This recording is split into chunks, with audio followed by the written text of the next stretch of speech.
2026. Whereas the Minister of Finance must immediately, on investing the money, submit a report to the House of Assembly containing full details of the investment. Lay before the House of Assembly a copy of the agreement made in relation to the purchase of the shares or the securities and the most recent annual audited financial statements of the International Financial Corporation. Whereas the interest or dividends received from the investment must be credited to the consolidated fund, the contingencies fund, or special fund from where the investment was made. Whereas the investment of US dollars 356,000 to purchase 356 shares in the 2018 general capital increase of the International Finance Corporation held by or on behalf of the government is deemed to have been made out of public monies issued from the consolidated fund and may be retained, notwithstanding that the investment is not made, except if the investment is not held on account of a special fund or trust fund. Whereas the Director of Finance shall keep the proper records of the investment of US dollars 356,000 to purchase 356 shares in 2018 general capital increase of the increment of the International Finance Corporation and submit to the Accountant General for safe custody all proper records in respect of the investment. That the House of Assembly authorizes the Minister of Finance to invest US dollars 356,000 to purchase 256 shares in the 2018 general capital increase on the International Finance Corporation. Be it further resolved that investment was completed by 16th day of April 2026. The Minister of Finance shall immediately, on investing the public monies, submit a report to the House of Assembly containing the details of the investment and lay before the House of Assembly a copy of the agreement made in relation to the purchase of securities and the most recent audited financial statements of the International Finance Corporation. The interest of dividends received from the investment must be credited to the considered fund, the contingency fund, or special fund from where the investment was made. An investment held on or behalf of the government is deemed to have been made out of public monies issued from the consolidated fund and may be returned, notwithstanding that investment is not made, except if the investment is not held on account of a special fund or trust fund. The Director of Finance shall keep proper records of an investment under this section and submit to the Accountant General for safe custody all proper records in respect of the investment. Mr. Speaker, this is a resolution for the government to invest in the IFC, the International Finance Corporation. Mr. Speaker, the International Finance Corporation is an arm of the World Bank, and it's not new to us in St. Lucia, Mr. Speaker. Mr. Speaker, you may recall in another life, the government of the Labour Party had contracted the IFC, Mr. Speaker, to look into the PPP arrangement for the construction of Ivanora International Airport.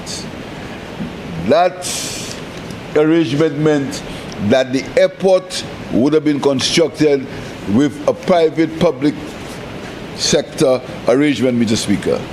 The IFC completed all the work, did all the feasibilities, did the drawings, Mr. Speaker, had all the legislation prepared, found international partners, began the bidding process, completed the bidding process, Mr. Speaker, international bidding, using the best, Mr. Speaker, the rain is falling, harvesting.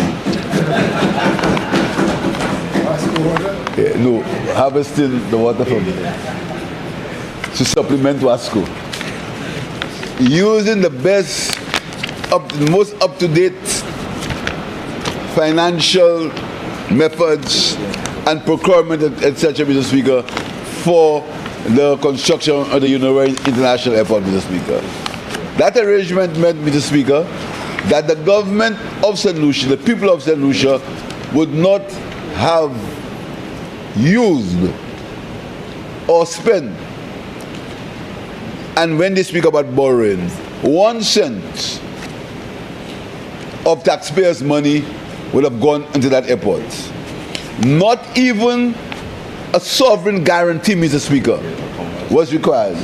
Not even a sovereign guarantee. So when you had the hypocrisy about borrowing, Mr. Speaker, the government of the Labour Party had completed an arrangement to construct the Iwanora International Airport terminal without 1 cent of borrowing, Mr. Speaker.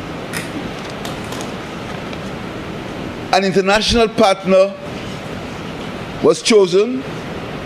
The airport would have been leased for 30 years and it would have been returned to the people of St. Lucia, Mr. Speaker. In that arrangement, the government would have had control over security, over immigration, and the private sector partner would have had control over the commercial activities in the airports. That meant that the people of St. Lucia will have a new airport without 1 cent of tax, not even a contingent liability, Mr. Speaker. Mr. Speaker, the Labour Party lost the election, and here came the gurus, who decided that arrangement was not proper. You know why, Mr. Speaker? Because all the procurement had been handled on the international basis. All the procurement. There was no local procurement. All the costing was done on the international basis. There was no local costing. All the arrangements, the financial arrangements, Mr. Speaker, were done on an international basis. There were no commissions, Mr. Speaker. So that arrangement was squashed, Mr. Speaker. And you know what that cost us, Mr. Speaker? We are investing $356,000 US in the IFC. You know what the public of St. Lucia, Mr. Speaker, had to pay the IFC?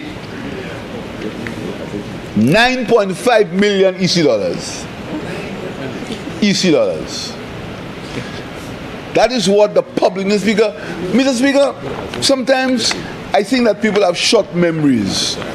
And when you bring that truth to light, as been said by a famous journalist, bringing the truth to light, Mr. Speaker, some people tell you, with their hypocritical posture, or you're using Parliament to bash people, and Parliament is not a place for that. Mr. Speaker, Parliament is a place for the truth.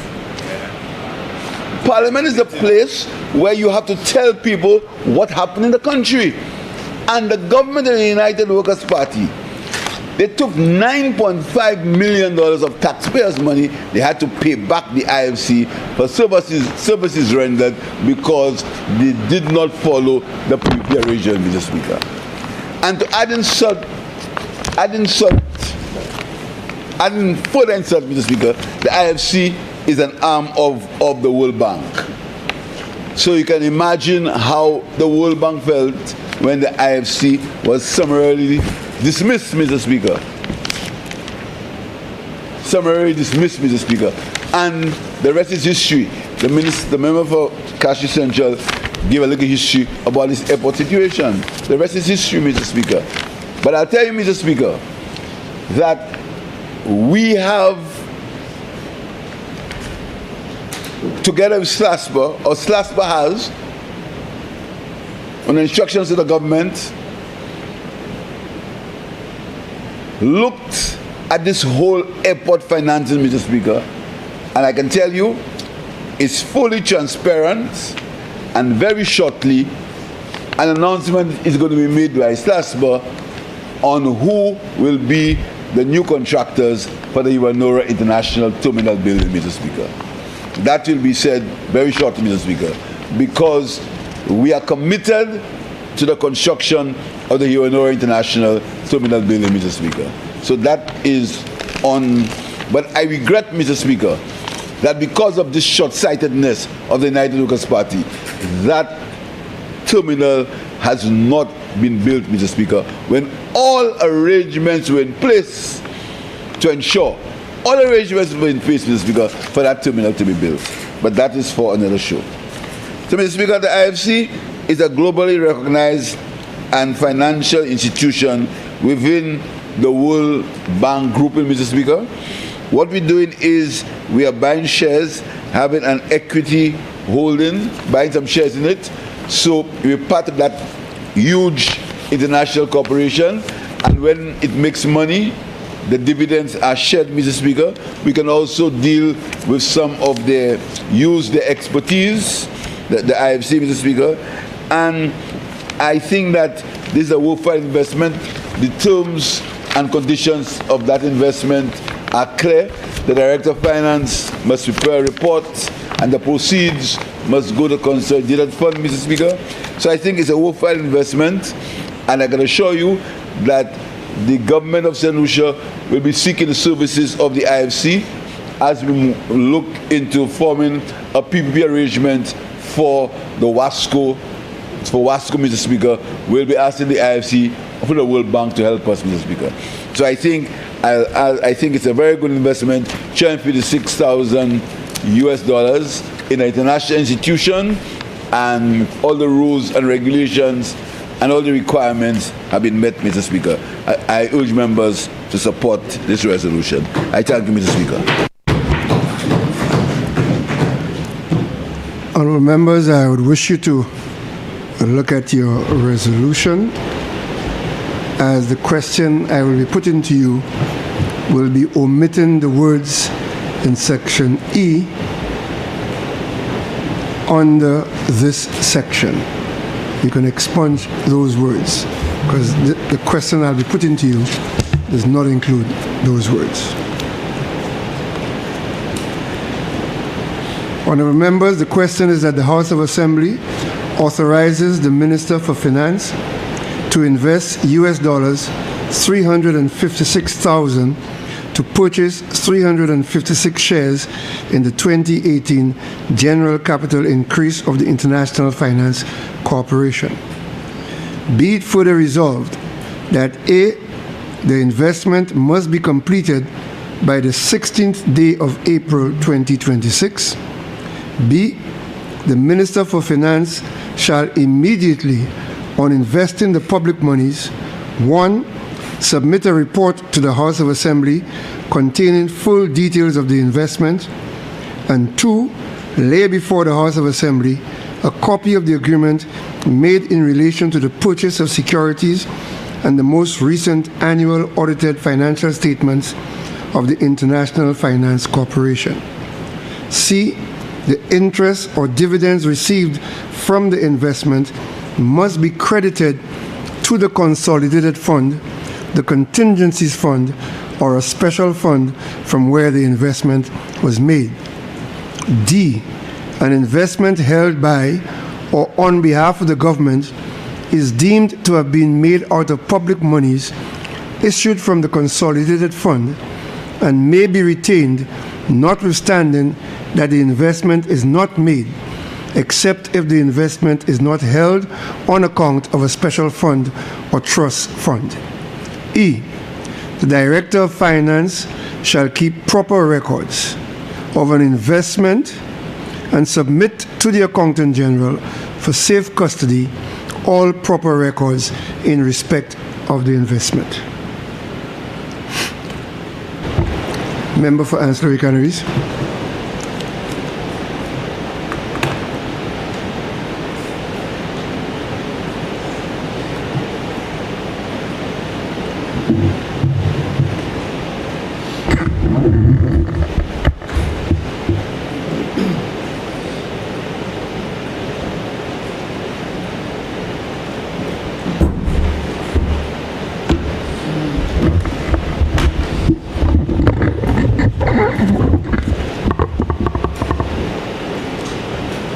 Thank you, Mr. Speaker. Mr. Speaker, I rise today in strong support, Mr. Speaker, of this resolution before this House to approve St. Lucia's investment in the International Financial Corporation, a distinguished, Mr. Speaker, member of the World Bank Group. This, Mr. Speaker, is not a routine financial subscription. It is a strategic decision about the future architecture of our development. The International Financial Cooperation, known globally as the IFC, was established with a singular purpose: to catalyze private sector development in emerging economies. Unlike traditional multilateral institutions that lend primarily to governments, the IFC invests directly in businesses, mobilizes private capital, de-risks projects, and strengthens institutions so that enterprise can flourish. This resolution, Mr. Speaker, before us today is not just about investing in the International Finance Corporation. It's about restoring St. Lucia's credibility. It's about repairing damage. And yes, Mr. Speaker, it's also about telling the country the truth.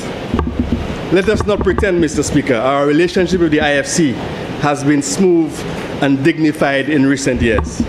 It was not.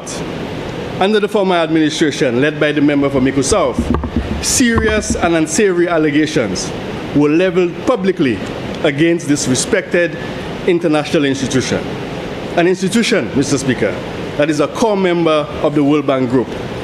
The allegations were reckless, they were damaging, and they placed St. Lucia's reputation at risk. So much so, Mr. Speaker, our current Prime Minister, the member for Castries East, had to formally apologize to the IFC to repair a strange relationship.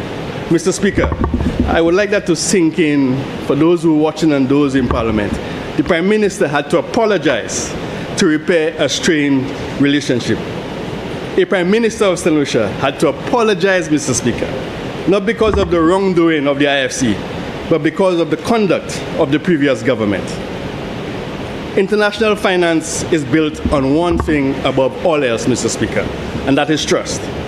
When a government casually undermines a multilateral institution without substantiated cause, it does not just attack that institution, it weakens its country's standing. We, Mr. Speaker, cannot afford diplomatic recklessness. We cannot afford to alienate global capital partners. We cannot afford, Mr. Speaker, political theater at the expense of economic opportunity. Today's resolution is therefore doubly significant. It signals that St. Lucia is a serious country, a responsible country, a country that understands how global development finance works.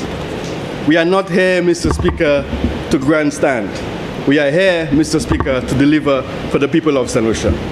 The former government chose confrontation, Mr. Speaker. We are choosing partnership. They choose noise, Mr. Speaker. We choose credibility. They are very good at burning bridges, Mr. Speaker, where we are busy rebuilding them. Mr. Speaker, the world is very competitive. Capital is mobile. Institutions remember and investors observe. And when a Prime Minister must apologize for the actions of his predecessor, that tells you everything about the difference in the temperament, the maturity, and the leadership between administrations. This resolution, Mr. Speaker, corrects this course. It restores confidence. It tells the IFC and the world that St. Lucia values partnership, professionalism, and principled engagement. This country, Mr. Speaker, must never forget the nature of the governance that forced us into that apology. And the country must recognize the maturity of leadership that chose to fix rather than inflame it even further. That is the contrast, Mr. Speaker, and that is the choice. And what, Mr. Speaker, and that is why, Mr. Speaker, we must pass this resolution today. Not just as an investment in an institution, but as an investment in our reputation. For a small island developing state like St. Lucia, Mr. Speaker, this matters tremendously. The IFC, Mr. Speaker, operates in 100 countries around the world, providing equity and debt financing to private enterprises, advisory services to improve competitiveness, support for public-private partnerships, risk mitigation instruments to crowd in global capital. It bridges the gap between public policy and private opportunity. And that bridge, Mr. Speaker, is precisely where St. Lucia must stand now.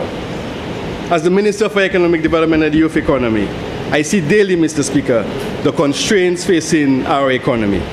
Limited access to long-term development capital, high cost of borrowing for small and medium-sized enterprises, climate vulnerability and infrastructure gaps, Youth entrepreneurs, Mr. Speaker, struggling to scale their ideas, over-reliance on public financing. Our medium-term development strategy calls for economic diversification, climate resilience, digital transformation, and expansion of our youth economy. The IFC is uniquely positioned, Mr. Speaker, to assist us in each of those pillars. Through this investment, St. Lucia is gaining a deeper relationship with a premier global private sector development institution. It signals to international investors that St. Lucia is aligned with global standards of governance and private sector development. Structured advisory support, Mr. Speaker, when we're dealing with PPPs, renewable energy, agribusiness value chains, tourism innovation, and financial technology. Mobilization of capital, and Mr. Speaker, we are in a very competitive environment. So any little advantage or benefit we have to mobilize capital is a benefit to the people of this country. Mr. Speaker, this is about moving from dependency to partnership, from borrowing to leveraging, from vulnerability to resilience. As a government, we are serious about the youth economy. We must move beyond grants and loans and create capital pathways for our entrepreneurs. The IFC has a long record of supporting startup ecosystems, small and medium-sized enterprise credit lines, impact investment platforms, gender-related and youth-focused finance models. Our young entrepreneurs in the creative industries, technology, sustainable agriculture, and renewable energy require patient capital and structured mentorship. This partnership opens the door to precisely that. St. Lucia faces rising climate risk, coastal erosion, water stress, and extreme weather events. The IFC has been a global leader in climate finance, blended finance instruments, renewable energy investments, and resilient infrastructure development. By aligning ourselves internationally or institutionally, with the IFC, we increase our capacity to structure climate resilient investments that are bankable and not merely aspirational. Let me assure this Honorable House, this resolution does not represent reckless expenditure. It is a strategic subscription within a globally recognized investment-grade multilateral institution with decades of operational credibility. The IFC operates on strong capital adequacy principles and has consistently, Mr. Speaker, demonstrated financial resilience over the years. Our participation strengthens our voice within the global development financing ecosystem. A strategic symbol, Mr. Speaker, a strategic signal, Mr. Speaker. We cannot compete on size, Mr. Speaker, but where we can compete on is on strategy. Investing in the International Financial Corporation signals that St. Lucia is open for sustainable investment, committed to private sector-led growth, aligned with global development finance architecture, serious about empowering our youth. This resolution is therefore consistent with our own, Mr. Speaker, fiscal framework and our broader development vision. In conclusion, Mr. Speaker, on the 20th of July, 1956, the world recognized that sustainable development requires vibrant private enterprise, and that is why the IFC was created. 70 years later, St. Lucia stands at its own inflection point. And if we are to build a modern, diversified, climate-resilient economy, one that creates opportunity for our young people, we must position ourselves within institutions that multiply our capacity. This investment is not symbolic, merely symbolic. It is strategic, it is forward-looking, it is nation-building. I therefore, Mr. Speaker, commend this resolution to the House and urge all honourable members to lend it their full support. May we act today, Mr. Speaker, not just as legislators, but as architects of St. Lucia's economic future. I thank you, Mr. Speaker.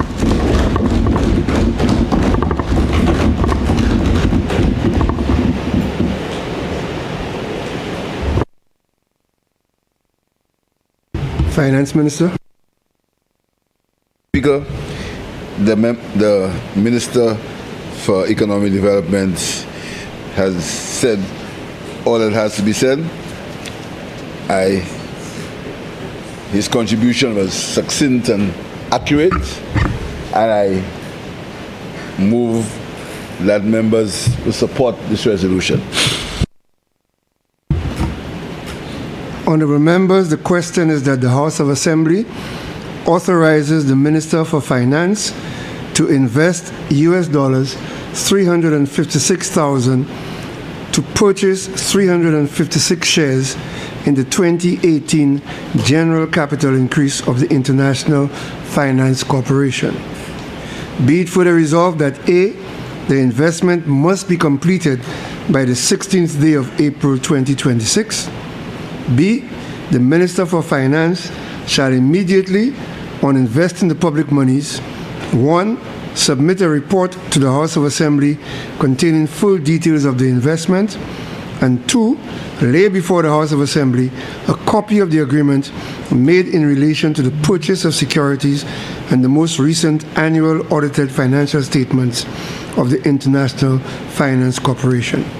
C, the interest or dividends received from the investment must be credited to the consolidated fund, the contingencies fund, or a special fund from where the investment was made. D, an investment held by or on behalf of the government is deemed to have been made out of the public monies issued from the consolidated fund and may be retained notwithstanding that the investment is not made, except if the investment is not held on account of a special fund or trust fund. E, the Director of Finance shall keep proper records of investment and submit to the Accountant General for safe custody all proper records in respect of the investment. I now put the question. As many as of that opinion say aye. Aye. As many as of a contrary opinion say no. I think the ayes have it. The ayes have it. Finance Minister. Mr. Speaker, I beg leave for this Honourable House to move that motions 5 and 6, which relate to the Julian R. Hunt Highway project, be consolidated and presented together for consideration of the House. Honourable members, the question is that motions 5 and 6 be consolidated to allow the Minister for Finance to proceed with them as one motion. I now put the question. As many as of that opinion say aye. Aye. As many as of a contrary opinion say no. I think the ayes have it. The ayes have it. Leave is granted. Please proceed, Finance Minister. Thank you, honourable members. Whereas it is provided by Section 63(1)(a) of the Public Finance Management Act, Cap 15.0 on the Act, that the Minister of Finance may, by an affirmative resolution of Parliament, borrow from a bank or other financial institution for the capital or current expenditure of government. And whereas it is further provided under Section 64 of the Act that money borrowed by the government must be paid into and form part of the consolidated fund. And whereas the Minister of Finance considers it necessary to borrow an amount of US 20 million, the loan, from the OPEX Fund for International Development, the financial institution, to assist in financing of Section 1 of the Sir Julian R. Hunt Highway project from Shock Bridge to Maris Hill Junction. And whereas interest is payable at a rate of 1 3/4% per annum on the principal amount of the loan, withdrawn and outstanding in semi-annual installments on the 15th day of April and the 15th day of October of each year. And whereas the commitment fee is 0.5% per annum on the unwithdrawn amount on the loan. And whereas the loan is repayable in 30 semi-annual installments commencing immediately following the end of the grace period on the 15th day of April and the 15th day of October each year. Be it resolved that Parliament authorizes the Minister of Finance to borrow an amount of US dollars 20 million, the loan, from the OPEC Fund for International Development, the financial institution, to assist in financing of Section 1 of the Sir Julian R. Hunt project from the Shock Bay to Maris Hill Junction. Interest is payable at a rate of 1 3/4% on the principal amount of the loan withdrawn and outstanding in semi-annual installments on the 15th day of October of each year.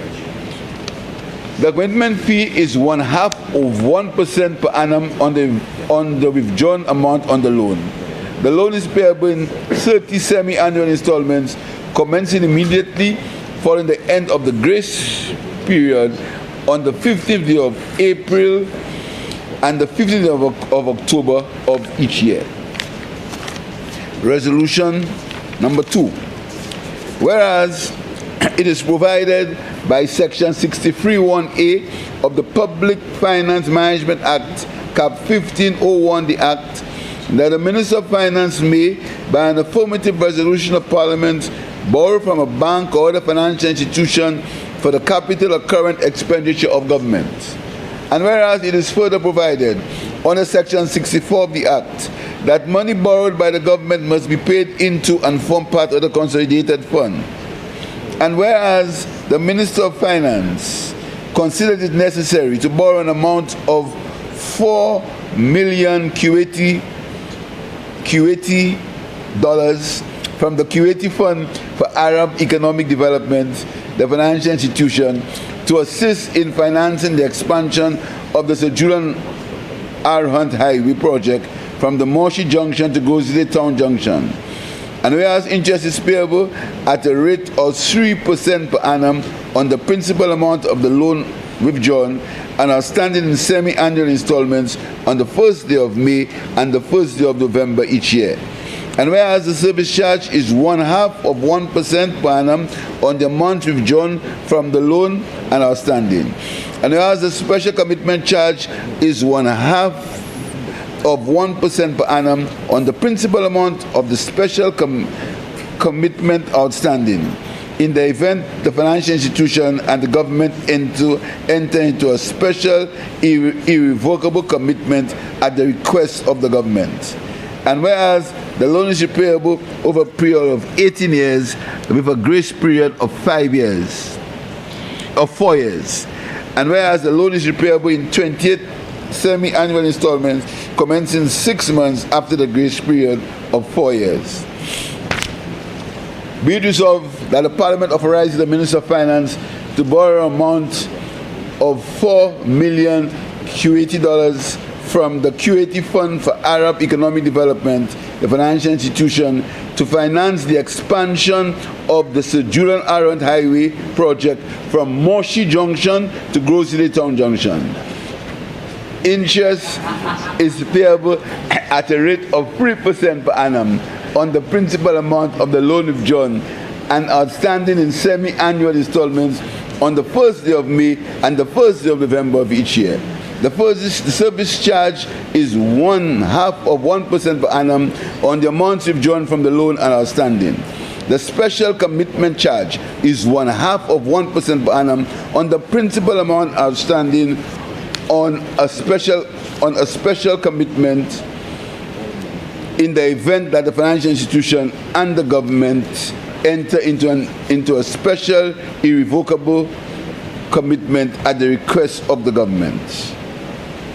The loan is repayable over a period of 18 years, inclusive of a grace period of 4 years, and the loan is repayable in 28 semi-annual installments commencing 6 months after the grace period of 4 years. Mr. Speaker, these two resolutions, Mr. Speaker, relate to the Sir Julian R. Hunt Highway, Mr. Speaker. And Mr. Speaker, I really want to pay special tribute to Sir Julian Hunt.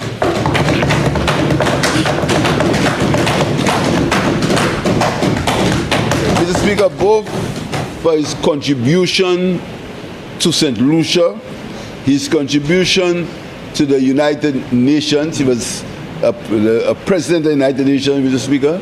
His contribution to the government of St. Lucia as foreign minister. His contribution to from as early days the Castries City Council as mayor of Castries. His commitment to sports, Mr. Speaker. He was an opening batsman for the Winner Islands, Mr. Speaker. His contribution to the West Indies Cricket Board At that time, they called it, they were indiscreet board of control, Mr. Speaker, and the member for South Castries was his lieutenant, Mr. Speaker, in that venture. That was a time when cricket was managed by two St. Lucians, and we were very proud of that period, Mr. Speaker, in our history. So, Mr. Speaker, I really want to pay special tribute to Mr. Hunt, Sir Julian. And Mr. Speaker, Mr. Julian is a man of great commitment, great love for people, Mr. Speaker. But most importantly, he was a leader of the opposition, Mr. Speaker, and one will never forget his struggles for the people of St. Lucia in the opposition, as leader of the opposition. That will never be forgotten, Mr. Speaker. But most importantly, his work for the people of Grossery. Mr. Speaker, if there was a model parliamentary representative, you have to look for Sir Julian Robert Hunt. If you were looking for a model parliamentary representative, Mr. Speaker. And I remember Sir Julian always speaking about that road to Grossery. And in our first term in government, in 1997 to 2001, and then completed in the second term, we started the first part of that highway. Started the first part from the junction to VG up to the Shock Bridge, Mr. Speaker.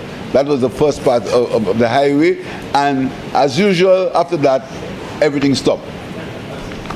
So, Mr. Speaker, it was fitting that the highway is called after him, Mr. Speaker, and I look forward when he will be there to open the extended highway Mr. Speaker, that we are borrowing the money from. Mr. Speaker, having said so, Mr. Speaker, I want to tell you that,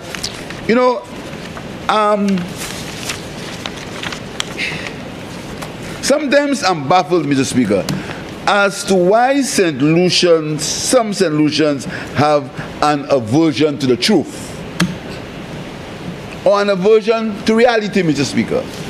And how sometimes it is very convenient for people to accuse the government of playing politics and almost want to condemn the government when we recall why we have arrived at that position, Mr. Speaker.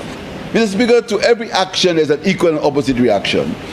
You heard the opposition yesterday and day before all over the place attempting to call us reckless, put out a press release about borrowing, attempting to give the public the impression that this government is irresponsible and this government is getting involved in careless and reckless borrowing, Mr. Speaker. And the sad thing is, when we come into this parliament to defend ourselves, there are people who complain. Mr. Speaker, it's the most, and tell you, oh, there are many world and local issues, and why are you talking about the opposition? Mr. Speaker, but why don't they tell the opposition there are many world and local issues, and why are you lying?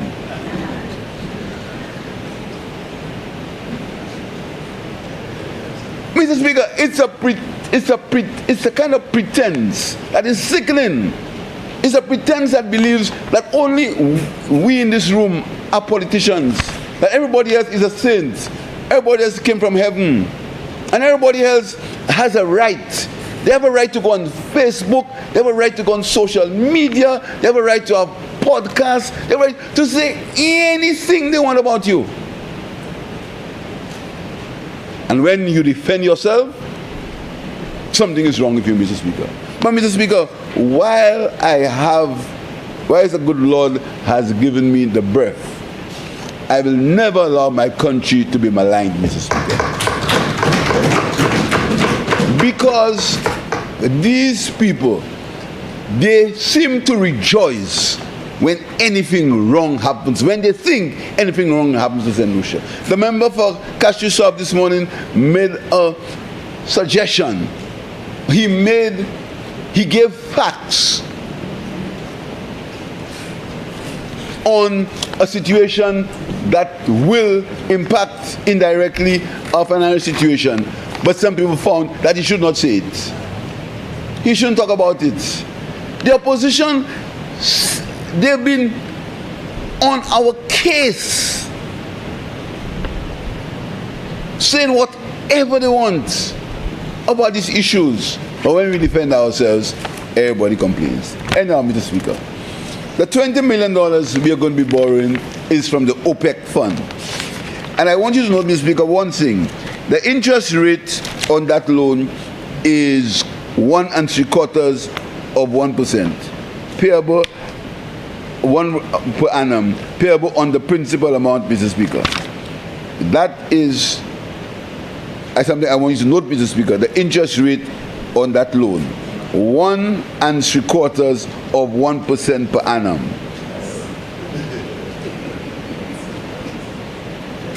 And the loan is repayable in 30 semi-annual installments, Mr. Speaker. And Mr. Speaker, since we are looking at both resolutions together, I want you to have a look at the other resolution, the loan from the Kuwaiti government, Mr. Speaker.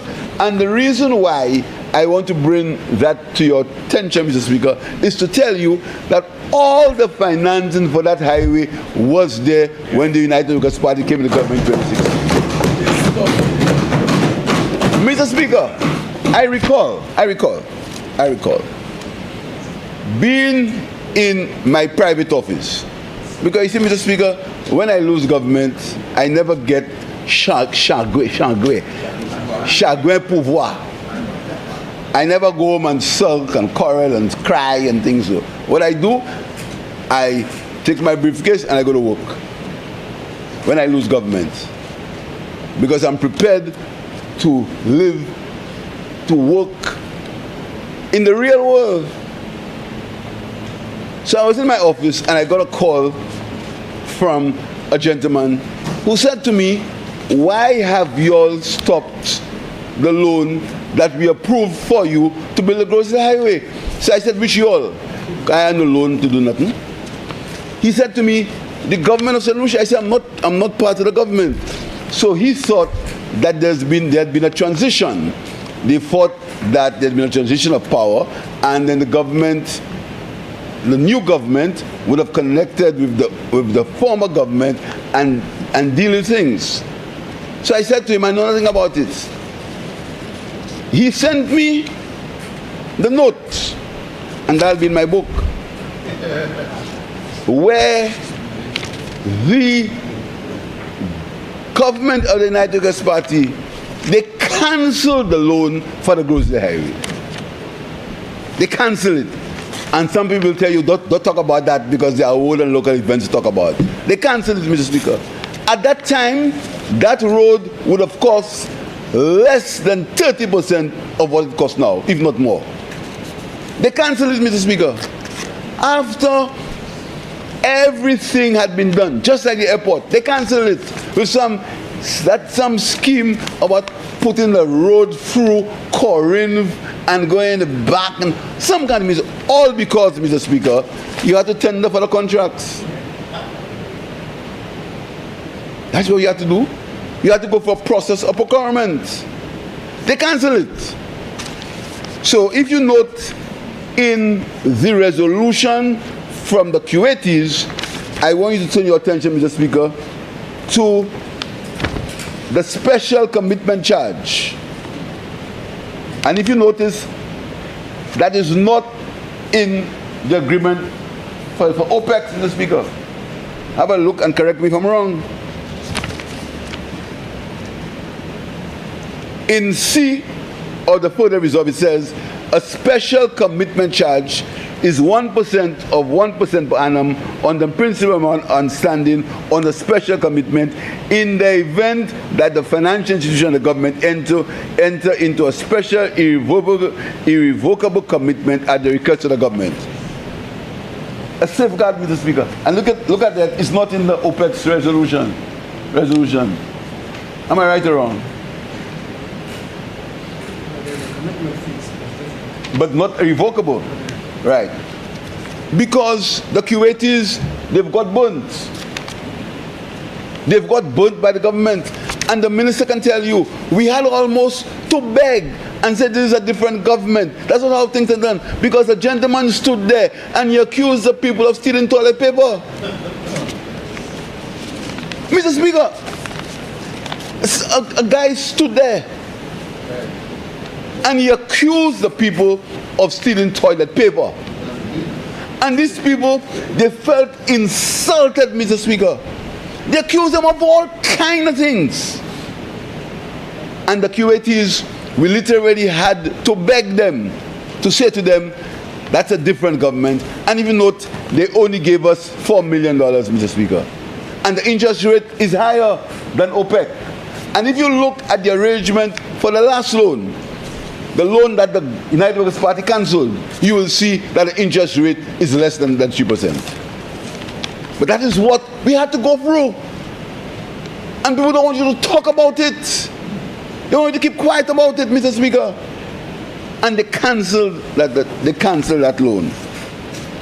So, Mr. Speaker, we now, and further, the original loan also made provision for construction of the bypass roads. That was provision was there for the bypass roads in the original, and a meeting of the tenders board had already been done for provision of contracting for engineering services for the bypass roads, Mr. Speaker. That was in the original loan. The United Workers' Party cancelled all of it, all. And now, look at the state. Look at the traffic congestion in Grozili. If they had continued on the plan that was set up, and all kinds of excuses, Mr. Speaker, all kinds of excuses, and then look at where we are in Grozili now. But, Mr. Speaker, that's what they don't like to hear. The people of St. Lucia always have the last say. And the people of St. Lucia had the last say. And the people of St. Lucia elected the St. Lucia Labour Party in government to conduct the affairs of this country. And we are going to construct the Castries Grozili Highway for the people of St. Lucia.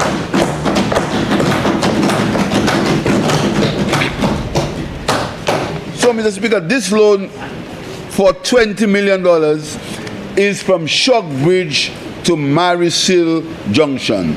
That is the first set, Mr. Speaker.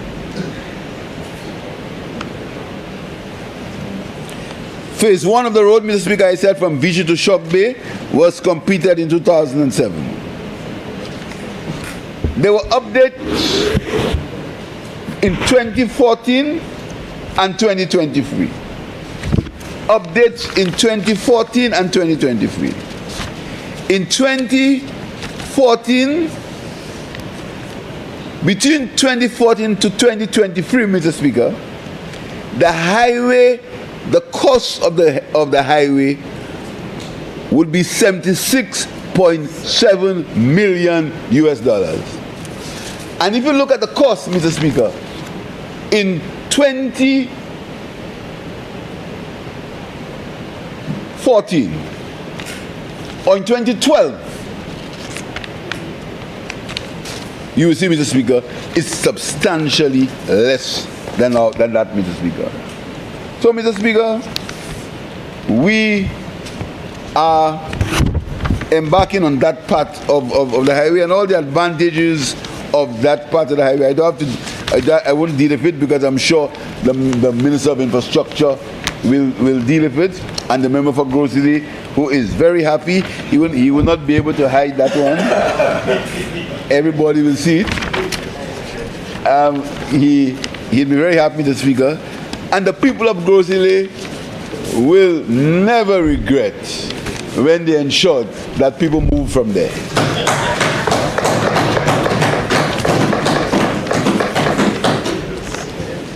Mr. Speaker, the second resolution is for $4 million from the QAT fund. And it is for that part of the highway from the Moshi Junction to the Grozili entrance, Mr. Speaker.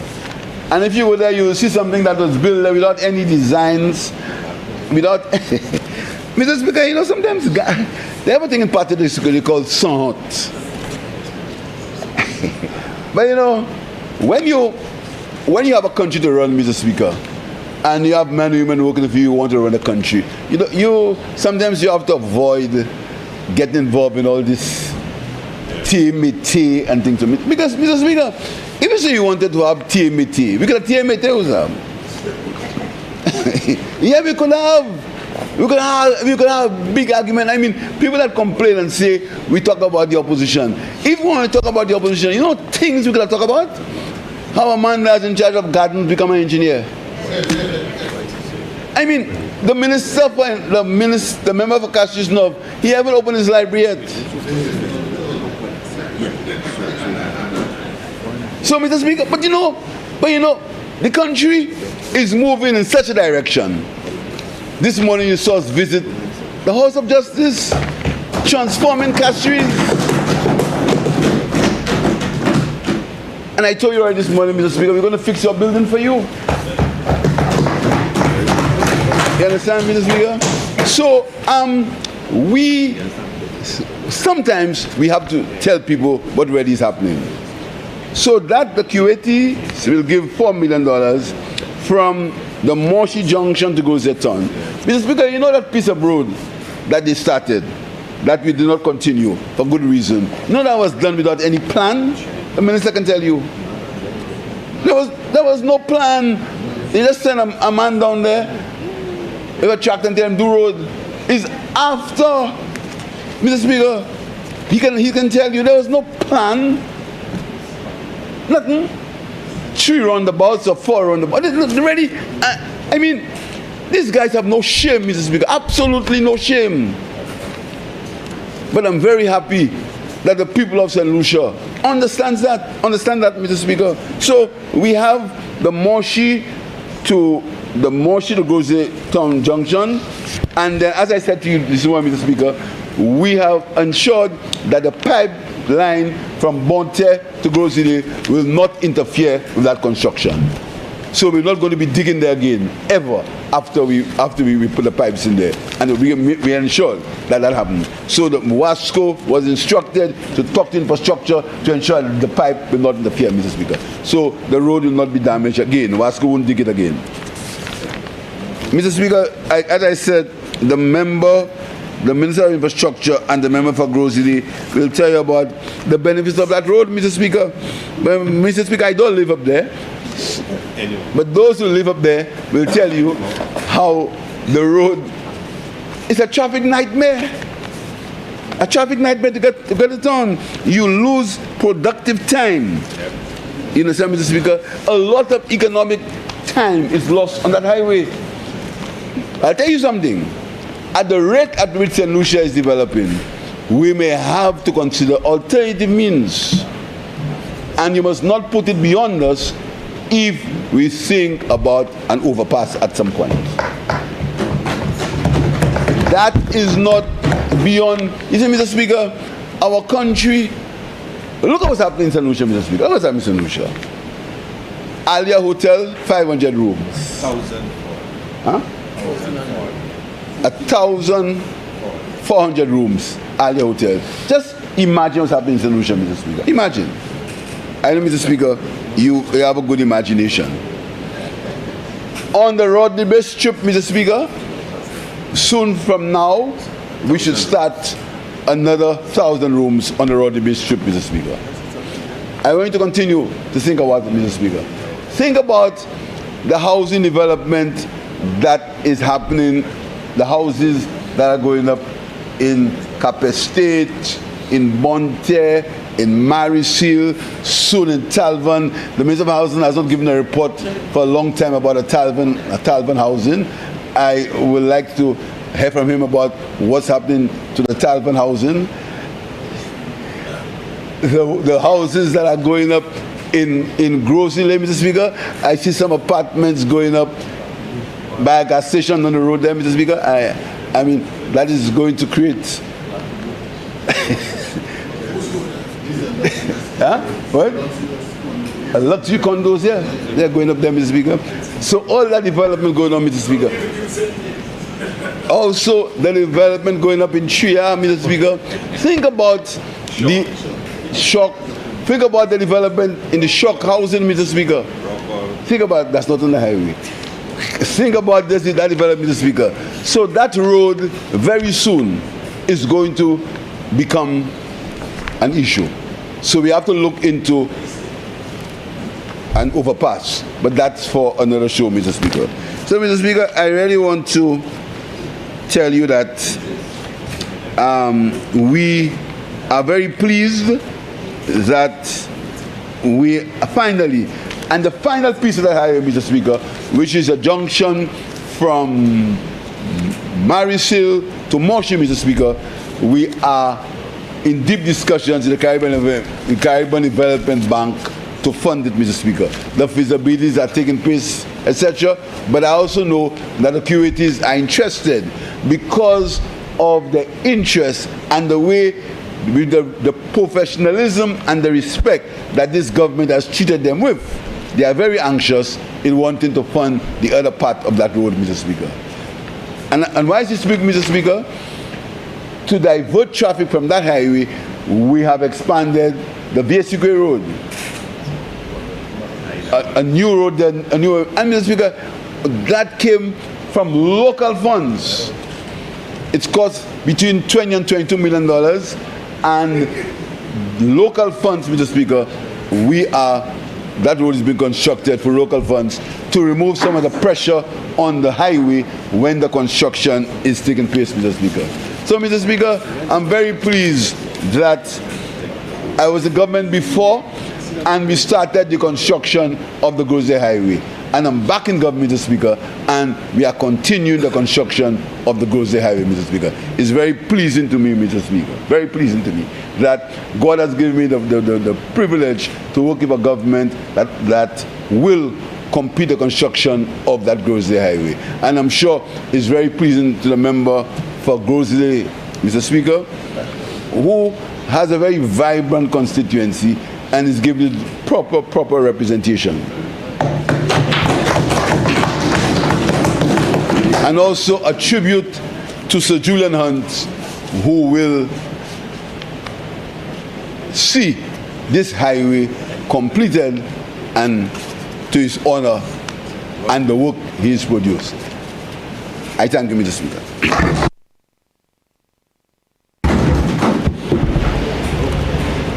Honourable members, the question is that Parliament authorizes the Minister for Finance to borrow an amount of $20 million, the loan, from the OPEC Fund for International Development, the financial institution, to assist in financing of Section 1 of the Sir Julian R. Hunt Highway project from Shock Bridge to Marisil Junction. Be it further resolved that A, interest is payable at a rate of 1.75% per annum on the principal amount of the loan withdrawn and outstanding in semi-annual installments on the 15th day of April and the 15th day of October of each year. B, the commitment fee is 0.5% per annum on the withdrawn amount on the loan. C, the loan is payable in 30 semi-annual installments commencing immediately following the end of the grace period on the 15th day of April and the 15th day of October each year. And that Parliament authorizes the Minister for Finance to borrow an amount of Kuwaiti dollars 4 million, the loan, from the Kuwait Fund for Arab Economic Development, the financial institution, to finance the expansion of the Sir Julian R. Hunt Highway project from the Moshi Junction to Groseley Town Junction. And be it further resolved that A, interest is payable at a rate of 3% per annum on the principal amount of the loan withdrawn and outstanding in semi-annual installments on the first day of May and the first day of November of each year. B, the service charge is 0.5% per annum on the amounts withdrawn from the loan and outstanding. C, the special commitment charge is 0.5% per annum on the principal amount outstanding on a special commitment in the event that the financial institution and the government enter into a special, irrevocable commitment at the request of the government. D, the loan is repayable over a period of 18 years, inclusive of a grace period of 4 years. And E, the loan is repayable in 28 semi-annual installments, commencing 6 months after the grace period of 4 years. Member for Grizzly. Marcella, go from there. Mr. Speaker, please allow me to join the Prime Minister in recognizing the contribution of Sir Dr. Julian R. Hunt and his contribution to the people of Grizzly and St. Lucia, Mr. Speaker. Mr. Speaker, the pressure to perform in Grizzly is tremendous. And it's tremendous because we've had the likes of Sir Julian R. Hunt provide stellar representation to the people of Grizzly for years.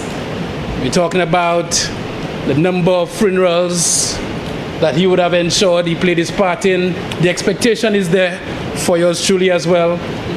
Weddings, all sorts of arrangements, christenings. And so, Mr. Speaker, the expectations are always high in Grizzly.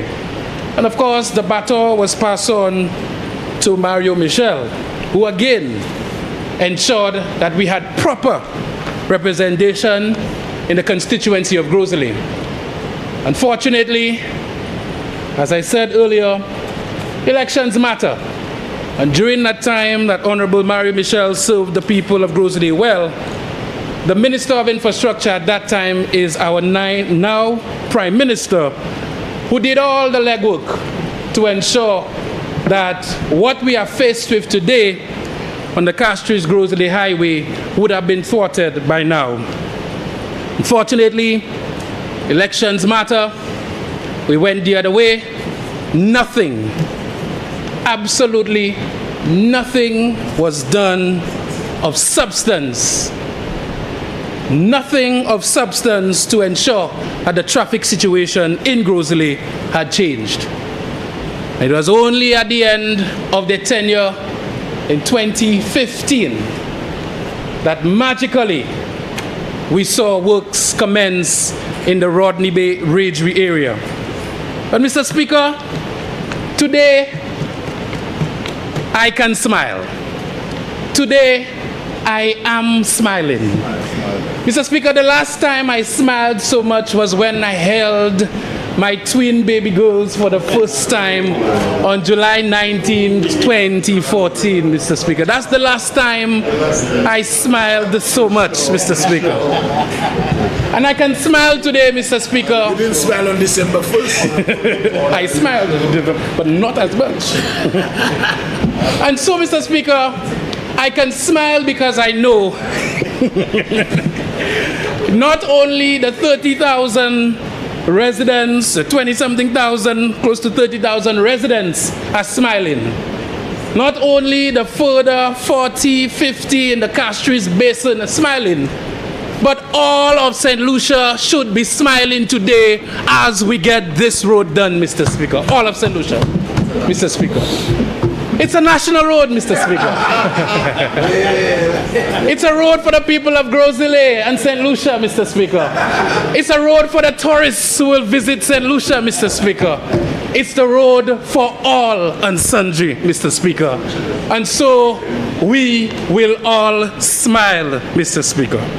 But Mr. Speaker, the Prime Minister said something that is very, very true. They had absolutely no designs for this road. Nothing approved. We came in government, and as a government, we decided that we were going to do this road the right way. We had started the process previously the right way, and we were going to do it the right way.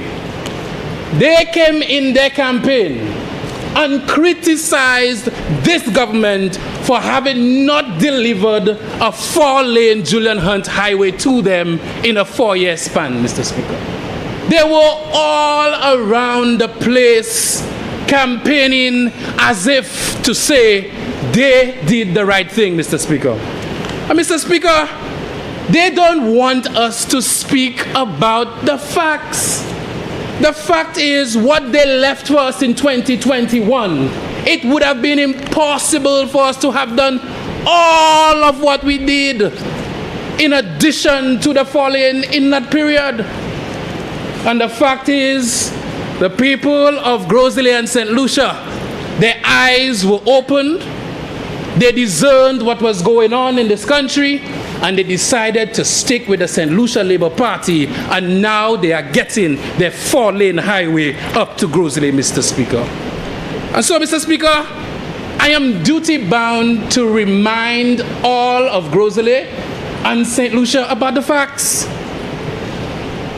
When they came in, Mr. Speaker, and they waited until 2015, they started the construction on less than a mile of road, Mr. Speaker. They started and they had a discussion about 1 roundabout. Then they decided it was going to be 2 roundabouts. They decided unilaterally that they needed another roundabout. They decided that the roundabout should be in 1 location.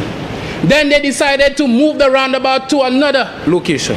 And then they decided the 3rd roundabout should be next to Kilabo, Mr. Speaker. And they acquired the father's property. And Mr. Speaker,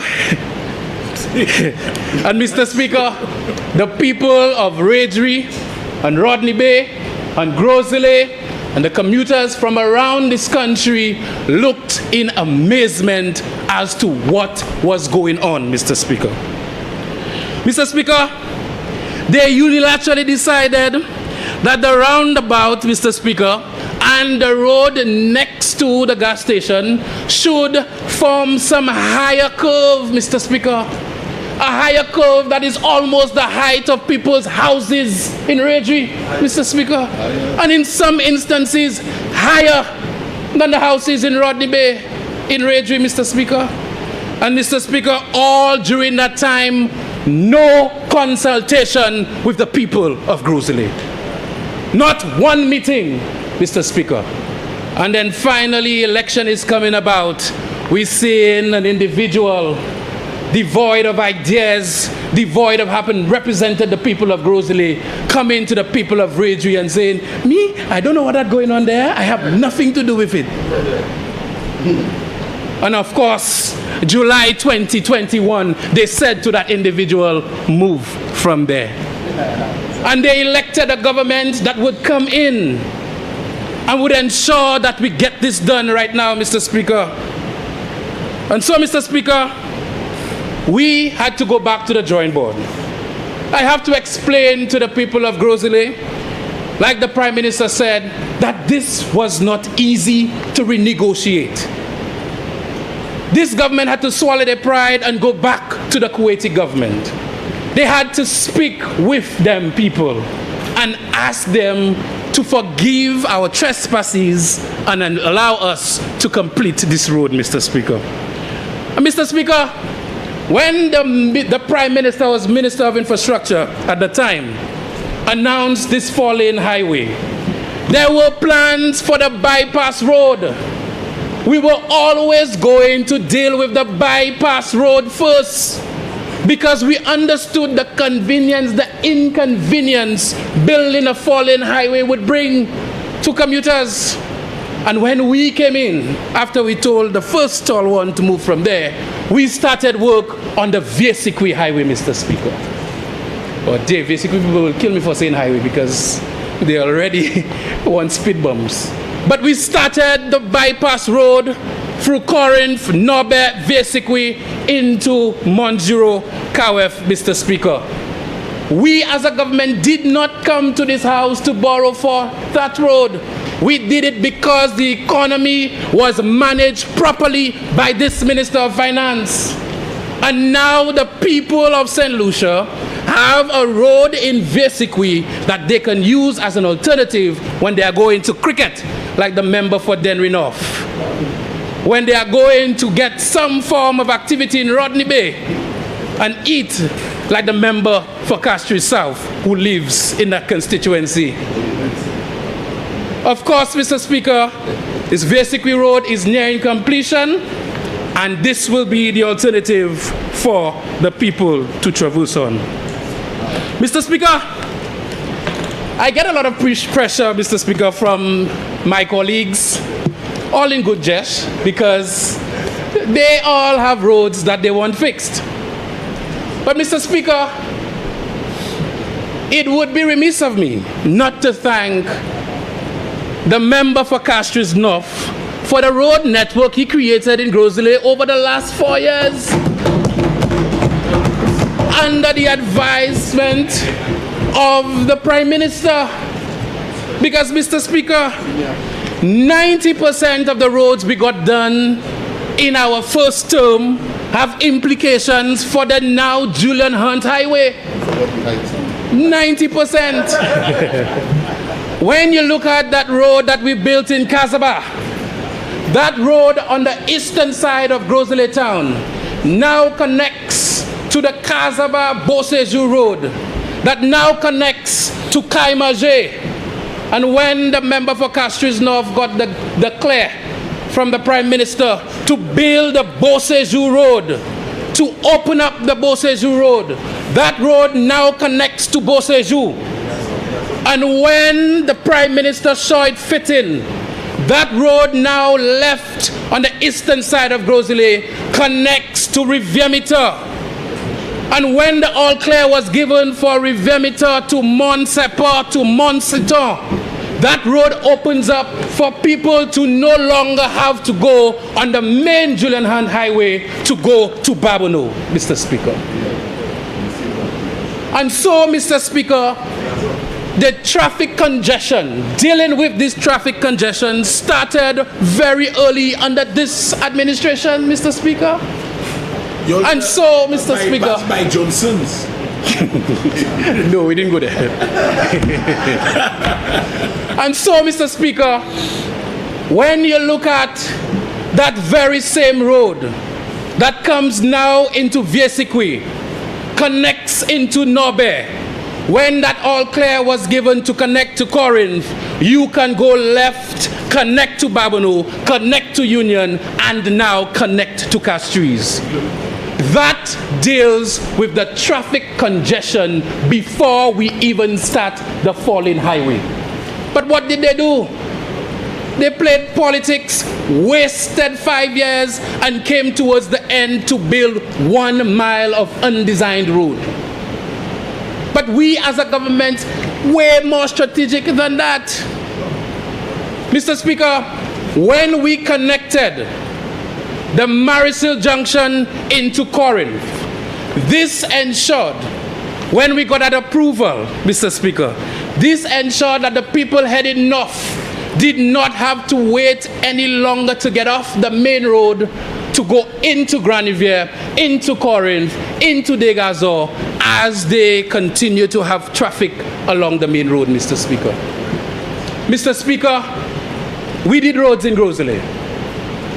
But the roads we did in Grosley was to ensure that the people of St. Lucia can come to Grosley faster, Mr. Speaker. Faster if you pass on the east side, faster if you pass on the west side. And now, Mr. Speaker, we are seeking approval so that everybody can get to Grosley faster going due north, Mr. Speaker. And so, Mr. Speaker, when you hear the machinations on social media about borrowing, you have to ask yourself, Mr. Speaker, what are we borrowing for? We are borrowing to fix this road to increase the productivity in this country, Mr. Speaker. We are borrowing to fix this road that will allow tourists to enjoy St. Lucia even more effectively, Mr. Speaker. Mr. Speaker, I've given the facts and figures before. Grosley Friday night, Rodney Heights, Rodney Bay, Boseju, the entertainment capital of St. Lucia. Wouldn't you want to see a 4-lane lit and sparkling straight to all those venues, Mr. Speaker? This is what we are approving today, Mr. Speaker. Mr. Speaker, I say all this to say that we are a constituency that still have 170 odd roads left to do. And we will never get them all. We will never get them all. To put this in proper context, and I had a conversation with a member from Ansari Canries once when we saw the results of the survey and we were looking at population trends and sizes of constituencies. It's a fact. The size of Cap Estate in geography is bigger than Central Castries. That's a fact.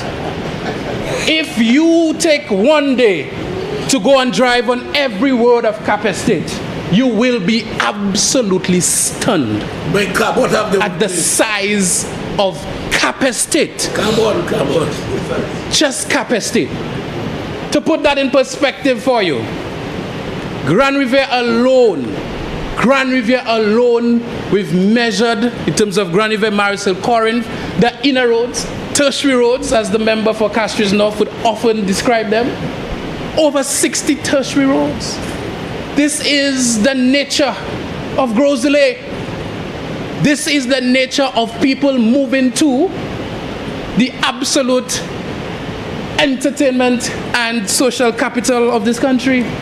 And so, Mr. Speaker, when these individuals are on the main road, they need to get to their houses faster, Mr. Speaker. Mr. Speaker, the fact also remains that this country have more than 100,000 vehicles, Mr. Speaker. More than 100,000 vehicles, a population of 180,000. These are the facts. It's also a fact that more than 90% of these vehicles use the Castries-Groseley Highway at some point. It's a fact. And so when you have a government that plays politics and don't do what's needed to be done, Mr. Speaker, it tells you that you're heading in the right direction, Mr. Speaker. And so, Mr. Speaker, I stand here today extremely happy, smiling, happy core birthday, because, Mr. Speaker, these interventions are not just about the people of Groseley. They are about the development of this country. And so, I endorse this motion on behalf of the people of Groseley, the visitors of this country, and all the people of St. Lucia. I thank you, Mr. Speaker.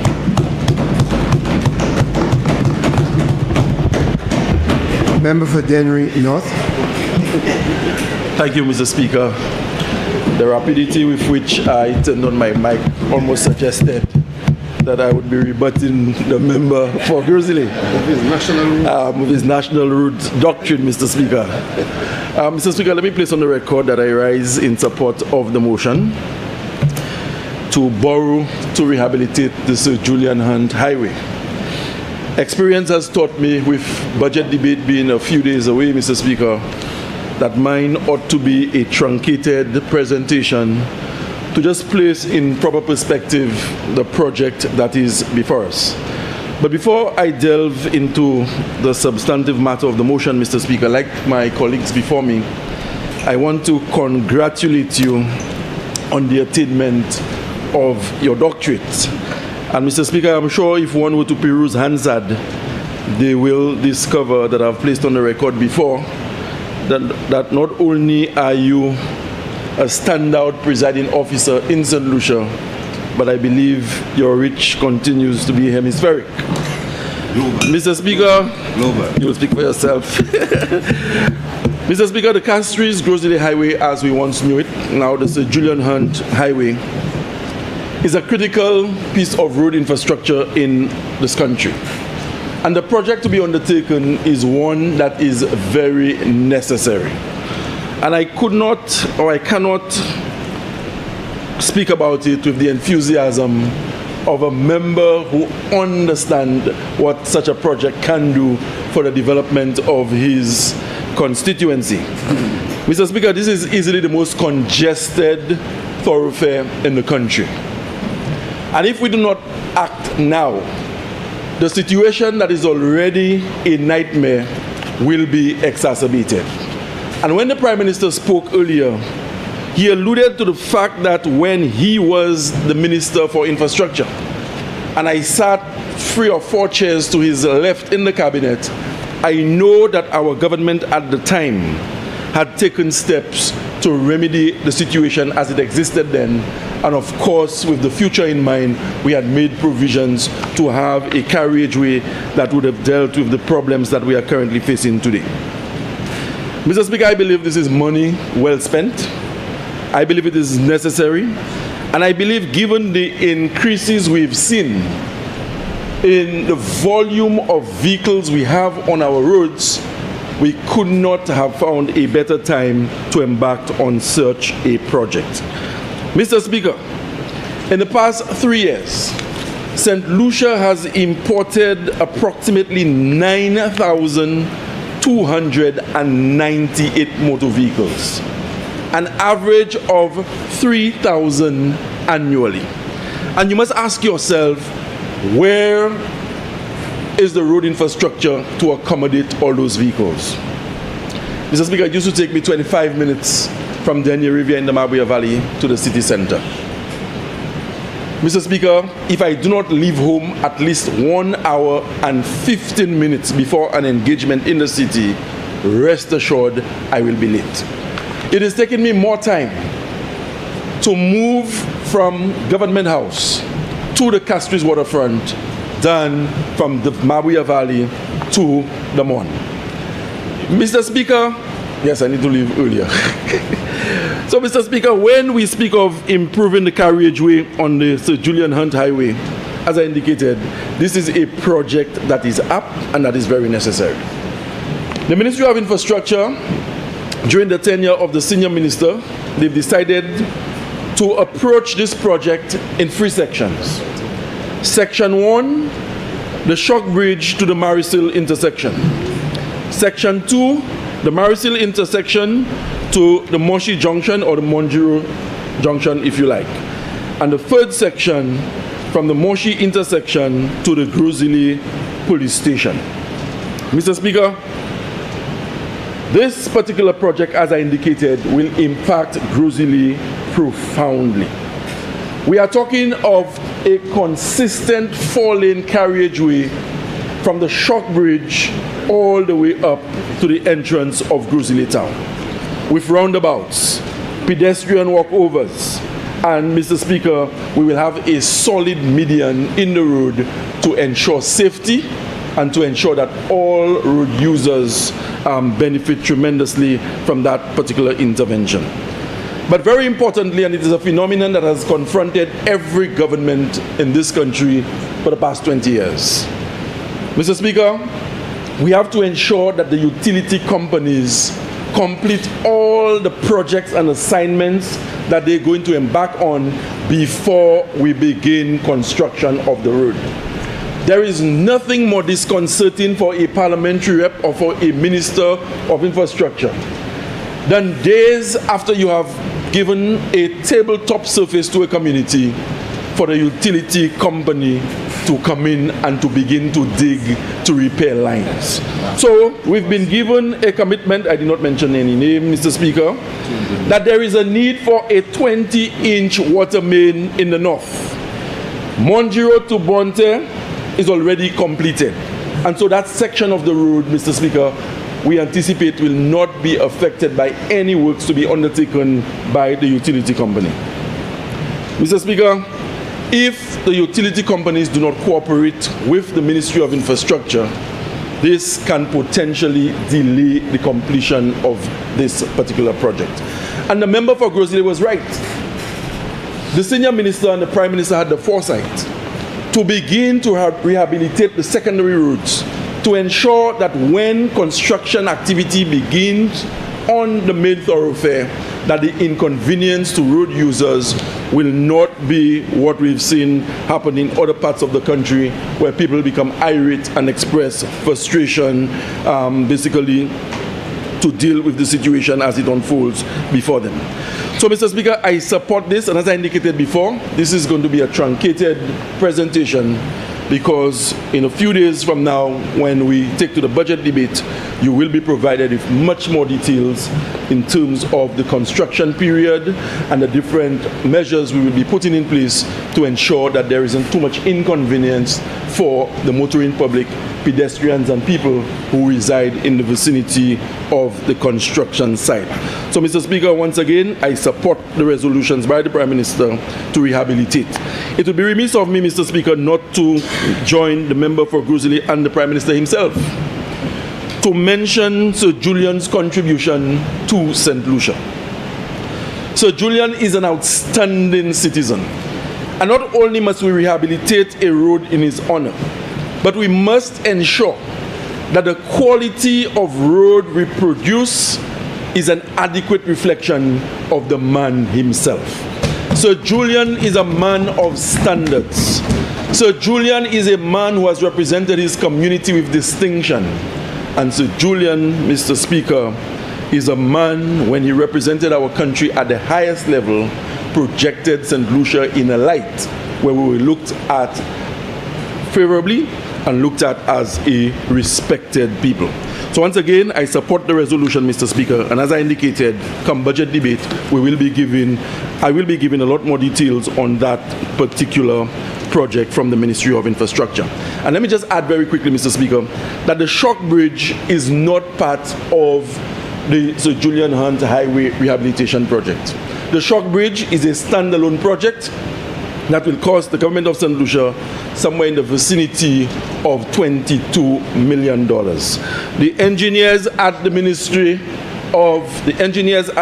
of Infrastructure, they have come up with a design, an Atlas Bridge, they call it, Mr. Speaker, and I indicated $22 million, and they are anticipating that from day one of the construction phase, they should be completing the project in a 14 months period.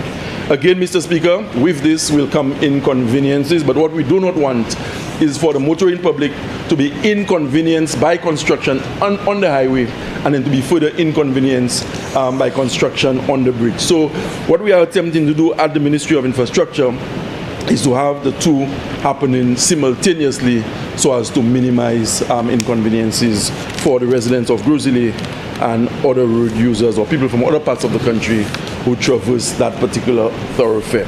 I see the excitement on the face of the member for Grizzly. Mr. Speaker, he's very passionate about roads, and he is very, and rightly so, Mr. Speaker, and for those of us who have been in the politics for some time, we know how important roads are to our people, how important roads are to our political survival. And on the evidence of what we have before us, I believe the member for Grizzly will be in this parliament for a very, very long time to come. So, Mr. Speaker, I support the resolution and I support the Prime Minister on this. The member for Castries North. Mr. Speaker, I'm obliged this afternoon to stand and to make my own contribution in support of these two resolutions. But, Mr. Speaker, I should aptly address you this afternoon as Dr. Mr. Speaker, as I join my colleagues in congratulating you on your new status. And I believe we are all confident that you'll always make us proud as you've done in the past. But, Mr. Speaker, this afternoon's debate on the two resolutions for which I stand is absolutely necessary and timely. And I must commend my successor for having learned very quickly, even without my advice and counsel. But he understands fully what infrastructure means to this country. He understands it at the domestic level as we attempt to deal with our tertiary road network. He understands it at the wider community as we attend to our community, our secondary roads. And most importantly, he understands the significance of an excellent primary road network which contributes to social and economic advancement of the country. But Mr. Speaker, you know, I've often said that government's work program must be continued at all times. I'm one who believes, and I've got a philosophy, that when a government develops a national infrastructure program, to my own philosophy, I believe that some of that must be legislated. Legislated to cause a commitment to the oncoming government to keep to the promise of the then government of the day, except if there are major reasons why one should abort projects. I recall in 2011, after my government lost, there was a project for which the government had already signed for the construction of a financial center in the Point Seraphim area. We lost the election, but the project continued. Sword-breaking ceremony, I was invited, and as former Prime Minister, Dr. Kenny Anthony ensured that I participated in that initiative. Today, that piece of infrastructure, though with its own problems at this time, is standing and serving the government and people of St. Lucia. Because, Mr. Speaker, there are times when delays and abandonment of national projects cost money. And in this case, I believe it is quite evident. Because in the year 2016, when the government of the St. Lucia Labour Party lost the election, upon assuming the position of Minister for Infrastructure, Ports, etc., there was a signed agreement left to be continued in terms to be implemented. A signed agreement on the 23rd of March 2015. A loan agreement for the construction of the Shock Bay Grosley Road and secondary roads improvement project. Shock, it wasn't then called Julian R. Hunt Highway, it was the Castries Grosley Highway from Shock Bay to Grosley Road, some of which the PM articulated on, because during his time they had improved, upgraded the VG roundabout, the John Compton Highway, from the VG roundabout to Shock roundabout. And so the loan agreement existed, and all that was necessary for the government of the day then, the government of which I was part of, to do was to continue the project, take the praise and commend those who paved the way or blazed the trail for us to be able to continue the project.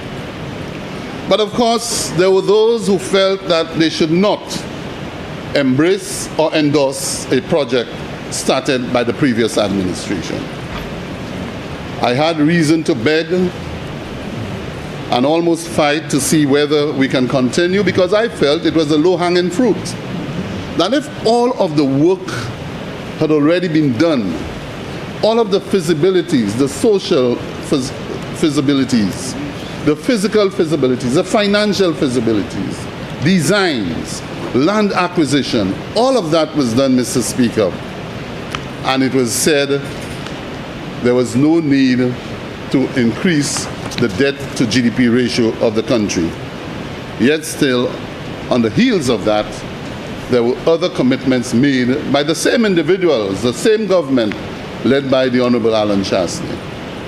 Mr. Speaker, but the point I'm making is not only the fact that a government who had the foresight to see the need to have a primary road along the Northwest Corridor, serving communities which sprung up after the development of Rodney Bay and the connectivity between the mainland and Pigeon Island, with the creation of the marina and the various housing developments, Beausejour, Raidri, and surrounding areas, and the rapid rate at which activities were taking place in the north, that corridor, Mr. Speaker, needed to have an adequate connectivity through a modern primary road network. But instead, the government of the day decided that there's no need, they won't proceed with it. But let me just explain, Mr. Speaker, in that agreement, which was aborted, likewise the plan to improve the Honore International Airport, which was also signed. And I want to take this opportunity, Mr. Speaker, to commend the Prime Minister for having the opportunity to share with this country his foresight, his vision, and his commitment to see the need of a project and to be able to return to office and to get it going. When we got into office in 2021, when I continued in 2021 under the leadership of the Prime Minister, it seemed like it was the first week when he said, Minister, we've got to consider that Castries-Grosley Highway, and immediately connected with the Kuwaiti Fund, OFID, etc., and started discussions with the fund. And you wouldn't believe that having started the discussion, Mr. Speaker, with those organizations and institutions, the pain that we endured, the apologies that the Prime Minister had to make, the manner in which those individuals were treated, disregarded, trivialized, almost embarrassing, Mr. Speaker. And we persevered for months upon months in their own culture. The Kuwaitis, they took long vacations, and we had to wait until they returned and to do all over the feasibility studies. Every single one, social impact assessment, physical assessment, feasibilities, financial feasibilities, and all of the data, Mr. Speaker, which was collected then in 2014, 2015, when the agreement was signed. All of the data in terms of traffic data to determine the volume of traffic on that road and to be able to scientifically assess the capacity or the need for the road network. All of that was rendered null and void. And so all of this, Mr. Speaker, we had to do. Mr. Speaker, at the time, the Economic Fund, that is the Kuwait Fund for Arab Economic Development, with whom the loan agreement was signed, it spoke to monies being borrowed to fund and to assist in the financing of the Shock Bay Grosley Road and secondary road improvements. So it wasn't just Shock to Marisil and from Monshi Junction to the Grosley Junction. It was the entire road, including the secondary road network, like Vesi Queen Norbe, Larry Tret Road, and all of these roads, to create that network, Mr. Speaker, in the northern part of the country.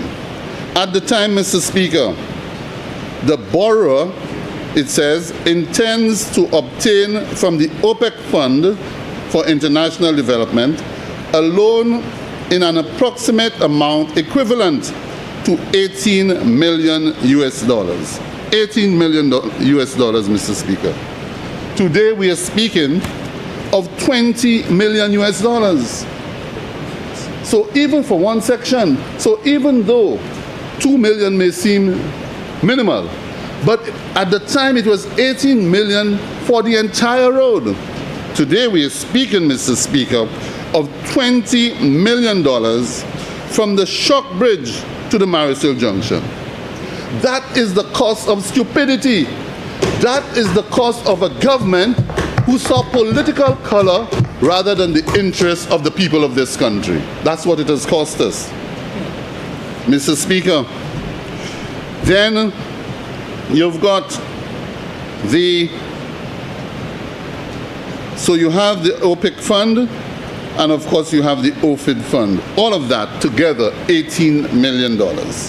So we have come here today, Mr. Speaker, having thrown away an agreement in 2016 that would have built a road for us, 4-lane highway, and it would have been in place as we speak. And then to give us the opportunity at this time, rather to go and to seek two loans, one for 20 million US dollars and the other one for 4 million Kuwait dinars, which is equivalent to about 13.024 million EC dollars, or US dollars rather. It is a burden, it becomes a burden on this country. But guess what, Mr. Speaker? This government, having performed exceptionally well in the first term, with the confidence not just of the people to return 16-1, but with the confidence of other nations and other international organizations, Mr. Speaker, to come forward and say, we are prepared to support you and to give you the necessary resources that you require.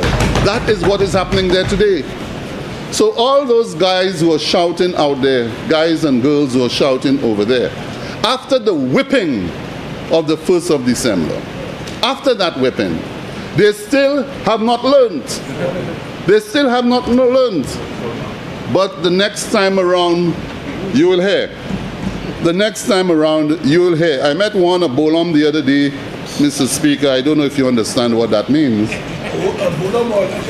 Well, I don't know. He's probably a larger bless who accidentally ran into me and attempted to greet me to say, I just put some licks. I just put some licks on him. I had to say to him, licks just start coming. Just start coming. Because this government, Mr. Speaker, understands the needs of the people. We understand the needs of the people, notwithstanding the fact that every opportunity, every moment that they get, they must misrepresent the truth to believe that they're fooling the people in this country. Mr. Speaker, our people are not fools. They are not stupid.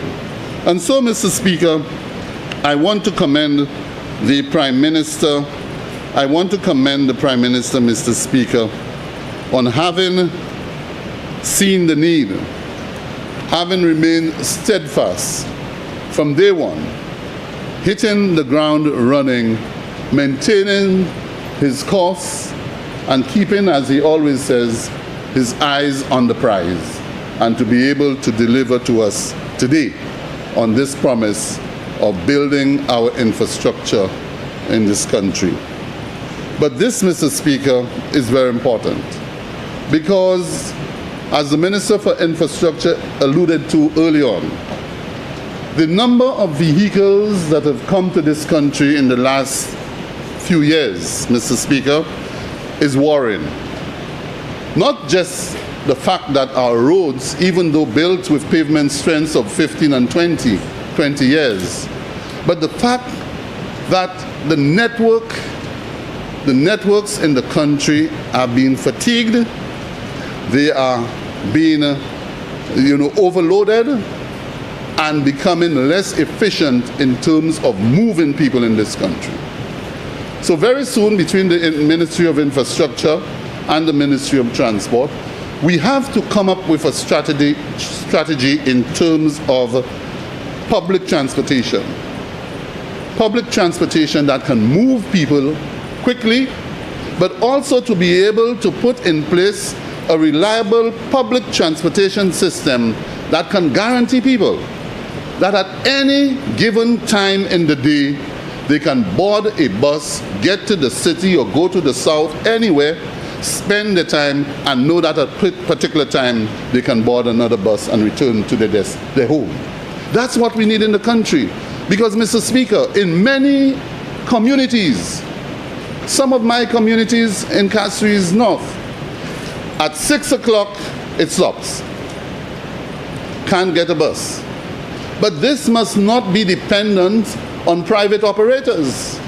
The government may have to look and see what participation, what involvement they must make, what investment they must make in the public transportation sector to guarantee the movement of people throughout the country and to keep the economic activity alive, whether it's 6 o'clock in the evening or 10 o'clock in the night, that people can move and to return home safely.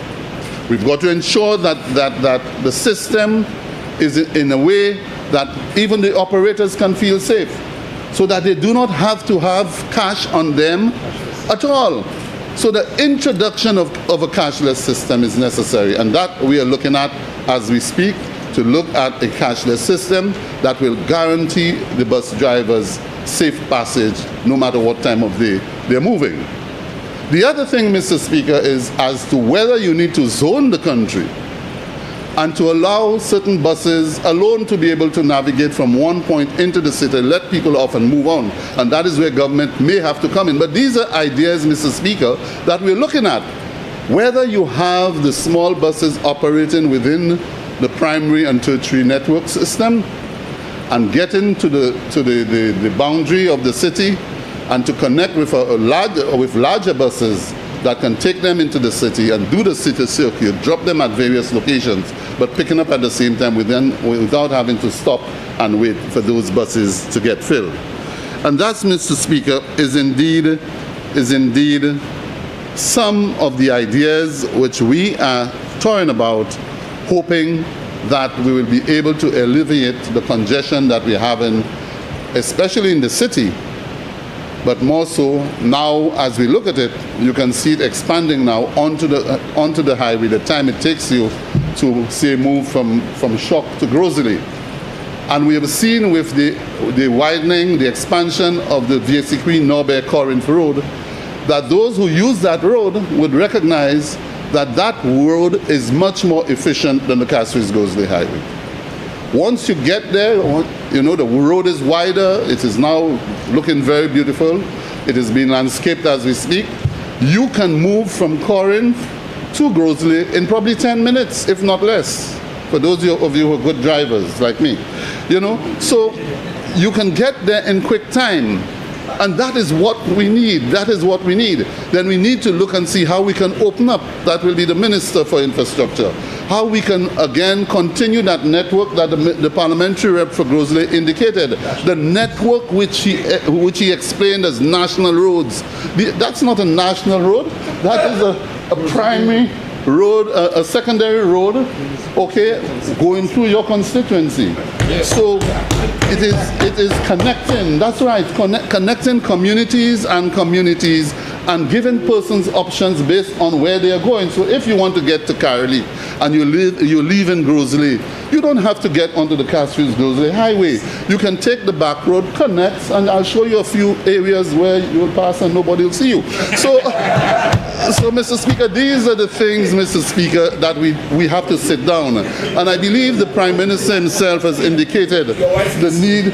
I know she's listening, and she will. She's listening.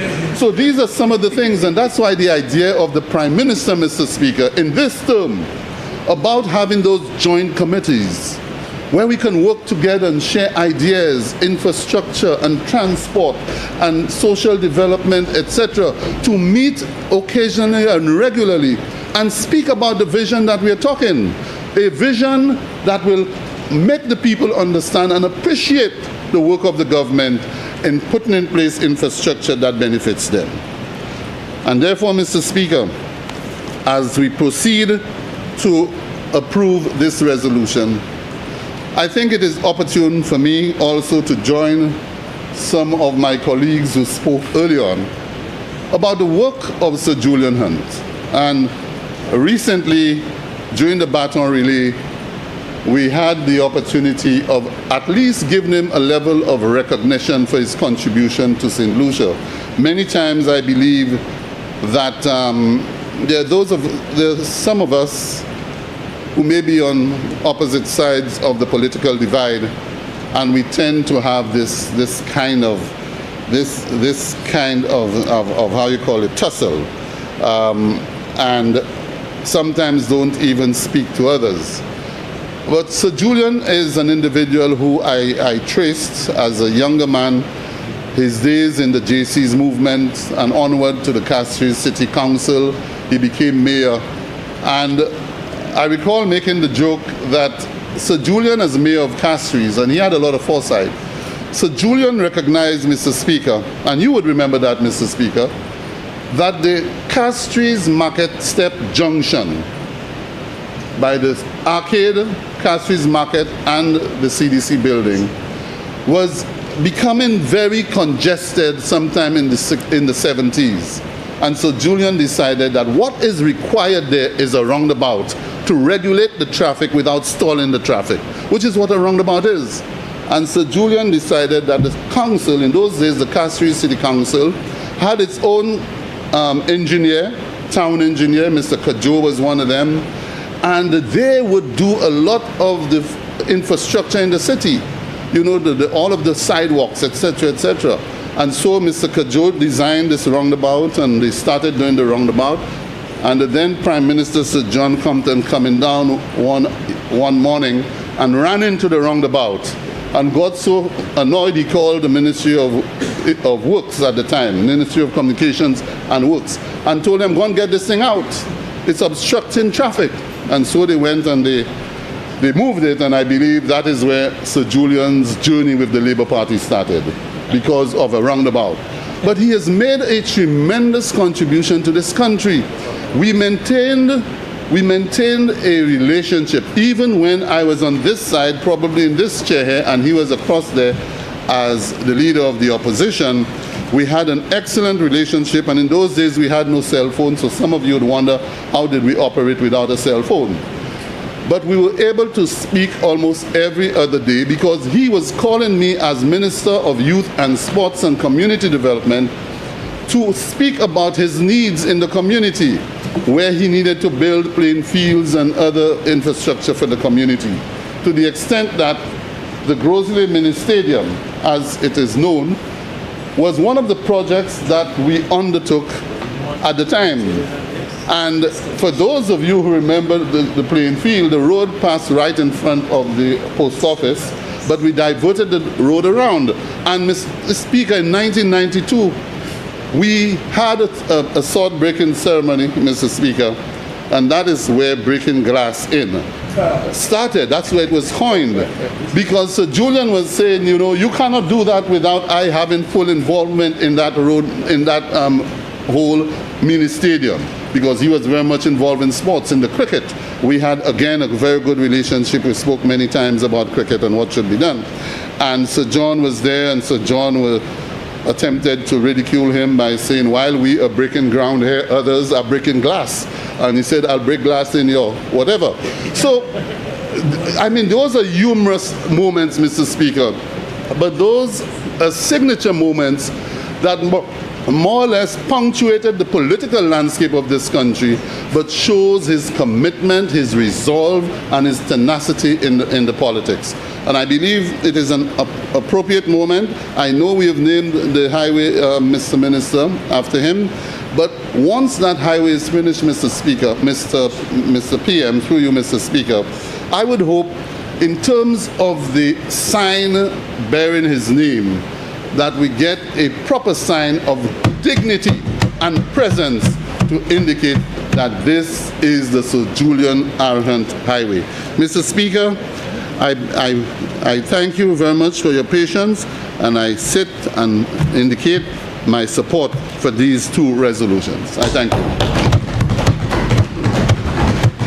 Member for Castries North, just to complete the story. Oh, yes. The glass was broken in the Parliament, in the foyer just outside there, just for the record. Yeah. No, that was not only unparliamentary, it was said outside the Parliament. You won't find it inside, because it happened at the ground turning ceremony in Grosley. And of course, the public relations officer at the time was a master, that the late Joe Cox. Yeah.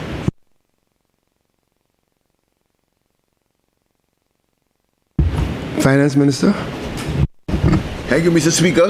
Mr. Speaker, well, it's left to say, is a 2003 dream, Mr. Speaker. A 2003 dream when a comprehensive feasibility study funded by the Kuwaitis was done for that highway. That was in 2003, Mr. Speaker. That was done in 2003, yes. It was funded by the Kuwaiti. Feasibility study was done, Mr. Speaker.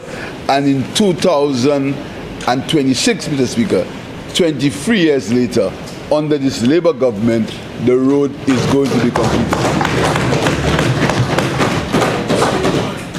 So, Mr. Speaker, I thank members and I look forward to, and I know, Mr. Speaker, it's early days, but there's going to be inconvenience on that road when construction starts. There's going to be inconvenience. We need to have, there's patience and understand that there can be no development with some setbacks. And we also want to tell the public that there are alternative routes, and that's why we are doing the VSUK road. So people can pass alternative routes, Mr. Speaker. And I'm very excited to see construction. I think the minister will tell you, I'm sure in the budget, the tendering process will start shortly. I think all the studies have been completed, the designs have been completed, and the St. Lucia government has an input, Mr. Speaker. The government of St. Lucia has an input in the construction. It's not all loan. There's a counterpart financing by the government, Mr. Speaker. But during the budget, that will be fully ventilated. So, Mr. Speaker, I'm very pleased that this borrowing is for a project that will benefit the people of St. Lucia. Direct benefits to the people, Mr. Speaker. I thank you, Mr. Speaker. Honourable members, the question is that Parliament authorizes the Minister for Finance to borrow an amount of US dollars 20 million, the loan, from the OPEC Fund for International Development, the financial institution, to assist in financing of Section 1 of the Sir Julian R. Hunt Highway project from Shock Bridge to Marisol Junction. Be it further resolved that A, interest is payable at a rate of 1 3/4% per annum on the principal amount of the loan, withdrawn and outstanding in semi-annual installments on the 15th day of April and the 15th day of October of each year. B, the commitment fee is 0.5% per annum on the withdrawn amount of the loan. C, the loan is repayable in 30 semi-annual installments, commencing immediately following the end of the grace period on the 15th day of April and the 15th day of October of each year. And now put the question, as many as of that opinion say aye. Aye. As many as of a contrary opinion say no. I think the ayes have it. The ayes have it. Regarding motion 6, honourable members, the question is that Parliament authorizes the Minister for Finance to borrow an amount of Kuwaiti dinars 4 million, the loan from the Kuwait Fund for Arab Economic Development, the financial institution, to finance the expansion of the Sir Julian R. Hunt Highway project from the Moshi Junction to Grosley Town Junction. Be it further resolved that A, interest is payable at a rate of 3% per annum on the principal amount of the loan withdrawn and outstanding in semi-annual installments on the first day of May and the first day of November of each year. B, the service charge is 0.5% per annum on the amounts withdrawn from the loan and outstanding. C, the special commitment charge is 0.5% per annum on the principal amount outstanding on a special commitment. in the event that a financial institution and the government enter into a special irrevocable commitment at the request of the government.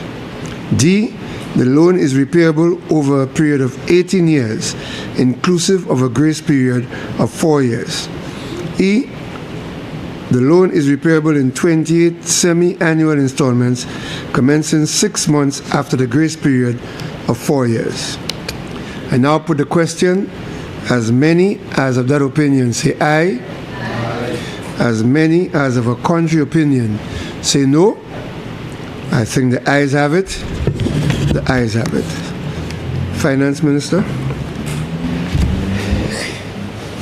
Whereas it is provided by Section 63(1) of the Public Finance Management Act 15.01 that the Minister of Finance may, by an affirmative resolution of Parliament, borrow from a bank or other financial institution for the capital or current expenditure of government.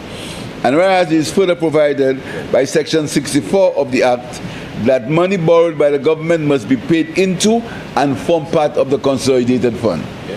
And whereas by virtue of the Finance Administration Act resolution of Parliament to borrow for capital expenditure, Millennium Highway and West Coast Road Construction Project, published as statutory instrument number 83 of 2020, Parliament authorized the Minister of Finance to borrow an amount not exceeding the equivalent of the sum of $7,945,000, the original loan, to finance the Millennium Highway and West Coast Reconstruction Project, the project. And whereas the Minister of Finance finds it necessary to amend the loan agreement to borrow from the Caribbean Development Bank's ordinary capital resources an additional amount not exceeding the equivalent of $10,813,000, the additional loan, for the purpose of providing additional finance to meet the estimated additional cost of carrying on the project, the amended loan agreement.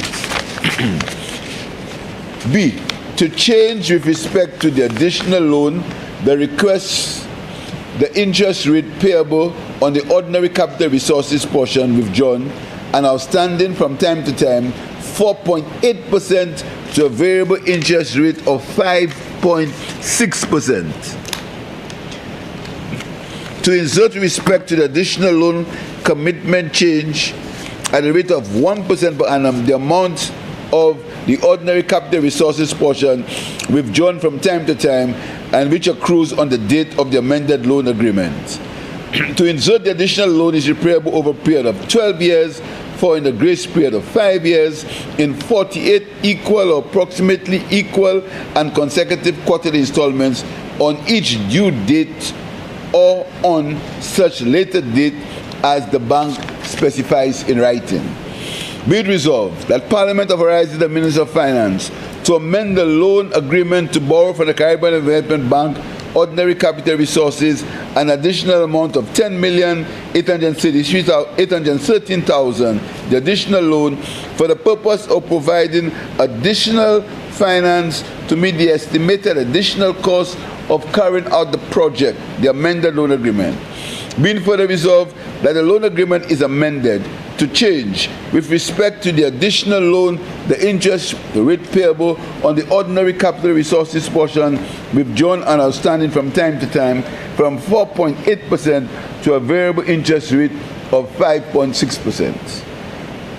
To insert with respect to the additional loan, the commitment charge at a rate of 1% per annum on the amount of the ordinary capital resources portion on withdrawn from time to time and which accrues on the date of the amended loan agreement. To insert the additional loan is repayable over a period of 12 years, following a grace period of 5 years, following the date of the amended loan agreement, in 48 equal, approximately equal, and consecutive quarterly installments on each due date or on such later date as the bank specifies in writing. Mr. Speaker, this additional loan, Mr. Speaker, is to add to a previous loan of about $7.9 million US, to add to the grant funds from CRIF, from the grant funds from the British government, Mr. Speaker, CIF, the UK SIF, Mr. Speaker, and the history of that, Mr. Speaker, I will tell you in a while. All I want you to note, Mr. Speaker, is that loan does not have the clause that existed in the Kuwaiti loan, Mr. Speaker. If you notice, it's not there because of the lack of confidence that the last government put us through. That is why in the Kuwaiti rate, there's an additional commitment charge, because they did not want to go through what they went through under the last government, that irresponsibility and that recklessness, Mr. Speaker. So that clause was in that agreement, but it's not in that agreement. I just want you to know that, Mr. Speaker. Mr. Speaker, that story is a long story. The UK SIF, Mr. Speaker, and that was negotiated with Dr. Kenny Anthony when he was Minister of Finance. He was Prime Minister and Minister of Finance. The UK SIF gave infrastructure loan. At that time, the thinking of the government, and not only to St. Lucia, but throughout the region, the UK government was, they decided that they would have given us a grant to help in infrastructure development on the Tony Blair, or Cameron, or Blair, on the Cameron, on the Prime Minister Cameron, Mr. Speaker. They gave a grant for infrastructure development in the region, not only in Jamaica, etc.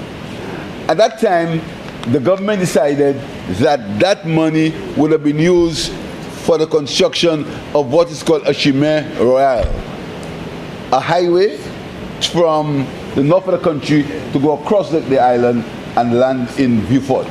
That was the original thought. That one, I think it was about $35 million was the loan, something of that nature. 45? That was the grant, Mr. Speaker. So a feasibility study was done by the Caribbean Development Bank, Mr. Speaker, and note the difference. When that study was done, the member for Southeast Castries, who was in opposition at the time, was invited to have a discussion on that feasibility study. He was invited to the Bexon School for a discussion on the feasibility study. I spent 5 years in opposition, 6 years at some point, and I was never invited to have a discussion on anything.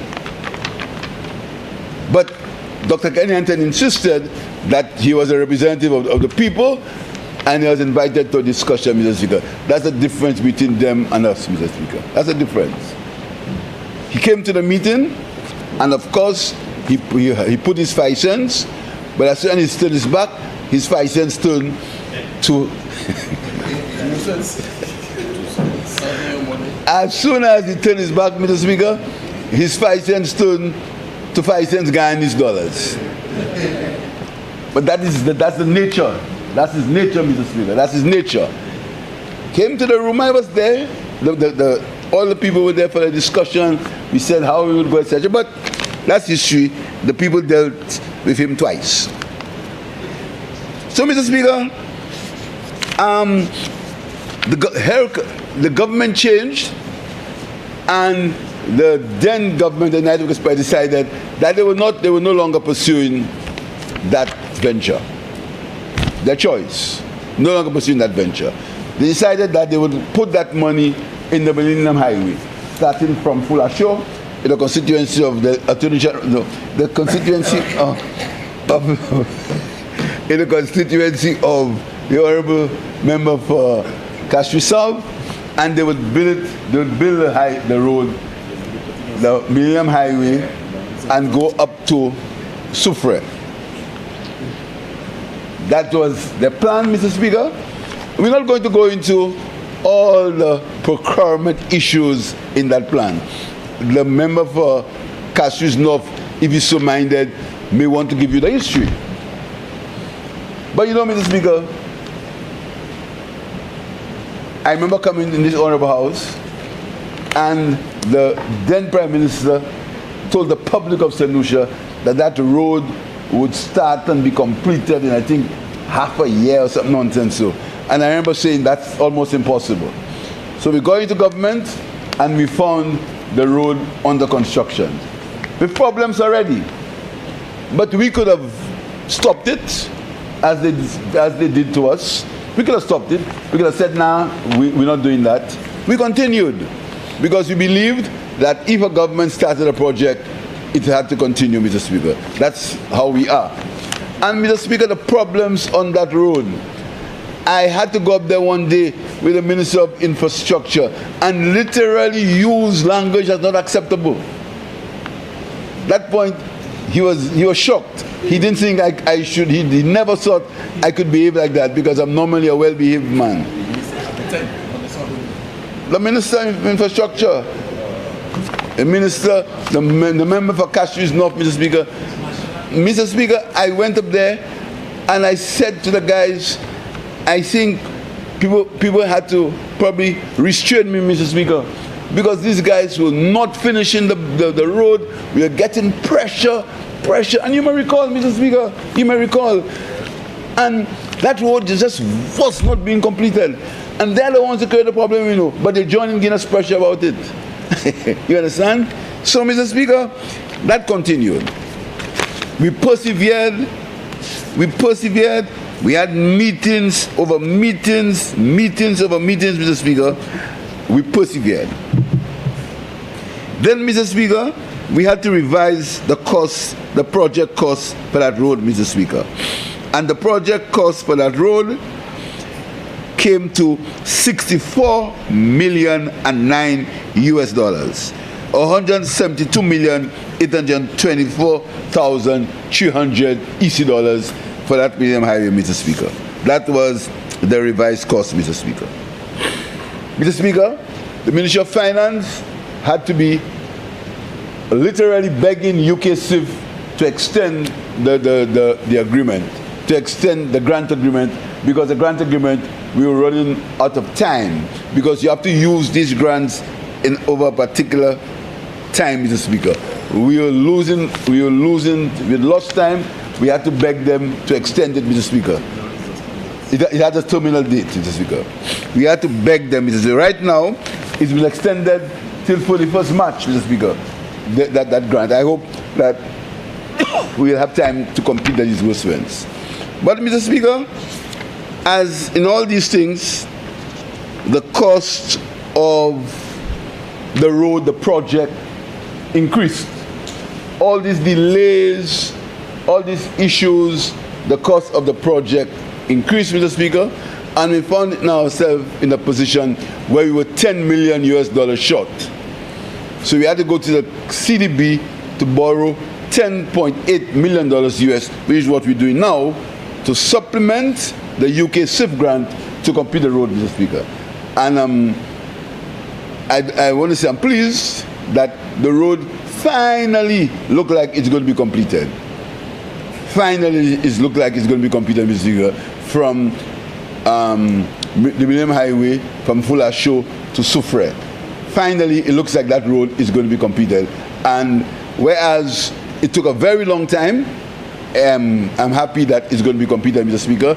And if plans to name part of it the Julian Alfred Highway and the beautification of the roundabouts, that should be a pretty beautiful sight when it's completed, Mr. Speaker. But, Mr. Speaker, we took the pain of the endurance, Mr. Speaker, in that road. And the public complained, Mr. Speaker, rightfully so. The public complained about that road. I don't know if you recall, Mr. Speaker. And finally, we, with a $10 million injection, the road should be completed, Mr. Speaker, for the people of St. Lucia, and particularly the people on the West Coast. They should have a smoother ride from Castries to Soufrière on the West Coast, which has its tourism impact, because people go into the Sulphur Springs, Mr. Speaker. Its tourism impact, it will help in that way, and then it will also help the people in Answer and Castries to make that journey on a better road, because the people have really endured, Mr. Speaker, on that road. That road was really bad. But finally, the road is being completed, and all the benefits of a completed road will accrue to the people of these areas, Mr. Speaker. So that is another reason why we borrowed, Mr. Speaker. We could not have allowed the road not to be completed, and we will not go into the mess on that road. Today, we're not going to that, Mr. Speaker. But finally, the road is going to be completed, and that $10 million will complete it, Mr. Speaker. So I urge members to support this resolution. I thank you, Mr. Speaker.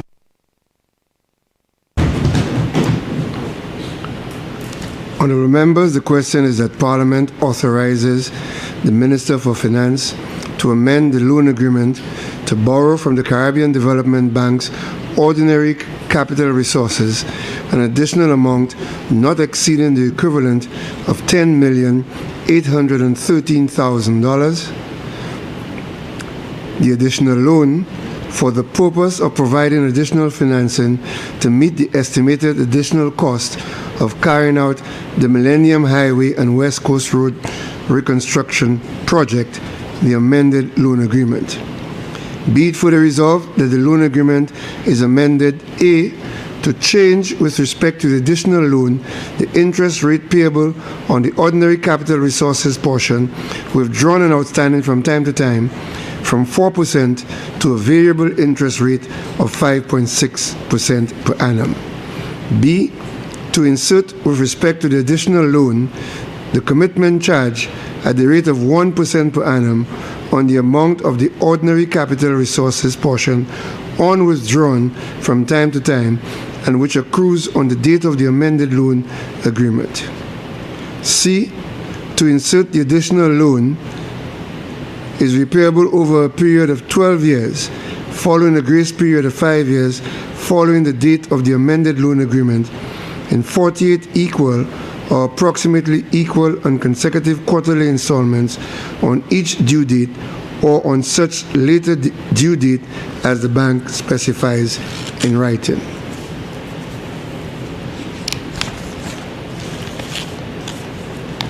Member for Castries North.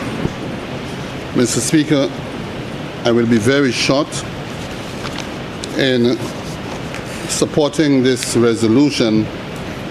I believe I owe to the people of St. Lucia, for those who may have thought that during that period of time that I was wasting time, didn't know what I was doing. There was no need to have me on board at that time. For those who said that I needed to collect my flowers, retire, go on a cruise, etc., etc. It was a bittersweet occasion. Today is a bittersweet occasion because throughout this period, Mr. Speaker, I took the accusations, the cursing, the blame, and all that came with it during that period of time. And I'm reminded that one afternoon while I was doing a visit of the road, a bus driver, Mr. Speaker, drove past and halted the traffic to abuse and curse me about the condition of the road, which I knew for sure was a good intention, but there were issues that I could not have shared with the general public at the time. But I may remain steadfast to the cause, knowing full well that at the end of the day, we all will smile.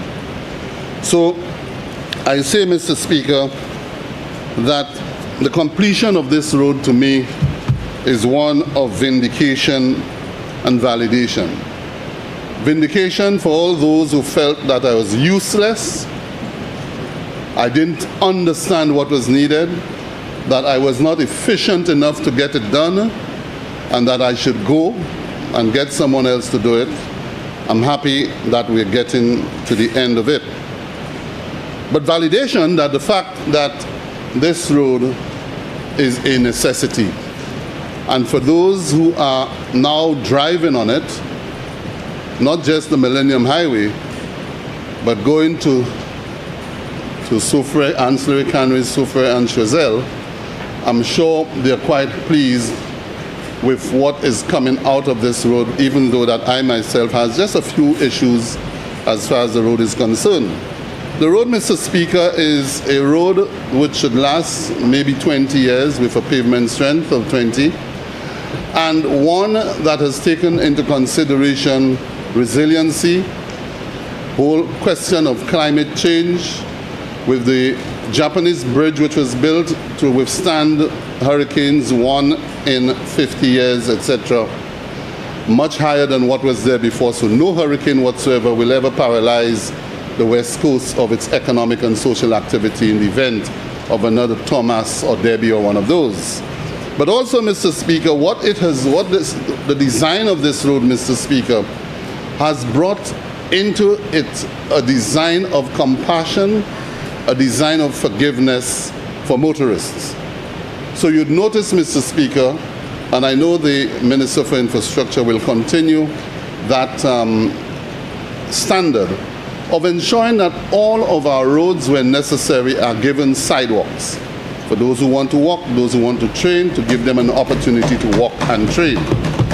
But more than that, that the road will be forgiven onto persons who may either reckless driving and slip off the carriageway, to be guarded by guardrails that will keep them safe on the road. These are the elements, Mr. Speaker, which this road brings in, and hopefully as we move on, Mr. Speaker, much of the utilities, Mr. Speaker, in terms of resiliency, should go on the ground. And it is one of the things that I believe as we move forward, Mr. Speaker, that all of our roads should be built with resilience, and all of our utilities should go on the ground, developing a utility channel or corridor that once a fault happens, simply open up the corridor and to deal with it without digging up your roads and causing damage. So again, Mr. Speaker, I feel vindicated and validated that we get into this end. I want to thank the Prime Minister again for having the trust and confidence in me, and at least understanding what was going on. But, Mr. Speaker, as we move forward, we really need to find a way when we are given grants and other monies, that we need to ensure that the architecture of the implementation of those roads are done in such a way that we don't end up having to spend extra monies in the manner in which we spend those monies outside of the grant funding which was given to us. So once again, Mr. Speaker, I thank you and I support this resolution.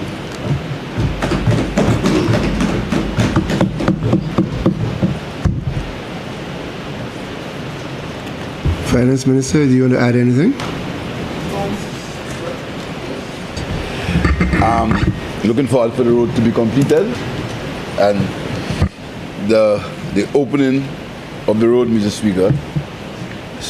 That's all I'm looking forward to. Thank you.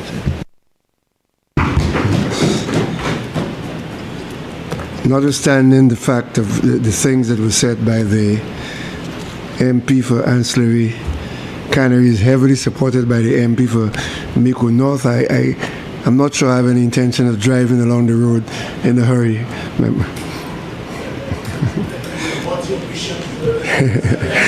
Honourable members, the question is that Parliament authorizes the Minister for Finance to amend the loan agreement to borrow from the Caribbean Development Bank's ordinary capital resources an additional amount not exceeding the equivalent of US dollars 10,813,000, the additional loan, for the purpose of providing additional financing to meet the estimated additional costs of carrying out the Millennium Highway and West Coast Road Reconstruction Project, the amended loan agreement.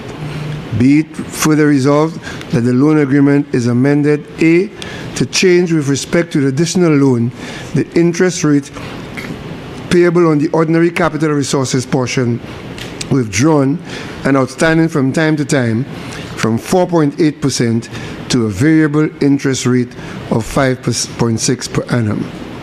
B, to insert with respect to the additional loan the commitment charge at the rate of 1% per annum on the amount of the ordinary capital resources portion on withdrawn from time to time and which accrues on the date of the amended loan agreement. C, to insert that the additional loan is repayable over a period of 12 years, following a grace period of 5 years, following the date of the amended loan agreement, in 48 equal or approximately equal and consecutive quarterly installments on each due date or on such later due date as the bank specifies in writing. I now put the question. As many as of that opinion say aye. Aye. As many as of a contrary opinion say no. I think the ayes have it. The ayes have it. Minister for Finance. Whereas it is provided by Section 65(1) of the Public Finance Management Act, Cap 15.0 on the Act, that the Minister of Finance may, by an affirmative resolution of Parliament, grant a guarantee in accordance with an enactment.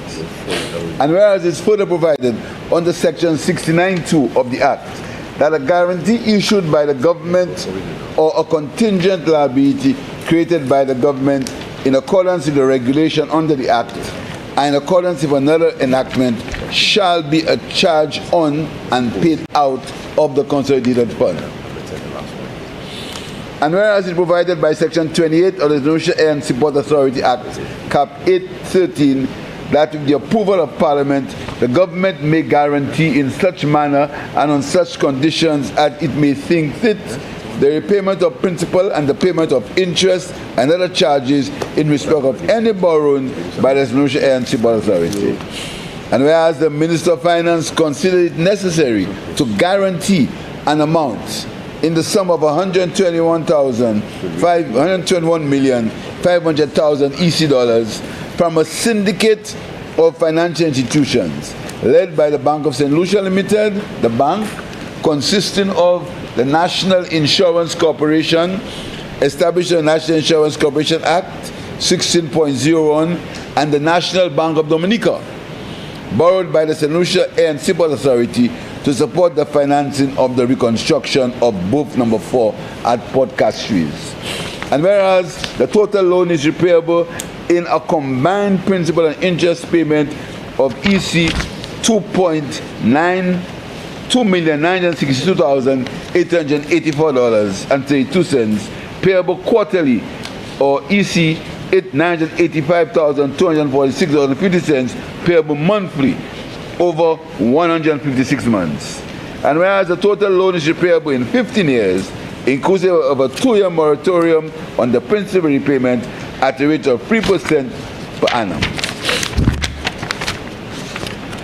And whereas the loan is subject to a lead arranger non-refundable fee of $243,000, an annual non-refundable agent fee of $24,300 payable to the Bank of St. Lucia, a non-refundable commitment fee of $607,500 payable on the execution of the loan agreement, an amendment fee of $7,500 for each material amendment requested by the borrower over the life of the loan, a prepayment penalty fee of 2% of the outstanding principal balance if more than 10% of the loan principal balance is repaid in any 1 year up to the 4th anniversary of the date of the loan.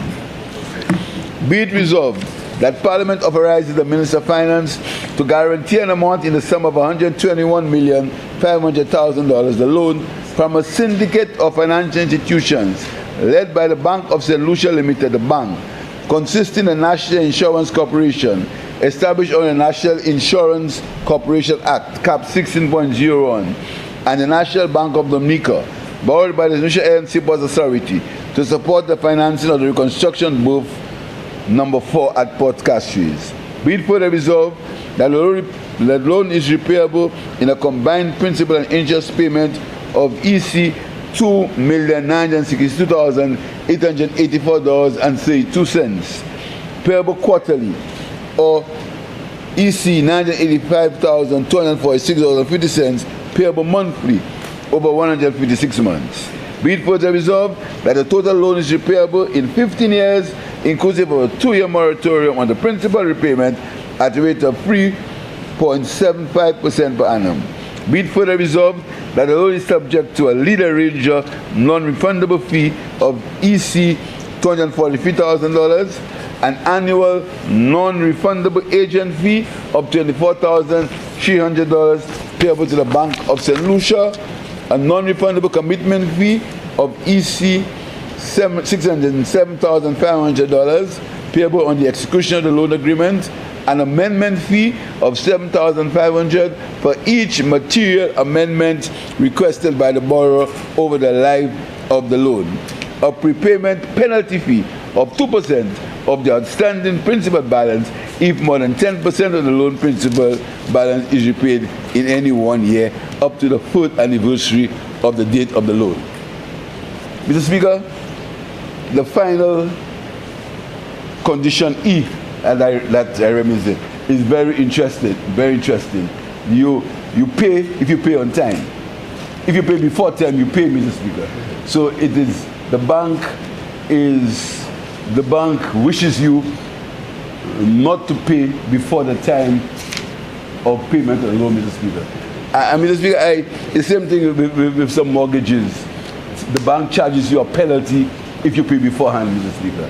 Mr. Speaker, I really think that is not altogether correct, Mr. Speaker.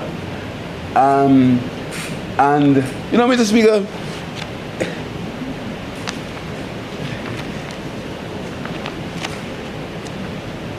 banks have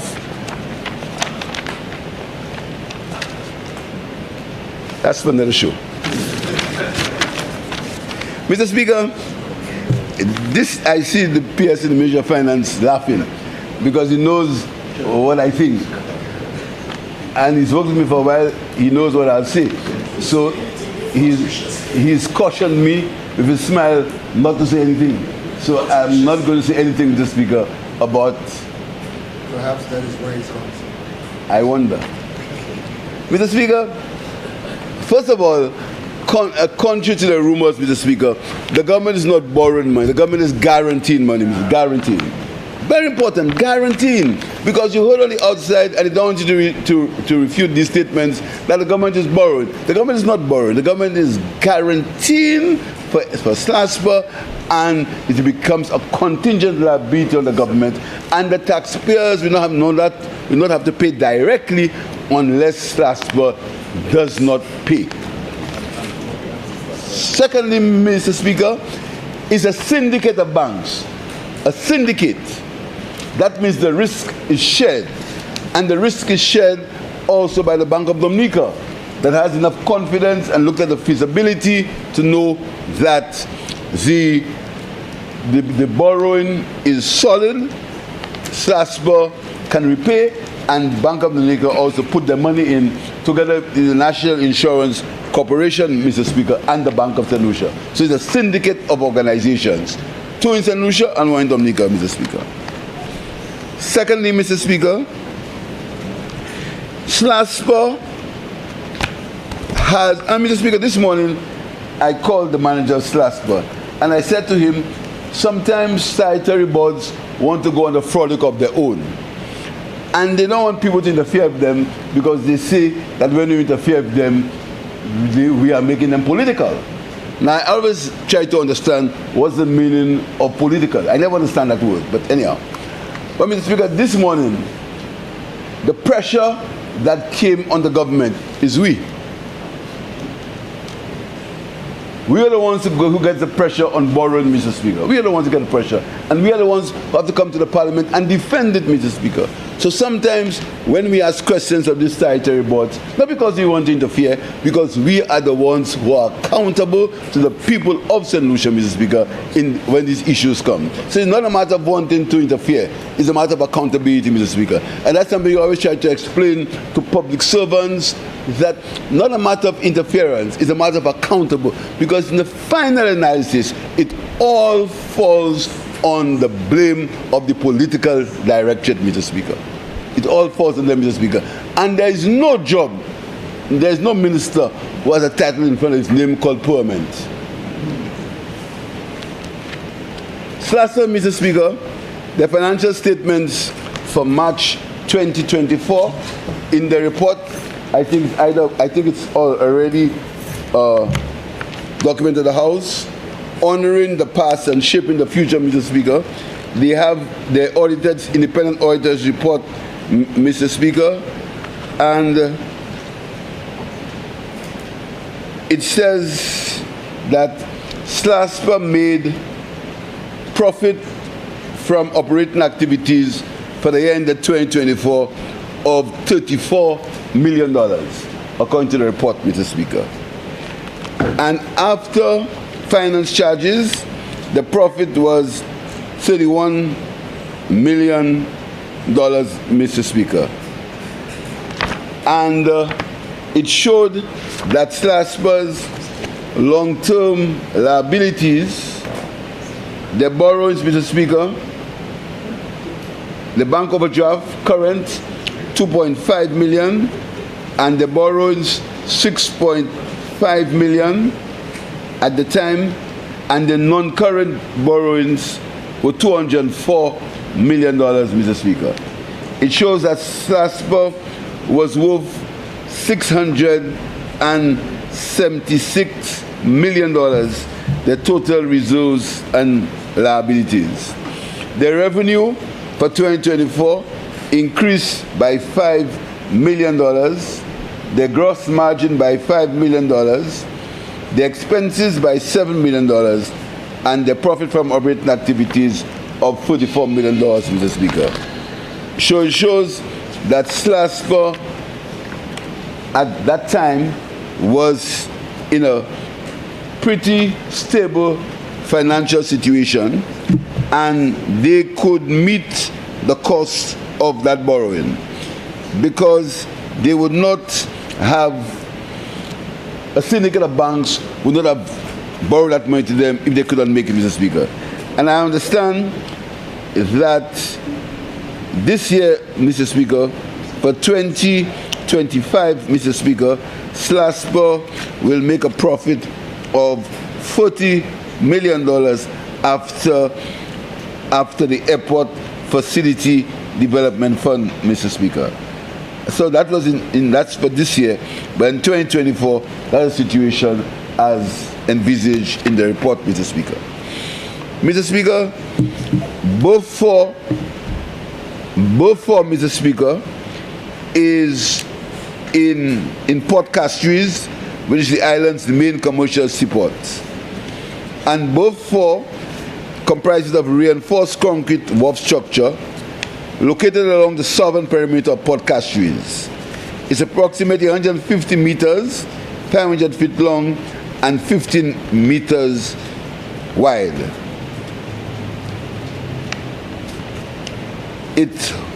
The mobile harbor crane is situated there that's used for offloading and unloading containers from cargo ships. It operates exclusively in Beaufort. That is the crane, the new crane that was purchased.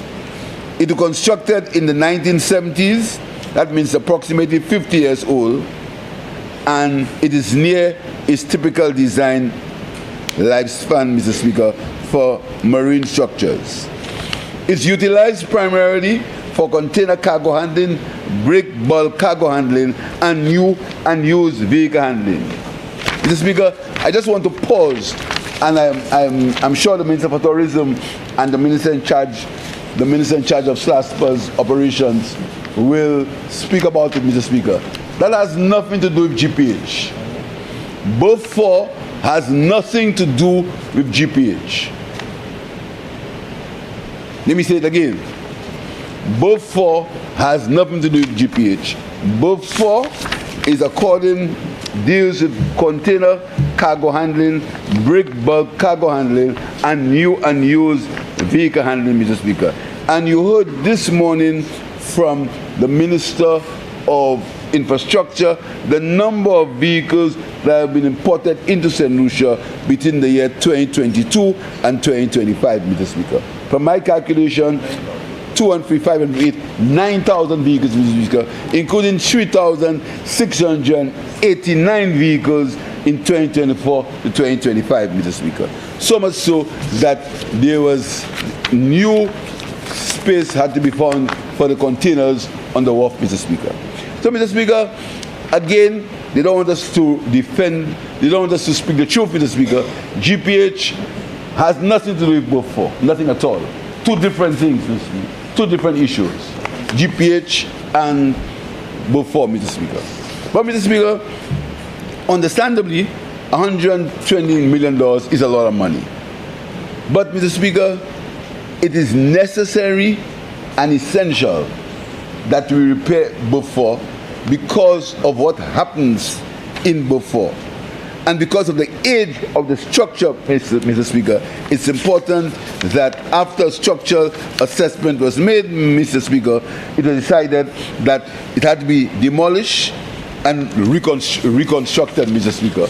And the tender documents, it was procured properly, Mr. Speaker, and a world-renowned firm will be used to do that work, Mr. Speaker. There's going to be some inconvenience, as I said before. There's going to be some congestion, Mr. Speaker, but I'm sure SLASPA will work with the private sector to ensure that there's minimum disruption and minimum issues, Mr. Speaker. But, Mr. Speaker, the problem with St. Lucia, we are developing at a rate that is unimaginable. That's a problem, Mr. Speaker.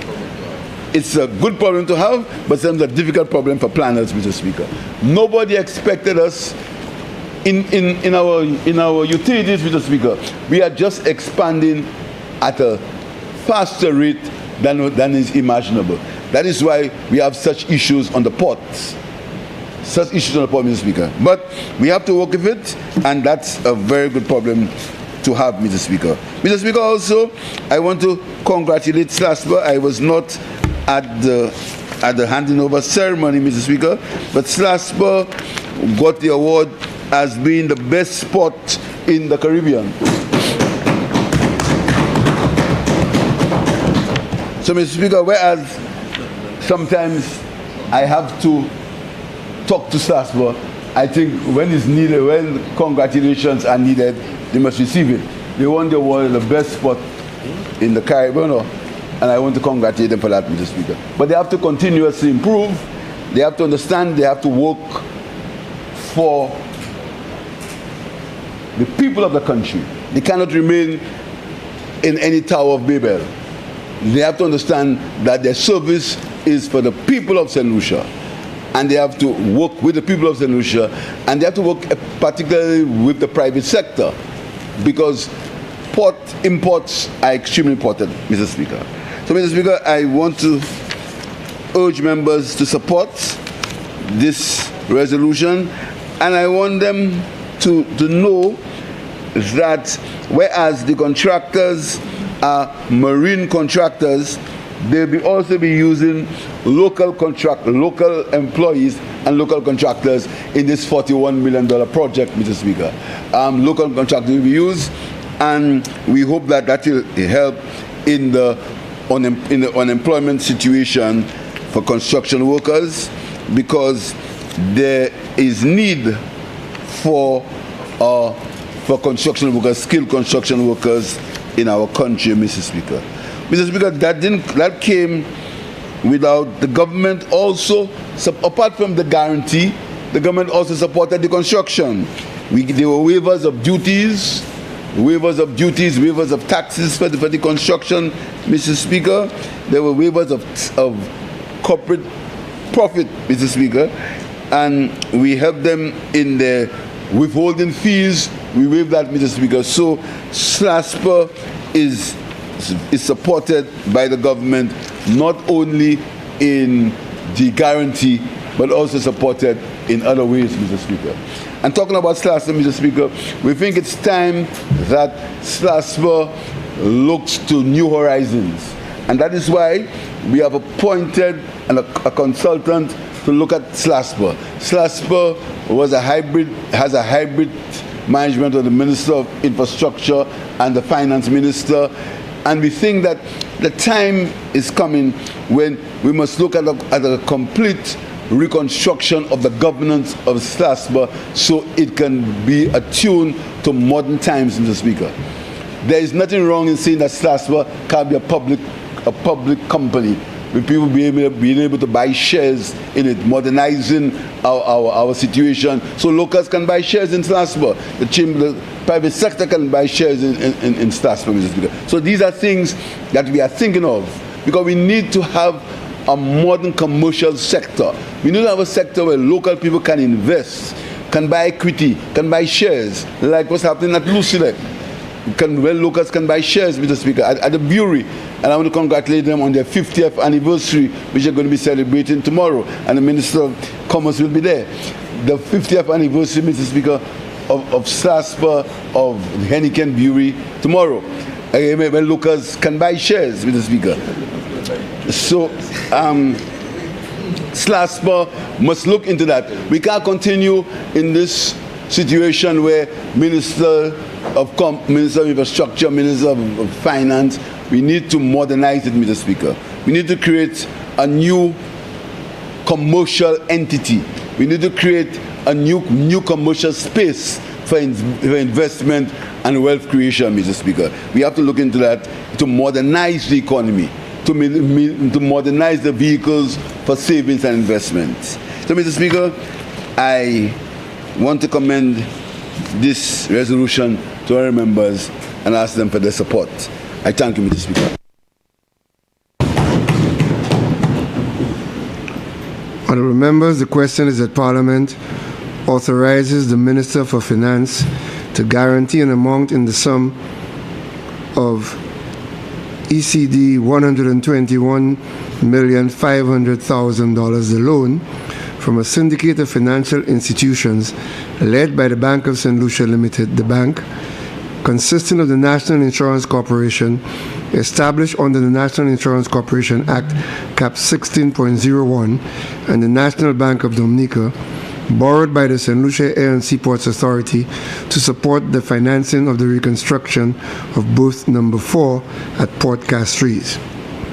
Be it further resolved that the total loan is repayable in a combined principal and interest payment of ECD $2,962,884.32, payable quarterly, or ECD $985,246.50, payable monthly over 156 months. Be it further resolved that the total loan is repayable in 15 years, inclusive of a 2-year moratorium on the principal repayment at a rate of 3.75% per annum.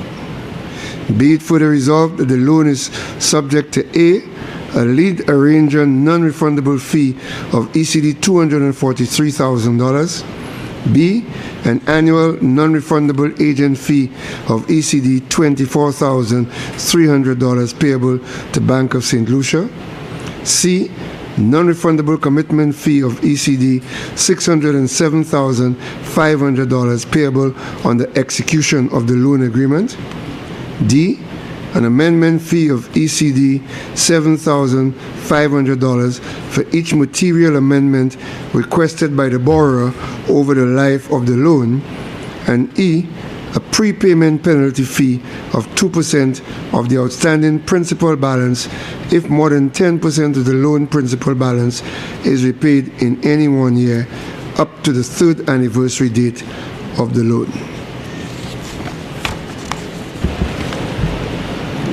Member for Dennery North.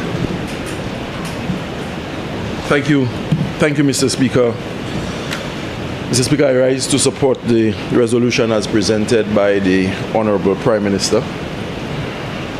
But, Mr. Speaker, before I get into the substantive matter of the motion, let me, like the Prime Minister, place on the record my congratulations to Strasbourg for having captured the Nathan Dundas Cruise Port of the Year Award for 2024. This is a very prestigious award, Mr. Speaker.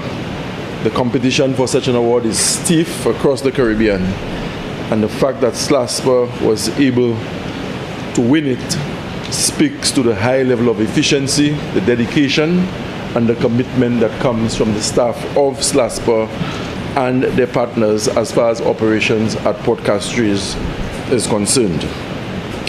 Mr. Speaker, we are guaranteeing a loan of $121.5 million for SLASPA. Mr. Speaker, we are not borrowing money as central government that we will pass on to SLASPA, but instead we are providing a guarantee, meaning that it is not the responsibility of central government to repay that loan. Mr. Speaker, I will state also that I am heartened by the fact that the financing is led by local financial organizations, the Bank of St. Lucia and the National Insurance Corporation. Oftentimes we come to this parliament to borrow money, and we have to look very far beyond the shores of the Caribbean in search of financial resources to treat with our development agenda.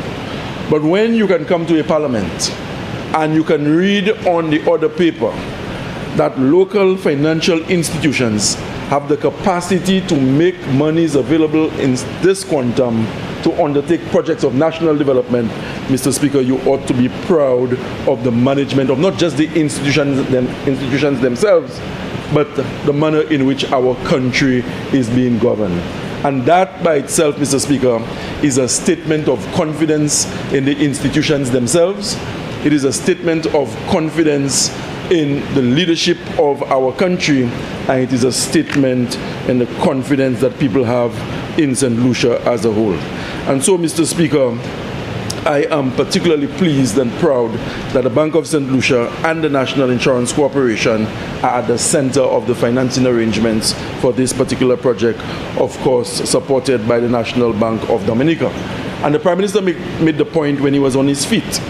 With having three financial institutions providing the resources for this particular project, Mr. Speaker, the risk per institution is minimized.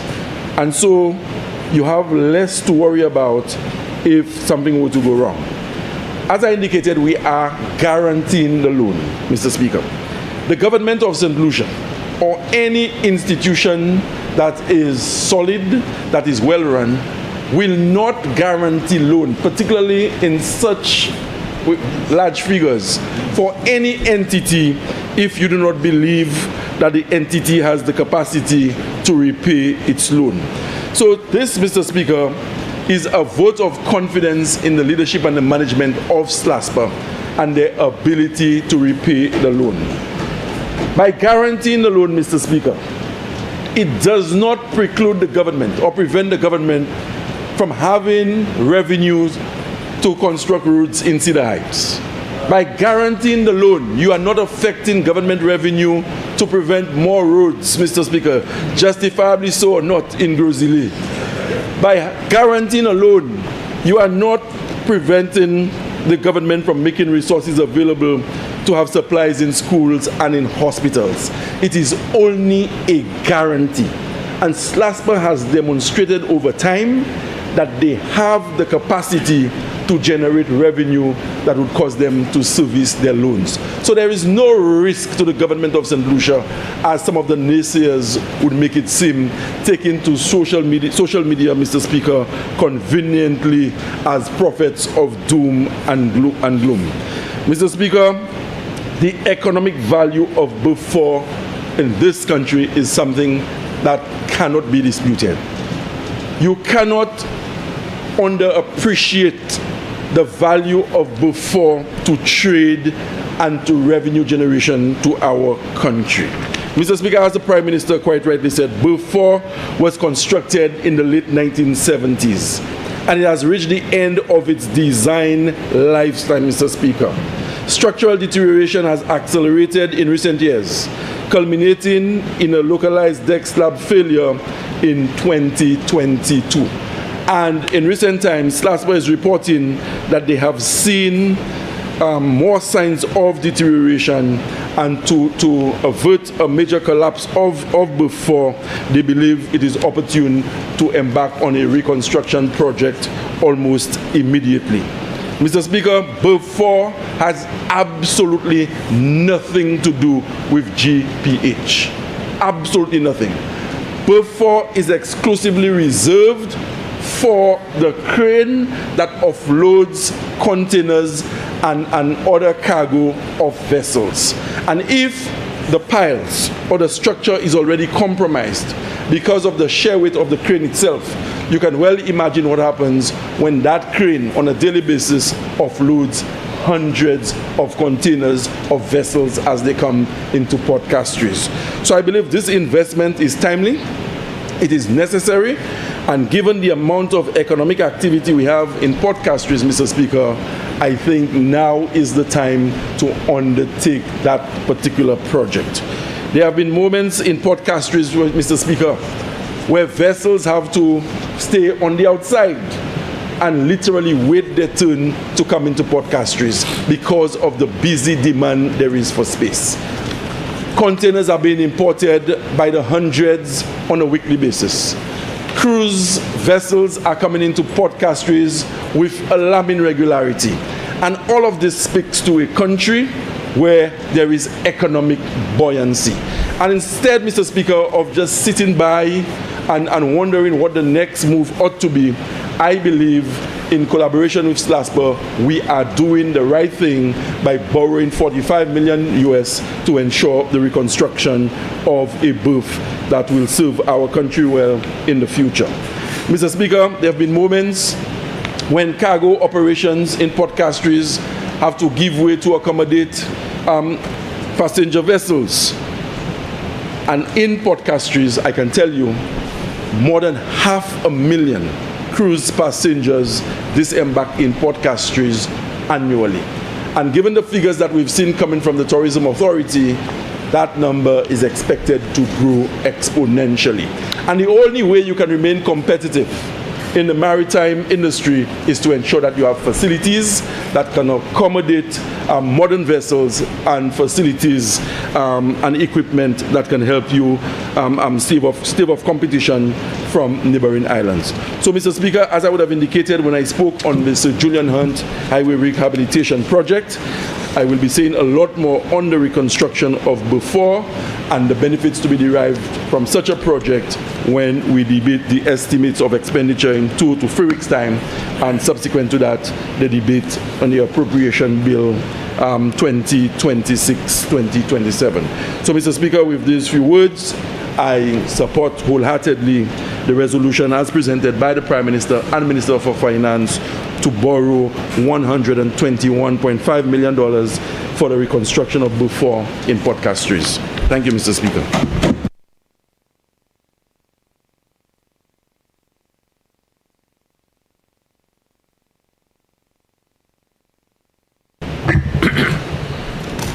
Member of Castries South. Thank you very much, Mr. Speaker. Mr. Speaker, I rise to express my support for the resolution allowing the Minister of Finance to guarantee. It is a guarantee, Mr. Speaker, to allow SLASPA to reconstruct Beaufort. Mr. Speaker, the member for Castries East made a very important point. And he stated that as the political directorate, it is sometimes a little uncomfortable when you speak to statutory boards because they assert a certain level of autonomy and they wanting to be able to be independent in their decision making. And very often you have to remind them that your role is to ensure oversight. After all, they are established to fulfill the government's agenda. And sometimes you allow them the space to be able to make their decisions and to function without any political guidance. But the member made a very important point. The public expects the members in here to be held accountable for decisions made and taken.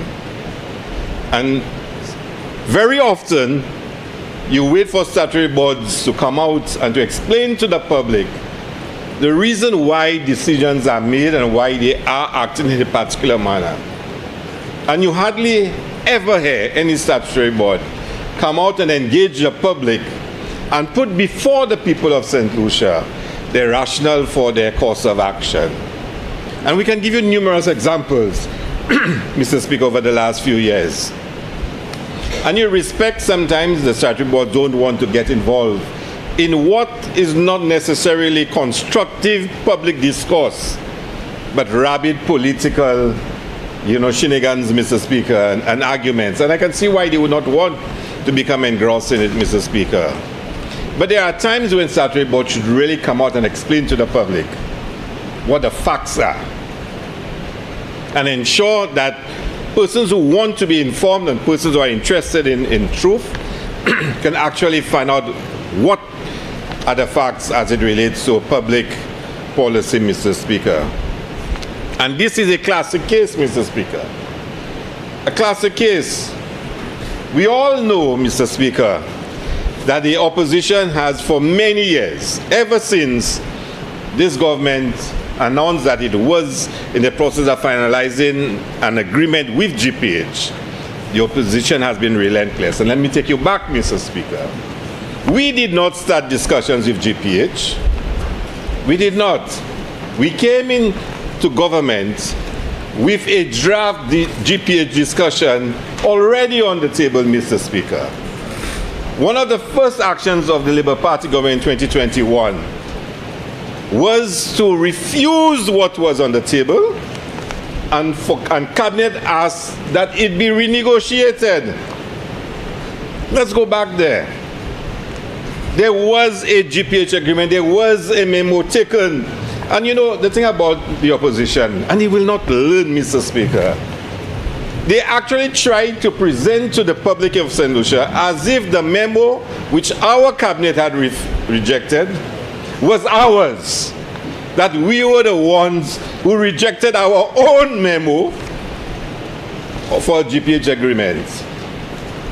And what we did was to sit with GPH and to say to GPH, we want more than what was on the table, and we extended it to include the boardwalk, which has been finished now on the waterfront, and to Soufrière, as well as Banans Bay.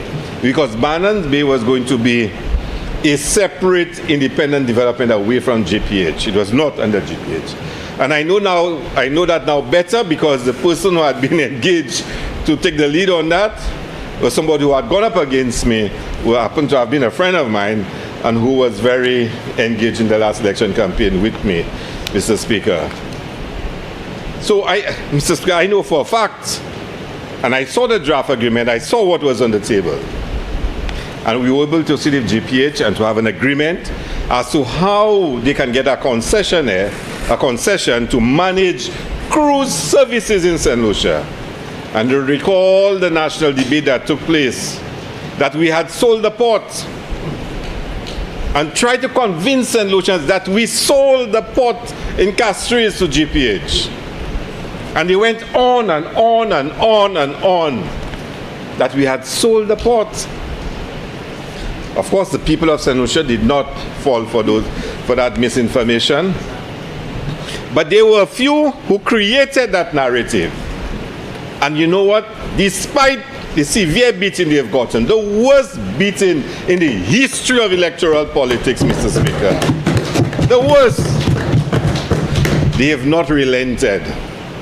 They are still continuing with the false narratives. The same United Workers' Party, when in government, on 2 occasions signed deals with Royal Caribbean to do the same things for cruise services in St. Lucia. Twice. The member from Mico South, who's not here, was once Minister of Tourism, and he signed the first one in 2008, and he signed the second one as Prime Minister. The member from Castries North can tell you what happened. He was in Europe with the Prime Minister then to discuss a GPH agreement. And he was abandoned in a hotel. When he woke up next morning looking for his Prime Minister to discuss with him, he found out the Prime Minister had already left and traveled and left him alone in the hotel. I'm not even sure how he paid his hotel bill. Where did he go to? Mexico. But Mr. Speaker, 6 months ago. Mr. Speaker, this is what had passed for governance in this country, Mr. Speaker. But let's move on, Mr. Speaker. Let's move on, because why this is important.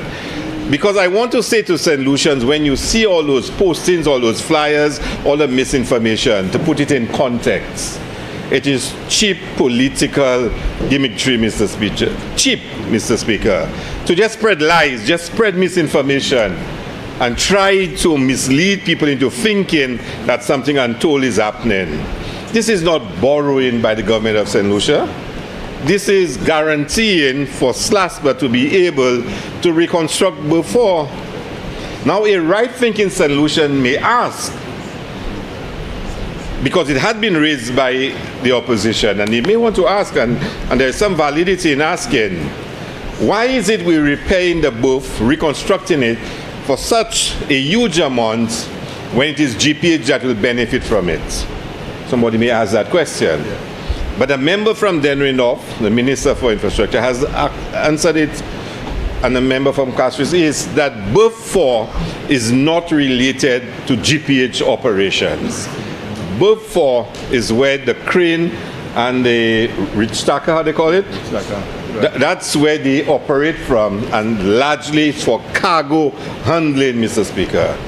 But I can also say to this Honorable House that when we were discussing and negotiating with GPH, and GPH asked SLASPA very clearly what was needed to improve Port Castries to facilitate cruise services, the only issue that was put on the table was fixing the kink that exists between berths 2 and 3 and berths 4, that it is not a straight line. Yeah. So it means mega ships, if they come up to that place, could not dock properly because the port was not aligned in the straight. And they had a need to fix it. And therefore, GPH, as part of port improvement to facilitate cruise services, agreed that they were going to fix up the kink between berths 2 and 3 and berth 4. That was the only thing on the table before GPH. The only impact GPH has on the berth is the disembarkation of passengers who come onto the wharf. That's it. But of course, subsequent to that, of course, cargo handling and the demands of it and the weight of the crane and the other equipment, it was discovered that the structural integrity of berth 4 was severely compromised. Nothing to do with cruise, nothing to do with GPH, and certainly beyond what was put on the table, which was to fix up the kink between berth 2 and 3 and 4. So SLASPA did the rightful thing. Having done the assessment, having realized that the berth is severely compromised, took a decision to reconstruct berth 4. And therefore, this is why we are here today. That SLASPA is asking the government to guarantee the loan so they can proceed with the reconstruction of berth 4. So, Mr. Speaker, all the talk about GPH, all the talk about borrowing over $100 million for GPH to benefit, Mr. Speaker, is just a continuation of a failed narrative, Mr. Speaker, of a failed attempt to mislead and to create uncertainty in the minds of St. Lucians. And as I said earlier this morning when I spoke, this country is on a very clear trajectory, a very clear one. The people have spoken, the people have said that they are confident in the direction in which this country is being taken, and the people have confidence in this government. So all those false narratives, Mr. Speaker, will fail again and again and again. Because very shortly, Mr. Speaker, the waterfront will be completed. Bannon's Bay, for all what they tried to try and make sure that the individuals never move from there. Bannon's Bay, maybe by Castries Central, going over into Castries South, somewhere on the borders. It's a national project, Mr. Speaker. Let's get that clear. There are national roads, there's national stadium, national cricket ground. National Bannon. It's a national project, Mr. Speaker. But the point is, Mr. Speaker, is that all those attempts at distraction of, trying to stop projects and trying to spread wrong information, Mr. Speaker, will fail. Because it is going to be delivered to the people, lives of people will be improved. The vendors arcade is moving smoothly, Mr. Speaker. Soufre is moving smoothly, Mr. Speaker. And in the next 3 years, this country will look totally different to what it looks like now, Mr. Speaker. Castries will be, Castries will be dramatically different, Mr. Speaker. And may I take this opportunity to express to the member for Castries Central for the excellent work he's done, Mr. Speaker, in beautifying, Mr. Speaker, approaching the Slasper Bridge, Mr. Speaker, the paint job. I wish you'd have gone over the bridge, Mr. Speaker. Mr. Speaker. But excellent work. Castries will look different. The halls of justice that's been completed, the new look for the Parliament building, the park outside there, Mr. Speaker. When we start the Branson building, I'm sure the member from Castries East will speak all about that in the next few weeks, Mr. Speaker. This country is moving forward, and we're moving forward together, Mr. Speaker. There are challenging times beyond our control, Mr. Speaker, but we must never be daunted by challenges. Challenges must bring out the best in us, Mr. Speaker, and I have total confidence in the men and women around this table, in this honorable chamber, Mr. Speaker, that we will take the country forward. And so, Mr. Speaker, I want to once again express my total support for this resolution. Thank you very much.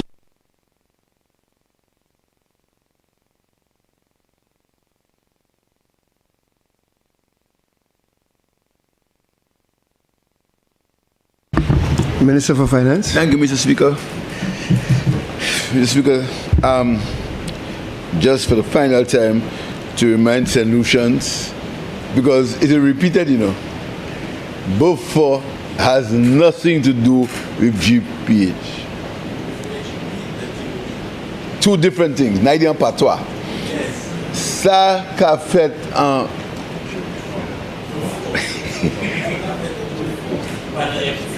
Ça qu'a fait en Beaufort pendant rien pour faire EPGPH. Pendant rien pour faire EPI. Rien. Mais you can encore. You can done you'll hate again, you hate the rants and the raves.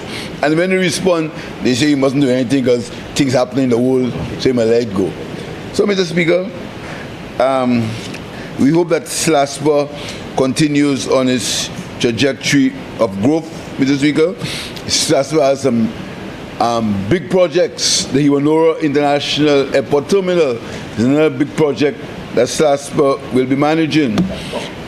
The runway at Iwanora Airport, another big project SLASPA will be handling, Mr. Speaker. So SLASPA has some big projects handling, and I hope that they understand the contribution that they have to make to the economy of St. Lucia, because they actually are a very big statutory board, a very important statutory board, Mr. Speaker. Thank you very much, Mr. Speaker. I ask members to support.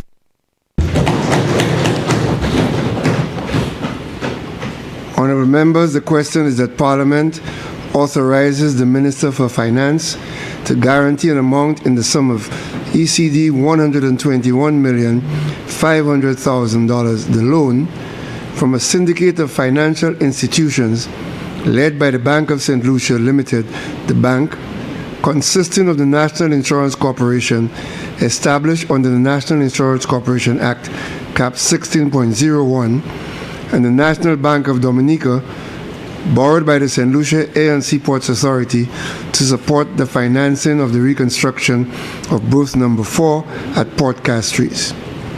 Be it further resolved that the total loan is repayable in a combined principal and interest payment of ECD $2,962,884.32, payable quarterly, or ECD $985,246.50, payable monthly over 156 months. Be it further resolved that the total loan is repayable in 15 years inclusive of a 2-year moratorium on the principal repayment at a rate of 3.75% per annum.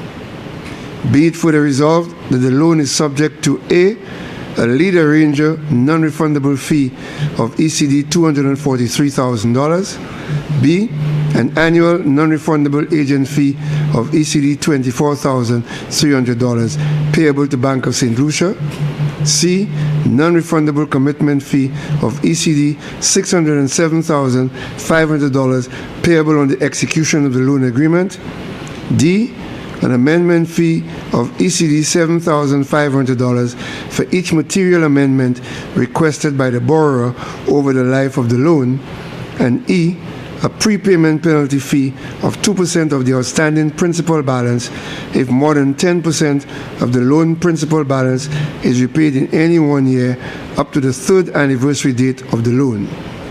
I now put the question. As many as of that opinion say aye. Aye. As many as of a contrary opinion say no. I think the ayes have it. The ayes have it. Finance Minister.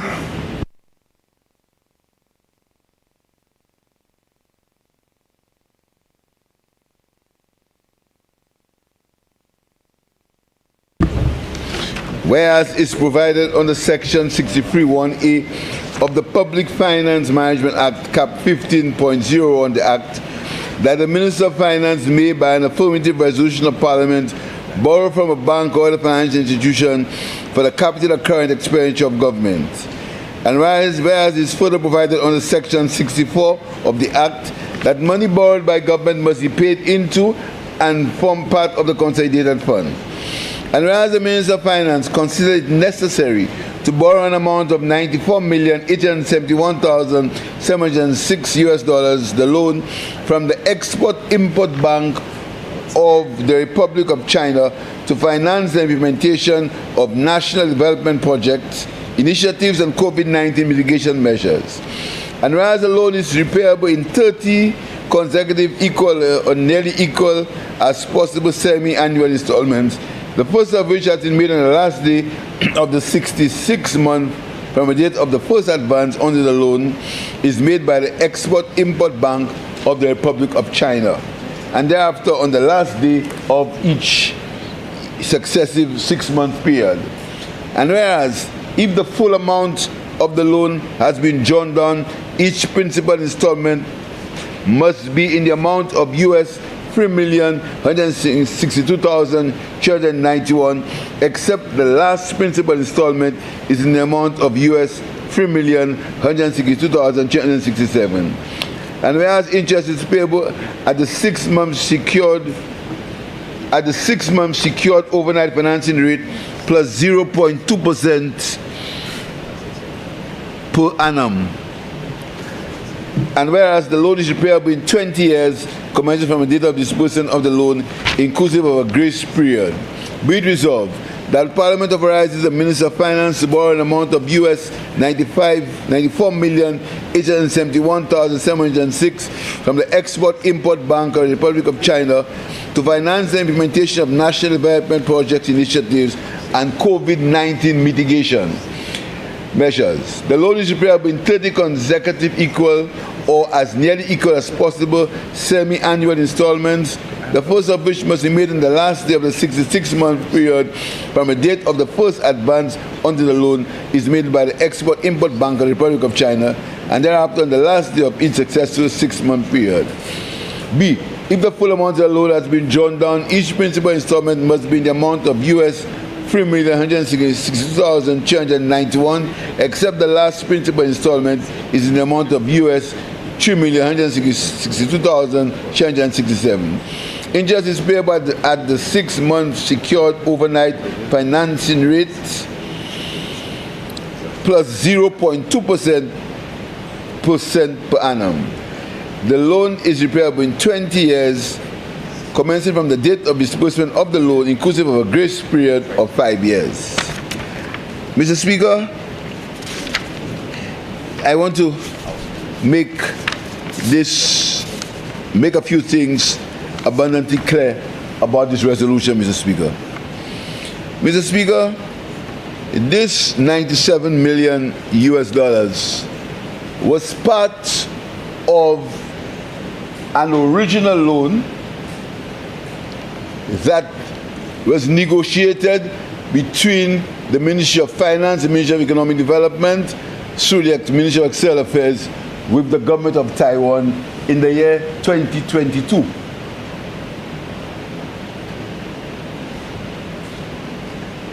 It was part of a package, and I want to inform Mr. Speaker that that package is going to expire in 2026. December 26, Mr. Speaker. Is in that package the CDP exists? Is that entire package, Mr. Speaker, that the CDP exists? And then on Monday, Mr. Speaker, we'll be getting, I'll want to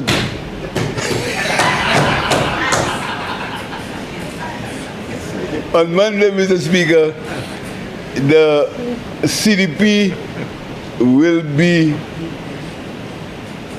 the check will be handed over to the government for the CDP, the last CDP in that package, Mr. Speaker.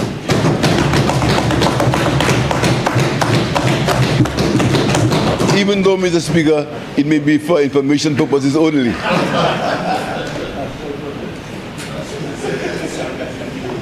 So, Mr. Speaker, so that's part of that package.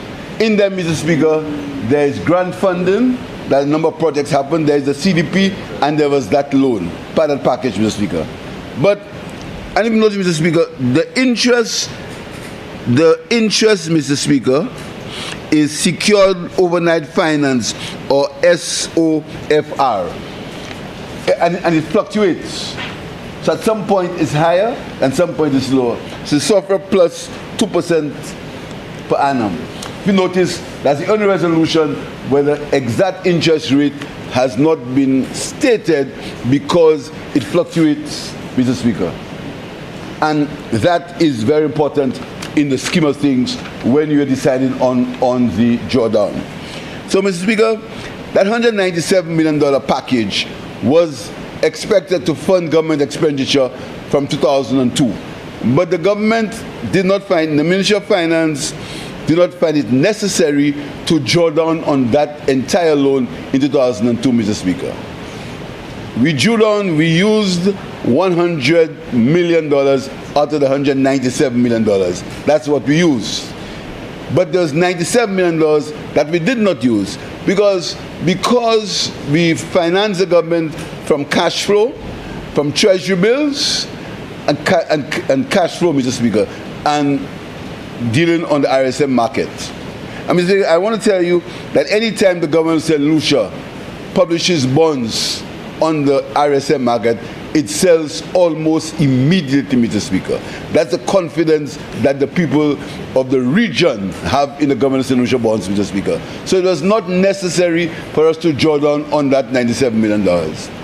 But now, to fund the budget going forward, we think it's necessary for us to draw that $97 million, and it will be part of the funding of the budget 26 to 27, part of it, Mr. Speaker. So it's not anything new that we're doing. We just bring it to Parliament now for ratification by the Parliament, but it was money negotiated from the year 2022 when we got into government, Mr. Speaker. So all the shouts, Mr. Speaker, just regularly the opposition creating panic where panic does not need to exist, Mr. Speaker. What they must say to the people is the last time we came to this Parliament to borrow was in 2024. That's what the public must remember. And, Mr. Speaker, and that is part of money that was negotiated from some 4 years ago, Mr. Speaker. Mr. Speaker, what are we going to use that money for? As I said, we're going to use that money to fund the budget. We're going to use that money to fund the budget. We're going to use that money, Mr. Speaker, to national development projects, which will be outlined in the budget. So, the budget, next budget, but the budget, not this budget, the next budget, the budget 26-27, right? So that is what that money is good. Part of it government funding. I think the total financing needs of the budget is 207 million. Yeah. For this year, the total financing needs of the budget will be about $207 million, and we've got 97 million already from it, Mr. Speaker. And Mr. Speaker, I think you're not speaking out of turn. I think that it's very possible that this year we'll be carrying another primary surplus in the Council solution, Mr. Speaker.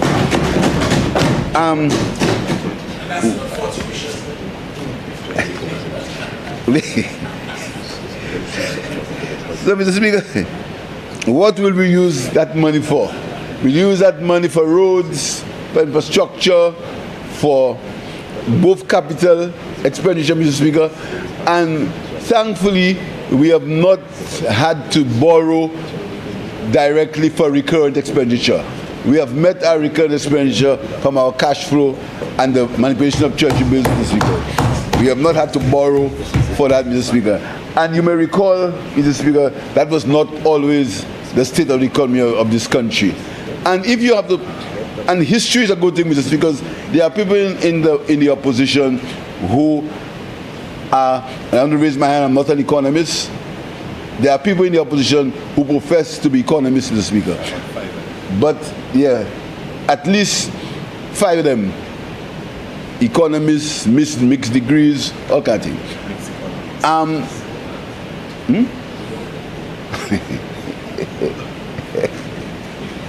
But Mr. Speaker, it's very important if you look at the balance sheet of the government. And in the budget, they estimate the debate on the 24th of April, March. We must look at the balance sheet of the government and look at what the progress that has been made between 2021 and 2026 and compare it between 2016 and 2021, Mr. Speaker. Mr. Speaker, when we inherited the government, the country was at a primary deficit. Not overall deficit, a primary deficit. That means that our income could not meet our recurrent expenditure and pay our loan interest. That's where we were. Let me say it again. A primary deficit means that your revenue cannot pay your recurrent expenditure and your loan interest. That's where we were, Mr. Speaker. And I'm very pleased, Mr. Speaker, although it's not where we wanted to be. But for the last 2 or 3 years, we have been running constant primary surpluses, Mr. Speaker. And we've done that, and we've paid all our loans. There has been no delinquency on our loans, and our bonds continue to sell in the market, Mr. Speaker.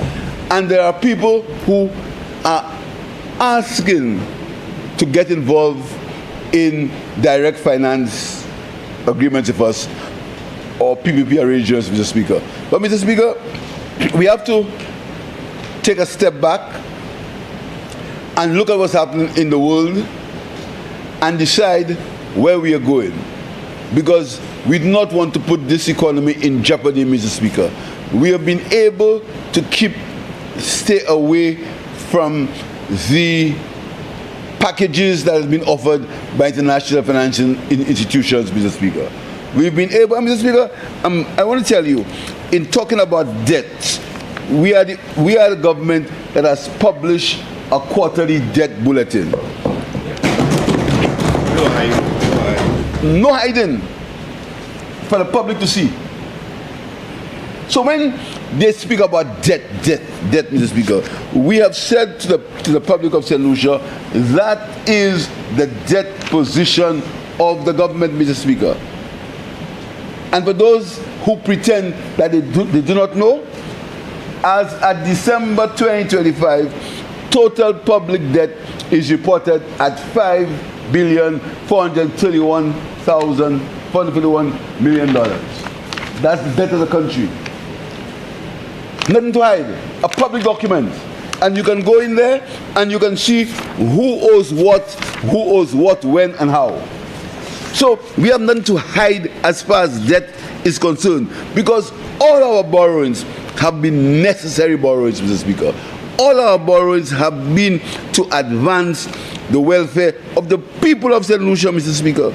And if you look at a breakdown of the public debt by borrower, Mr. Speaker, you will see that public external debt accounted for 61.3% of the total public debt, which amounted to $3.3 million, Mr. Speaker. $3.3 billion, thanks, Mr. Speaker. And you also tell Mr. Speaker, that government is moving, Mr. Speaker, to get into longer-term instruments, so we can reduce our exposure, Mr. Speaker. And all the aspects of our debt, Mr. Speaker, is clear. It's clear. Nothing to hide, Mr. Speaker. Nothing to hide. It says right here, we can tell you, Mr. Speaker, the central government external debt, what it's made up of. It will tell you that government guaranteed debt declined by $300 million between September and December. Government guaranteed debt, Mr. Speaker. It will tell you the instruments of our domestic debt. Therefore, everyone to see, Mr. Speaker. Tells you about, we raised, Mr. Speaker, on the regional security market, we raised $121 million, 6 auctions of 4 treasury bills and 2 treasury bills are shown in table 3 of the document, Mr. Speaker. All the information is there for everyone to see, Mr. Speaker. And, Mr. Speaker, in terms of the CIP debt, Mr. Speaker, the 5-year CIP bonds, which are non-interest bearing, Mr. Speaker, it is clear as to what bonds are being held by CIP citizens. So all these things, Mr. Speaker, are public. Complete transparency as far as the debt of the government is concerned. And the Ministry of Finance will tell you that I ask the questions, but I never ask them to influence or to change any figures for me. I respect their professionalism. I have no reason to believe that they will not act in the best interests of their profession. I have no reason to believe that, Mr. Speaker. So the Ministry of Finance, they are given complete autonomy to deliver the figures as they deem necessary, Mr. Speaker. And talking about that, Mr. Speaker, just as the statistical department, Mr. Speaker, complete autonomy, complete. And I hope that they respect that autonomy, the statistical department. They respect it. Because this finance minister has never said to any official of the Ministry of Finance to change any figure for me for it to look good. Never. What you see is the actual performance of the economy of St. Lucia, which states that there has been 4 to 5 years of consistent growth, Mr. Speaker. And the government's estimate will show you that the overall deficit is within prudential limits.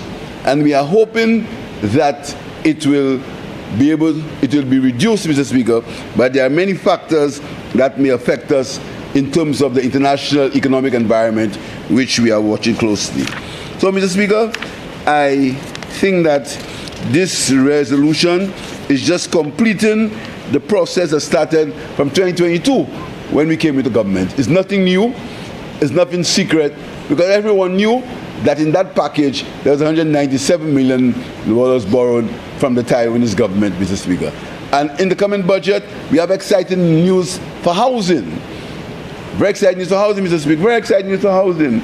The people of St. Lucia will be very, very excited. The public servants, the policemen, the nurses will be very excited about the news in the budget as far as housing is concerned, Mr. Speaker. There will be many exciting things happening in terms of infrastructure. And that is why you see the thrust to dismantle our programs, the thrust to create fear for fear-mongering, Mr. Speaker. But the government will remain on a steady keel. The government will continue to do what we have to do, because our motto remains, Mr. Speaker, putting the people of St. Lucia first. I thank you, Mr. Speaker.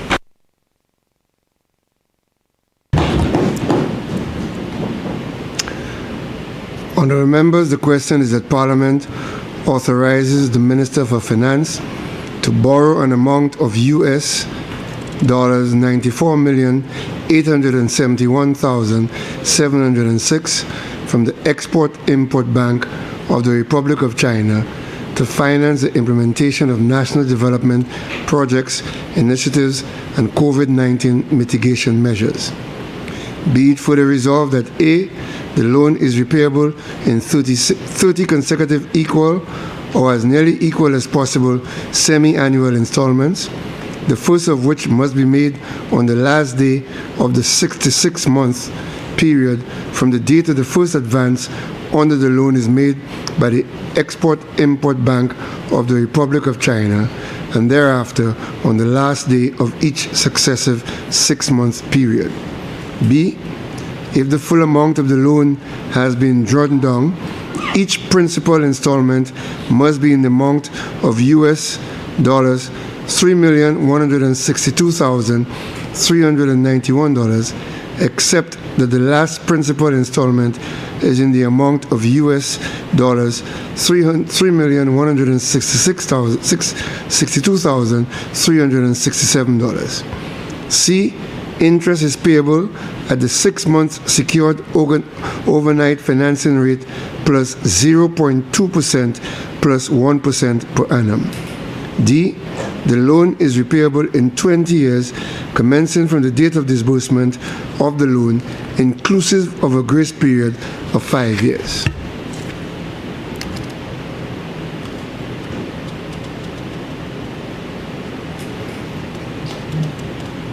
Finance Minister. Mr. Speaker, without further ado, I would like to thank members for the consent by silence and ask the Honourable House to approve the resolution. Honourable members, because the Prime Minister intervened, I have to reread the question.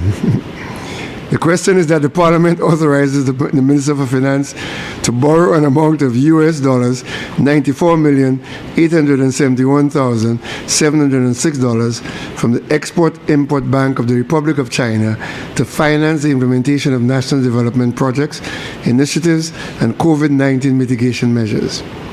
Be it further resolved that A, the loan is repayable in 30 consecutive equal or as nearly equal as possible semi-annual installments, the first of which must be made on the last day of the 66-month period from the date of the first advance under the loan is made by the Export-Import Bank of the Republic of China, and thereafter on the last day of each successive 6-month period. B, if the full amount of the loan has been drawn down, each principal installment must be in the amount of US $3,162,391, except that the last principal installment is in the amount of US $3,162,367. C, interest is payable at the 6-month secured overnight financing rate plus 0.2% plus 1% per annum. D, the loan is repayable in 20 years, commencing from the date of disbursement of the loan, inclusive of a grace period of 5 years. I now put the question. As many as of that opinion say aye. As many as of a contrary opinion say no. I think the ayes have it. The ayes have it. Minister for Finance.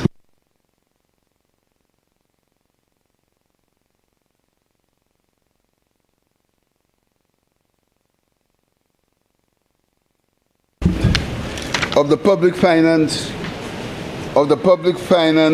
Management Act Cap 1501, the Act, that the Minister of Finance may, by an affirmative resolution of Parliament, borrow from a bank or other financial institution for the capital or current expenditure of government. And whereas it is further provided that Section 64 of the Act, that money borrowed by the government must be paid into and form part of the consolidated fund. And whereas the Minister of Finance considers it necessary to borrow an amount of US $17,105,127 from the Caribbean Development Bank, consisting of an ordinary capital resources portion in the amount of US $14,105,127, and B, a special funds reserves portion in the amount of US $2 million to finance the program for education realignment and transformation. And whereas the interest rate in the case of the ordinary capital resource portion, the variable rate is 5.60% per annum on the withdrawn credit balance. In the case of the special reserves portion, the fixed interest rate is 0.7% per annum on the withdrawn credit balance. And whereas the repayment of the loan commences after the end of 5-year grace period, in the case of the ordinary capital resource portion, in 68 quarterly installments. In the case of the special funds reserve portion, in 120 quarterly installments. And whereas the commitment charge on the ordinary capital resources portion is 1% per annum on the withdrawn financing balance, on the unwithdrawn financing balance. And whereas the term in the case of the ordinary capital resources portion is 17 years, inclusive of a 5-year grace period. In the case of the special funds resource portion is 30 years, inclusive of a 5-year grace period. Be it resolved that Parliament authorizes the Minister of Finance to borrow an amount of US $17,105,127 from the Caribbean Development Bank, consisting of an ordinary capital resources portion in the amount of US $14,105,127 and a special funds resource portion in the amount of US $2 million to finance the education realignment and transformation project. Be it further resolved that the interest rate in the case of the ordinary capital resources portion, the variable rate is 5.60% per annum on the withdrawn credit balance. In the case of special funds resources portion, the fixed rate is 0.7% on the withdrawn credit balance. The repayment commences after the end of 5-year grace period. In the case of ordinary capital resource portion, in the 68 quarterly installments. In the case of special funds resource portion, in 120 quarterly installments. The commitment charge on the ordinary capital resources portion is 1% per annum on the unwithdrawn financing balance. The term in the case of the ordinary capital resource portion is 17 years, inclusive of 5-year grace period. In the case of special funds resources portion is 30 years, inclusive of a 5-year grace period. Mr. Speaker, again, a resolution, Mr. Speaker, to borrow money for education, Mr. Speaker, for education of the people of St. Lucia. And I'm sure the ministers of education will outline further what that money is to be used for, Mr. Speaker. But I just want to inform honorable members that at the last CARICOM meeting, I held discussions with the African Export-Import Bank on the extension of the loan of $6 million which they gave the government of St. Lucia for the extension of 4 schools. But extension of 4 million schools, including the Enchipo Secondary School, Mr. Speaker. And Mr. Speaker, the bank has agreed in principle to extend the loan, Mr. Speaker, by another $5 million so we can get some money for the continued repairs of these schools, Mr. Speaker. So we're going to get another $5 million, Mr. Speaker, from the African Export-Import Bank. Mr. Speaker, you may note in the portfolio of education, you will see a minister responsible for special needs, special education, Mr. Speaker, SEN, and digital transformation, Mr. Speaker. Mr. Speaker, we are paying special attention to people who need special needs education, Mr. Speaker. special attention to them, because we found, Mr. Speaker, that there are a number of students who are completely kept out of the education system because of their peculiar and special needs, Mr. Speaker. And I'm very pleased that the challenges of these students, these special education needs, Mr. Speaker, some of the challenges will be covered, will be used by this loan, Mr. Speaker. So we want to have some targeted initiatives like building a new special education needs school in Viewport and upgrading the special facilities in the retrofitting the Tibet school labs, training Tibet teachers, and strengthening climate resilience in selected schools.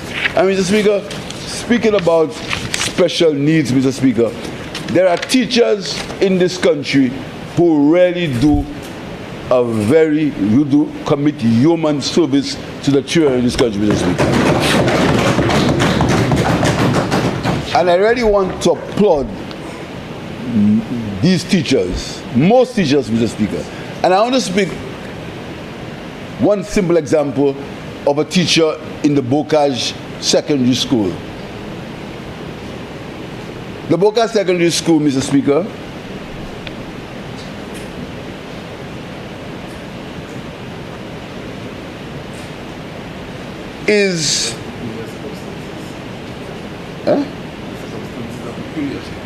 right.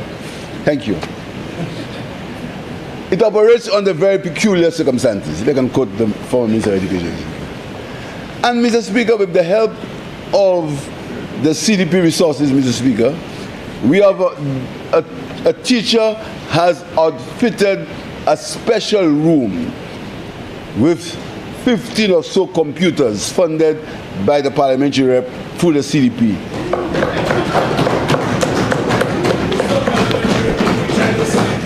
For that school, Mr. Teacher. And the dedication, and that school is in Bocage, Mr. Speaker. Bocage is the capital of Cashews East. And Mr. Speaker, and that teacher is dedicated to these special needs students, Mr. Speaker. And I really want to applaud her, Mr. Speaker, because she gets pushback. We're not going to get involved in the pushback now, but she gets pushback, Mr. Speaker. But she's dedicated, and she has outfitted that room for special needs students, Mr. Speaker, and these students are doing very well in spite of their peculiar circumstances. So I really want to applaud them, Mr. Speaker. So, Mr. Speaker, these are the work, and and we need to hear more of these unsung heroes, Mr. Speaker, because all over the country, there are people who deliberately want to put a damper on this country. Deliberate. They want to make you believe every day this country is the worst place in the world. Deliberately put a damper, deliberately spread bad and false news, make you believe that your country, simple things happen, and they're expanding it, always looking for some doom and gloom, always looking at the fact that our country is in a mess, Mr. Speaker. But there are people who very quietly provide human services to the people of St. Lucia, and I want to applaud them, Mr. Speaker. The policemen, the nurses, Mr. Speaker, you hear about heroic work done by a brain surgeon in St. Lucia, Dr. Sidney, work that is world-class. World-class work that's happening at the OKU hospital, Mr. Speaker. But, and you hear, these things are not publicized. Only what they'll tell you if somebody has to have some extra waiting hours at the OKU hospital. Although that's not good enough, but we want to improve. There's work happening at the OKU hospital, Mr. Speaker. At the St. Jude Hospital, Mr. Speaker, there's work happening. Even the police, Mr. Speaker, you hear the solving of murders is improving. It's improving. I just read that another person was arrested for murder. It's improving. They're not perfect. They're far from perfect. But they are trying, Mr. Speaker. And with proper leadership, that they will continue to do well, Mr. Speaker. I've always said to the police in St. Lucia and all over the world, there can only be one commissioner of police, only one. There can only be one commissioner. There can never be two commissioners of police. It has never happened, it will never happen. there can only be one commissioner. But the police are doing, they're trying, they're doing their best under the circumstances, Mr. Speaker. But we must play, we must do our part, Mr. Speaker. So I really want to applaud these people, the teachers, and tell them the government is giving them the fullest support, and the government is making the environment for them so that they can continue with the human service that they are presenting. Thank you, Mr. Speaker.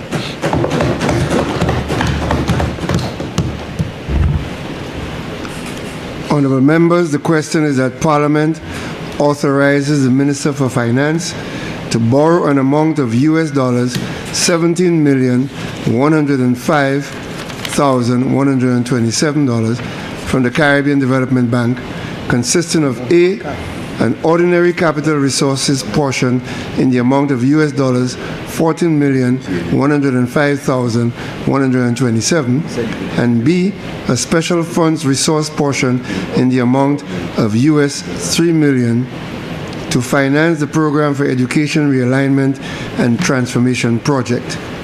Be it further resolved that A, the interest rate, 1, in the case of the ordinary capital resources portion, the variable rate is 5.60% per annum on the withdrawn credit balance. 2, in the case of the special funds resources portion, the fixed rate is 0.75% per annum on the withdrawn credit balance. B, the repayment commences after the end of the 5-year grace period. 1, in the case of the ordinary capital resources portion, in 68 quarterly installments. 2, in the case of the special funds resources portion, in 120 quarterly installments. C, the commitment charge on the ordinary capital resources portion is 1% per annum on the unwithdrawn financial balance. D, the term, 1, in the case of the ordinary capital resources portion, is 17 years inclusive of a 5-year grace period. 2, in the case of the special funds resource portion, is 30 years inclusive of a 5-year grace period.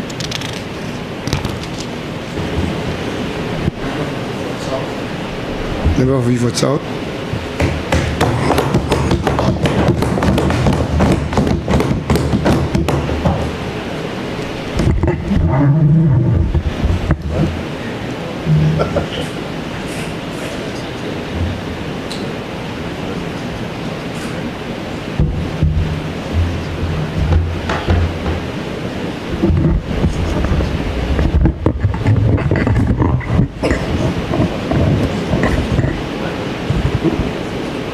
Thank you, Mr. Speaker.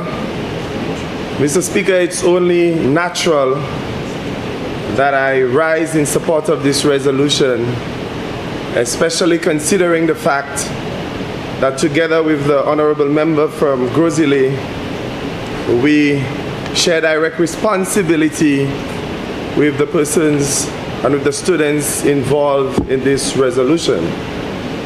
But just before I continue, Mr. Speaker, just like the other members of Parliament who went before me, I must do two things.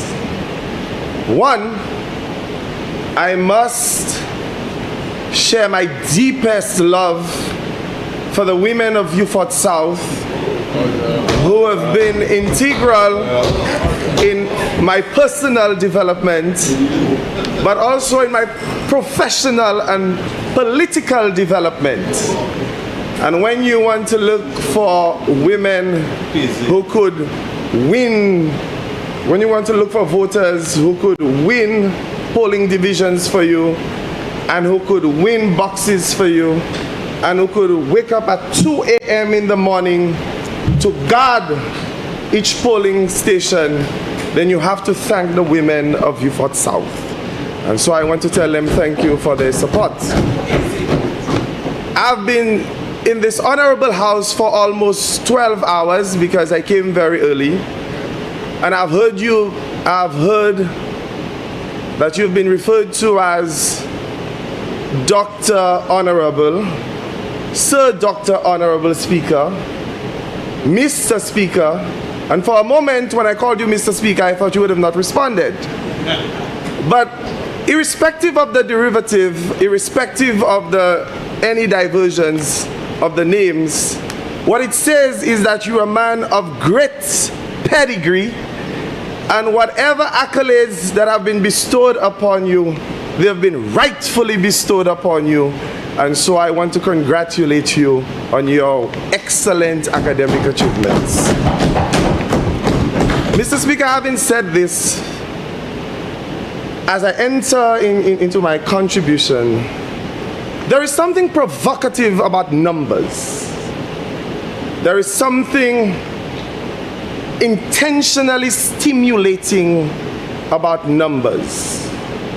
And when used rightly, these numbers could bring about certain reactions, certain emotions, certain intellectual thinkings, certain behaviors, because there is something provocative about numbers.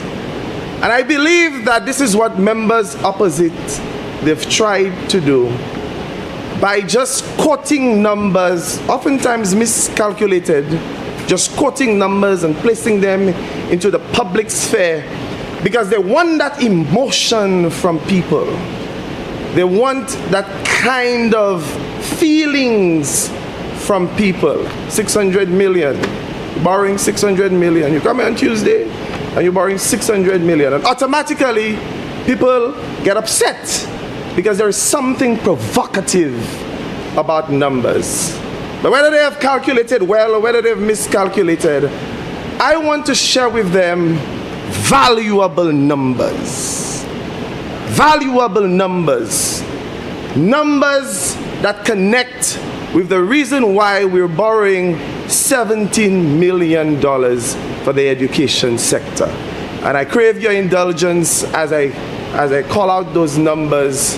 I crave your indulgence as I make my point, and your patience while I make my point, because eventually it will make sense to everybody in the Honorable House.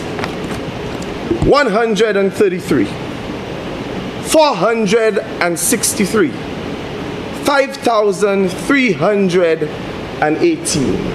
And you must be wondering, what do those numbers mean? 133 early childhood centers, private and public. 463 early childhood practitioners. 5,318 early childhood students that will directly benefit from the $17 million that we are borrowing. And if you're brave enough, say no to a child. If you're brave enough, say no to a child that is in need. And this government has seen the foresight, has seen the prudence to take care of our children in early childhood. But these are not the only numbers, you know. I ask you to crave your indulgence as I call out those numbers. Valuable numbers.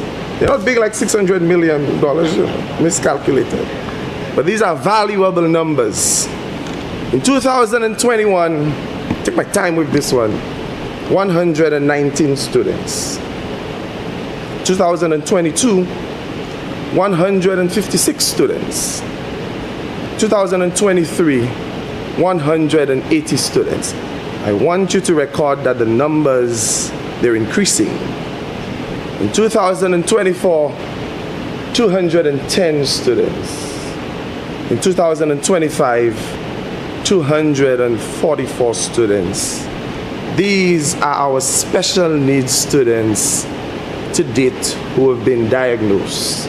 Whether they have been diagnosed with autism spectrum disorder, cerebral palsy, speech delay, vision impairment, hearing impairment, ADHD, Down syndrome. And this is why we're borrowing $17 million to ensure that the 244 students and counting, that they are taken care of, because numbers are valuable. And we must tell members opposite, and members opposite even in the public sphere, and on social media causing mischief, that when you speak about numbers, you must speak about the valuable numbers. And so, Mr. Speaker, the PERT project confronts realities facing the education system. Realities such as the need to improve the quality of early childhood education, the urgent necessity to expand access and services for the students in special needs, the demand for a modern and dynamic technical and vocational education and training sector that aligns with the labor market. And that's the foresight of our government. Across St. Lucia, many early childhood centers operate with limited pedagogical resources, inconsistent training for practitioners, infrastructure that does not fully support the development needs of our youngest learners. And for the very, very first time in this country, we have a government that is bold enough, that is brave enough to say that I will take care of the children of St. Lucia. And if you have a problem with borrowing $17 million to take care of the children of St. Lucia, then you have a serious problem. You cannot be trusted. If you cannot be trusted to take care of the children of this country, you cannot be trusted to run the country. And so this government is saying, I'm taking care of the children of St. Lucia. Therefore, under this project, we will invest significantly in the capacity building for early childhood practitioners, professional development, curriculum strengthening. Let me just pause on curriculum strengthening. When I entered the ministry and I asked for information about early childhood education, and I learned that we do not have a national curriculum for early childhood education, that disturbed me. The formidable years of learning, your first introduction to learning. You will agree, you were an educator for how many years? 25 years and more. That number's wrong. I was disturbed. And so this project is saying we must ensure that our children across the nation, that they are introduced to the best practices at the earliest stages of their lives, so that as they develop in education, that they could produce excellent, and their minds and intellect will be challenged and will be directed in the right paths.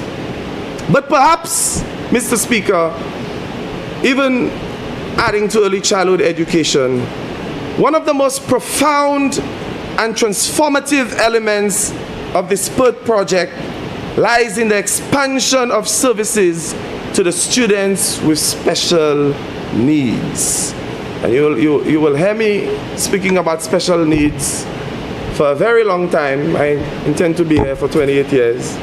You'll hear me speaking about special needs because the Prime Minister always asks me about special needs.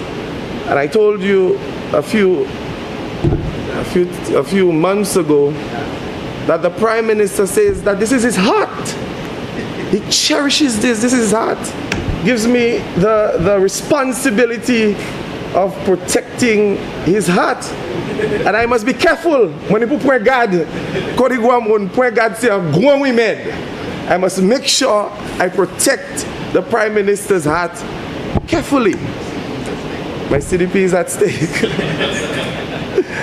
For too long, Mr. Speaker, many of our children with learning disabilities, developmental challenges, and other special needs have struggled within the system that were not designed to take care of their unique circumstances. A truly just society does not measure its greatness by how it treats the strongest among us. Rather, It is measured by how we support those who require additional care, additional patience, and additional opportunity. And this is the students with special needs. This project, therefore, the PERT project, will therefore support the construction of a new special education needs center in Vieux-Fort South. I heard you speak about your roads in Grosile. You said, Mr. Prime Minister taking care of everybody? That's an internal battle. And I heard the honorable member from Denry North spoke about the roads in Cedar Heights. We'll speak about that a bit later. But this school is for, this school is a brand new school for the students, special ed students in Vieux-Fort South.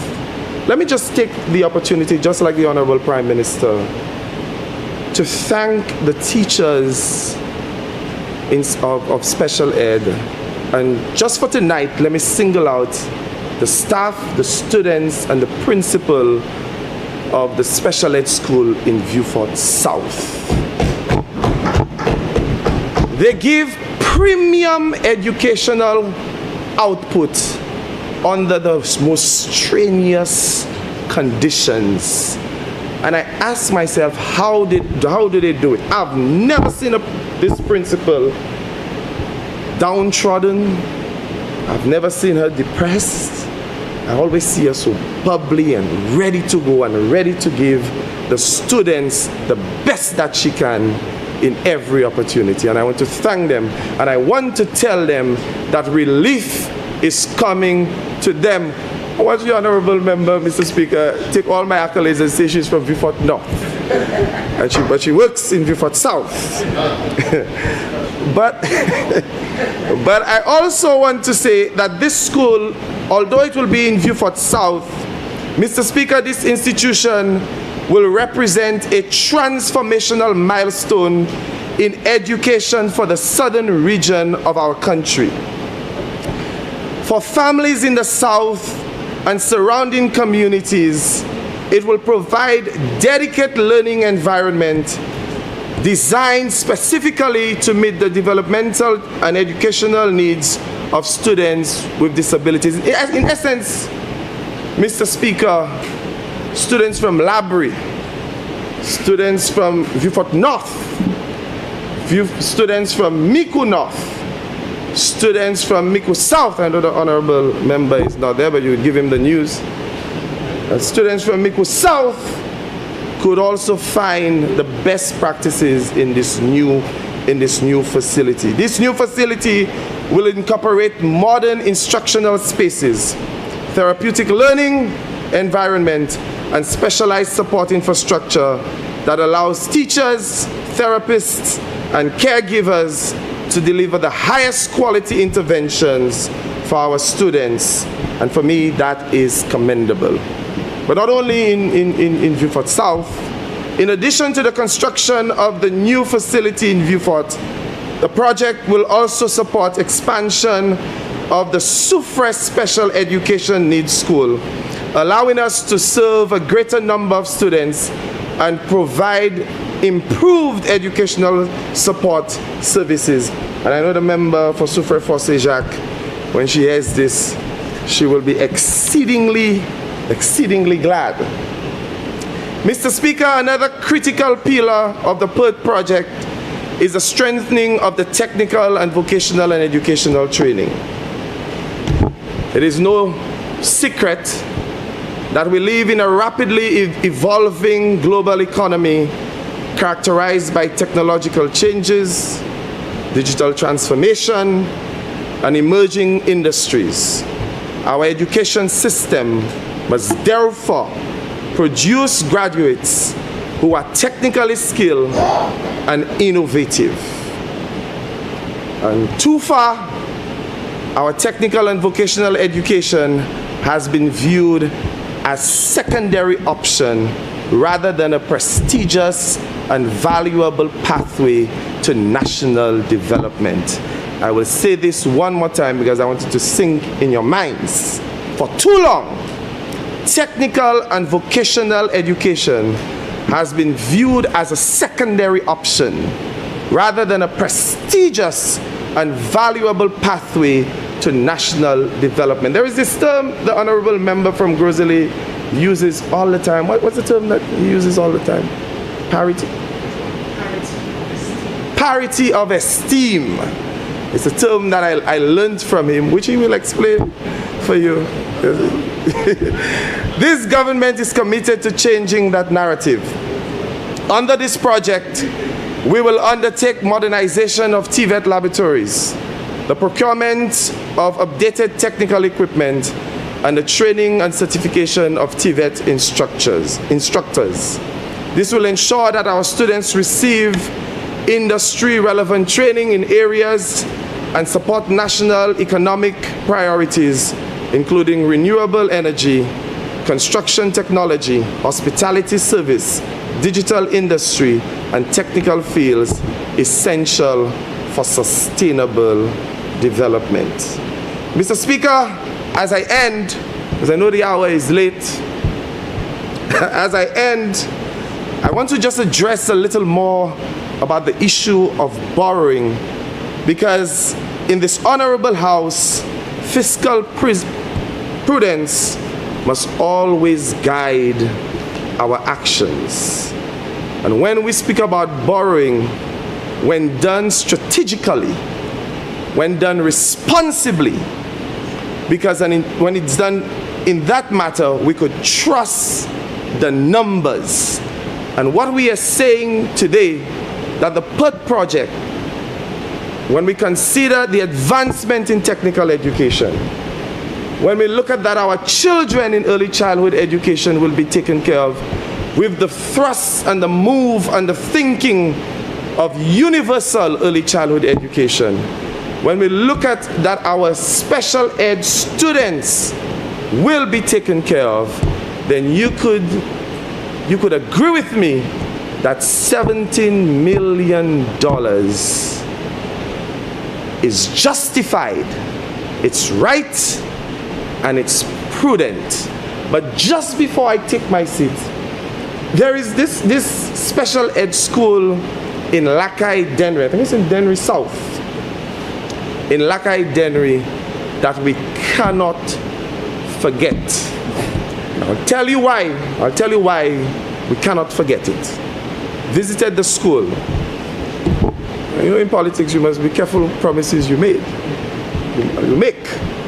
I visited the school, and when I saw the conditions under which our special ed students receive care and instruction, I held the hand of a principal and I told her that under this government, it will get better. And if there is anything I wouldn't do in this term underneath special ed education, we must take care of the students in Lakai, Dennery. And if we take time, if we take extended time to take care of them, then I will formally write and have the entire cabinet go down there so that you could see it for yourself. It will break your heart, and then we will move into action. Mr. Speaker, thank you for your indulgence, and I want to thank this honorable House for supporting this resolution. Thank you.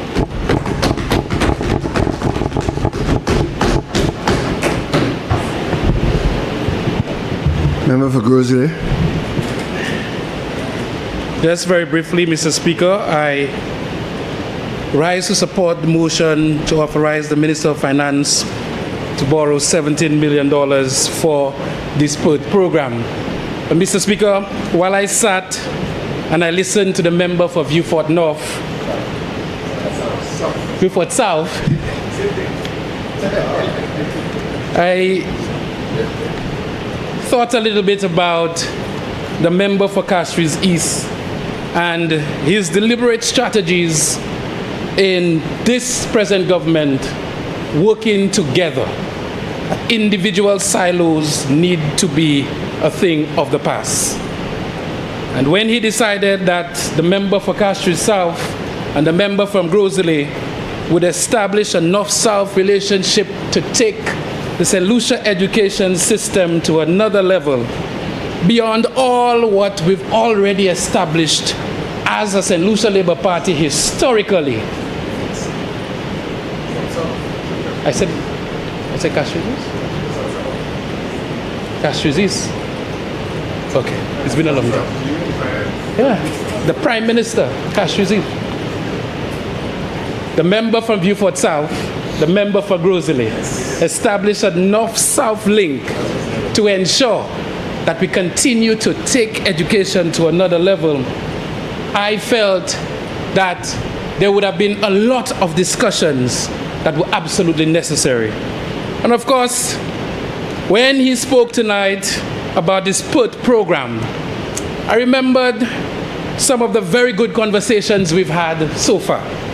One of them, of course, being about parity of esteem as it pertains to TVET education and what we call those other high esteem educational attainments that continue to provide a divide in how our children look at education. So you have on the one hand, this government continuing to promote TVET education, while in society, people seem to hold certain academic achievements at a higher level of esteem than others. And so we've said that we are going to continue and we are going to go on a quest to ensure that there is a parity of esteem in our educational attainment in this country. So for those who want to be firemen, those who want to be plumbers, those who want to be involved in electricity, they can feel when they've achieved their qualification that they are on that very same level. But Mr. Speaker, I am very ecstatic about the work that has been done by the St. Lucia Labour Party in education over our history. When you speak of one laptop per child, one university graduate per household, scholarships at a record number, school feeding program, Mr. Speaker, universal secondary education, massive TVET program island-wide. Mr. Speaker, we have been the party of education. And so, Mr. Speaker, this PUT program follows the EQUIP program that the member for Dennery North would have overseen. And with that EQUIP program, we dealt with, as the member spoke to, special education. We built the Laguerre School. We did a block at the Vidbutai Primary, block at the Gordon and Walcott Primary, Sir Lewis Southern Extension. We did a block over there. We developed the Education Act, still ongoing, special needs policy, training in special education scholarships, short and long term. And Mr. Speaker, with these programs, there are two components. So you have the program that deals with the infrastructure. And the member for Beaufort South did an excellent job in explaining the numbers as it pertains to education in St. Lucia. Under this PUT program, what we are borrowing for is to ensure that we continue to develop the physical infrastructure of our schools. One of the first things we did was we visited secondary, primary, tertiary schools around the island very early. And we are continuing because there are so many schools. And Mr. Speaker, under this PUT program, we will see the Beaufort Special Ed, as he spoke to. And one of the important things that we must ensure we do is the designs and the other logistics for the construction of the Donata School, Mr. Speaker.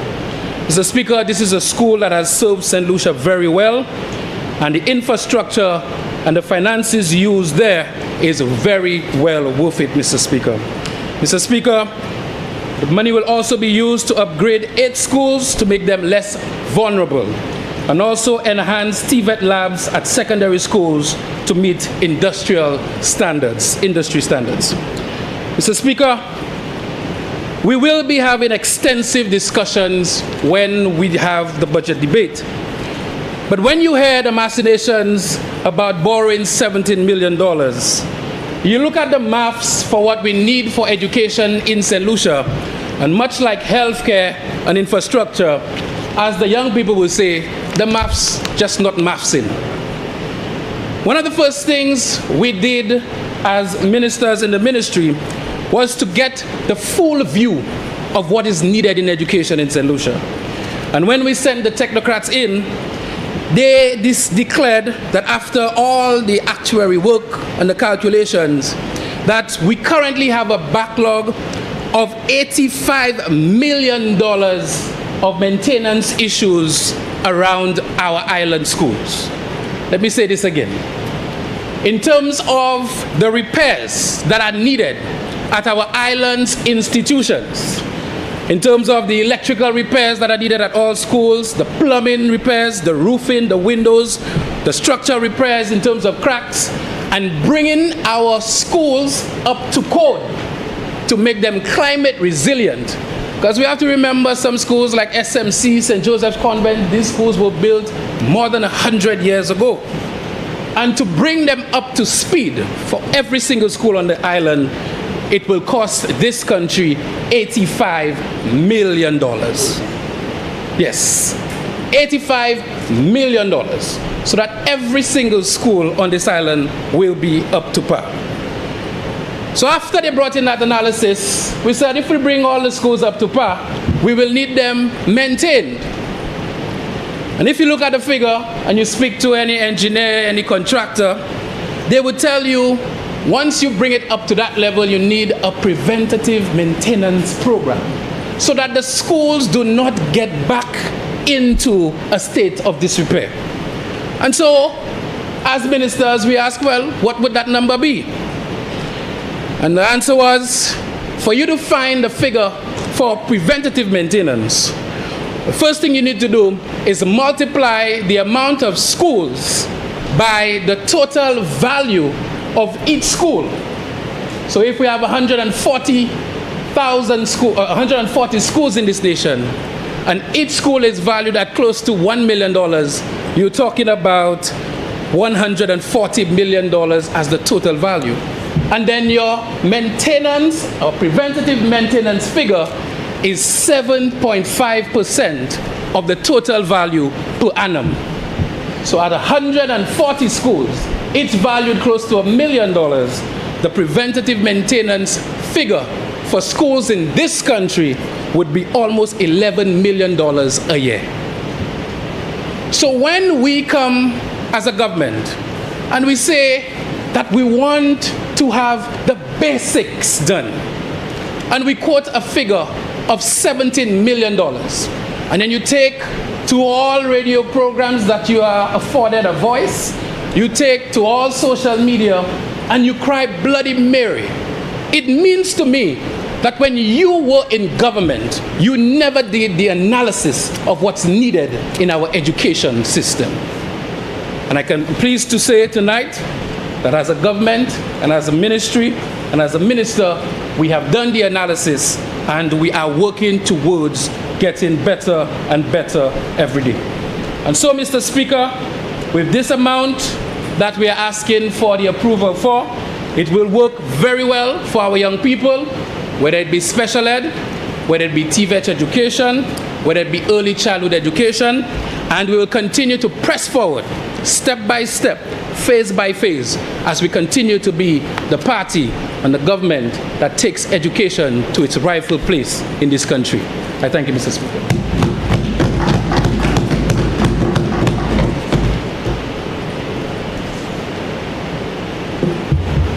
Before I call the finance minister, let me just say to the member for Vieux-Fort South, you don't get to sit here for 29 years without being perceptive. And I'm sure, like me, the Minister for Finance and member for Castries East would have noticed that you began your presentation as being the custodian of his heart. And you ended by inviting him to then resolve to break it. So, well, that's what you said, that all your hearts will be broken when you get to then resolve. Finance Minister.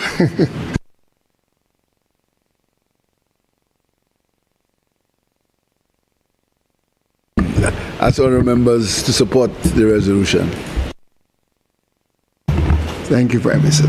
Honourable members, the question is that Parliament authorizes the Minister for Finance to borrow an amount of US dollars $17,105,127 from the Caribbean Development Bank, consisting of A, an ordinary capital resources portion in the amount of US dollars $14,105,127, and B, special funds resources portion in the amount of US $3 million to finance the program for education, realignment, and transformation project. Be it further resolved that A, the interest rate 1 in the case of the ordinary capital resources portion, the variable rate is 5.60% per annum on the withdrawn credit balance. 2, in the case of the special funds resources portion, the fixed rate is 0.75% per annum on the withdrawn credit balance. B, the repayment commences after the end of the 5-year grace period. 1, in the case of the ordinary capital resources portion, in 68 quarterly installments. 2, in the case of the special funds resource portion, in 120 quarterly installments. C, the commitment charge on the ordinary capital resources portion is 1% per annum on the unwithdrawn financing balance. D, the term 1 in the case of the ordinary capital resources portion is 17 years inclusive of a 5-year grace period. And 2, in the case of the special funds resources portion is 30 years inclusive of a 5-year grace period. I now put the question. As many as of that opinion say aye. As many as of a contrary opinion say no. I think the ayes have it. The ayes have it. Minister for Finance. I'd like to move for suspension of Standing Order number 48-2. I beg to bring for first reading a bill shortly entitled Agreement on the Series C Ordinary Capital Share Subscription and Immunities Exemption and Privileges. Agreement on the Series C Ordinary Capital Share Subscription and Immunities Exemptions and Privileges. Mr. Speaker, I beg to move for the suspension of Standing Order 48-2 to enable this bill to go through the remaining stages at this sitting. Honourable members, the question is that Standing Order 48-2 be suspended in order to allow the Minister for Finance to proceed with the remaining stages of the bill at this sitting. I now put the question. As many as of that opinion say aye. As many as of a contrary opinion say no. I think the ayes softly have it. The ayes have it. The leave is granted. Please proceed, Minister for Finance. Thank you, Mr. Speaker. Mr. Speaker, the purpose of this bill is to provide for the implementation of 2 agreements entered into between CAF and, Mr. Speaker, my Spanish is not at a level acceptable to pronounce these words. So I will ask honourable members to accept CAF. And it says, and ready the spelling, let me spell it, Mr. Speaker. The Spanish spell is everything. It says CORPORACIO, with an accent on O-N, ANDINADEFOMENTO, CAF. Other words, the Development Bank of Latin America or the Caribbean, Mr. Speaker. And that bill is to give effect to the agreement between the government and CAF, Mr. Speaker. You know, Mr. Speaker, the government is constantly looking for means of increasing its reach, getting finance at the most appropriate interest rates, Mr. Speaker, and trying to reduce the backlog and all the requirements of some international financial institutions. And CAF has proven to be a little more flexible, Mr. Speaker, a little more flexible in terms of its response, Mr. Speaker. So the government has decided to acquire shares in CAF, Series C ordinary shares, Mr. Speaker. And that bill is to allow the government, Mr. Speaker, to purchase shares in CAF. The value of the Series C shares is $14,200 US per share, and the total subscription value for the people of St. Lucia for the government will be $1,008,200 US, or 71 shares, approximately $2,739,178, and the funds, Mr. Speaker, will come from the National Economic Fund. That is where we're going to get the money to buy the shares, Mr. Speaker. Mr. Speaker, joining CAF is a strategic move which will help us to acquire some concessional financing. It will improve the South-South dialogue and also build credibility and integration into regional development institutions, Mr. Speaker. It will also provide access to developmental finance and technical assistance, and it has the potential for CAF to have an office in St. Lucia. So, Mr. Speaker, there are a series of agreements on immunities and exemptions, Mr. Speaker, and note that the disputes arising under this agreement will first be resolved through negotiation, and if disputes cannot be arranged, the procedure is set up in Article 45, Mr. Speaker. Mr. Speaker, I think that it's very important that the government of St. Lucia joins CAF. CAF plays a very important role, especially when there is destruction by natural disasters. CAF's response is quicker than many institutions, and having shares in CAF gives us a stake, Mr. Speaker, in the workings of CAF and the money available for us through CAF, Mr. Speaker. Again, Mr. Speaker, it's like the African Export-Import Bank. The government's looking to new sources of financing, from financing for people who are part of our problems, who live with our reality, Mr. Speaker. Because several times you have to explain to people our reality. What really is life in the Caribbean? What really do the people in Fuller Show and the people in George Charles Boulevard, what really do they suffer, Mr. Speaker? And institutions that we have worked with, some of them don't understand the reality of life in these countries. They don't understand, and sometimes I always have to explain smallness. In St. Kitts recently, I had to explain smallness. What really 185,000 people mean in a country, Mr. Speaker. And when you have to deal with these ratios that relate to big economies, how can you have the same ratio between St. Lucia and Egypt? Or the same ratio between St. Lucia and Nigeria? Not possible, Mr. Speaker.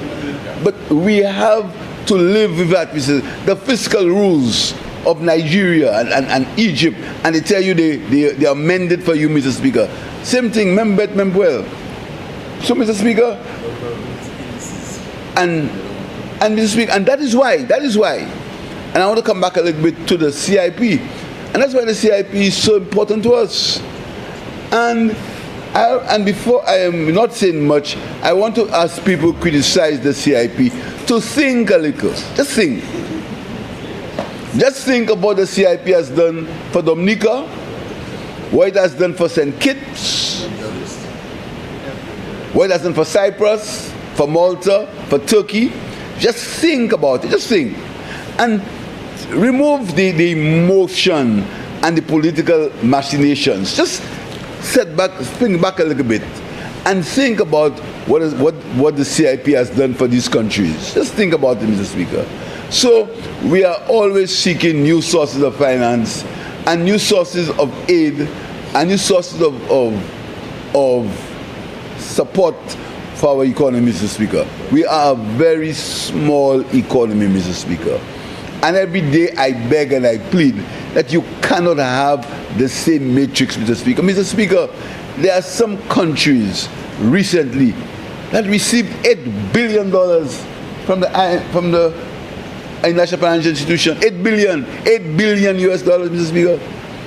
Mr. Speaker, $1 billion US too much for me.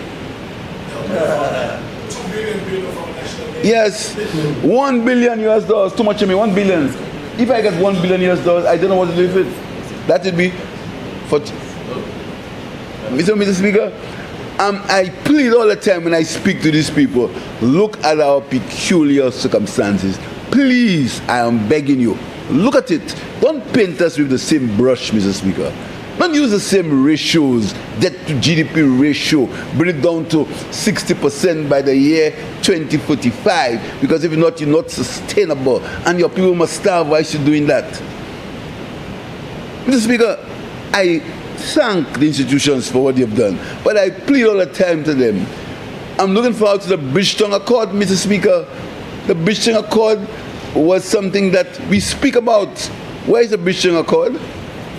I hope that the Bridgetown Accord comes into being, Mr. Speaker. Mr. Speaker, I'll tell you something. Look at what's happening in the Middle East.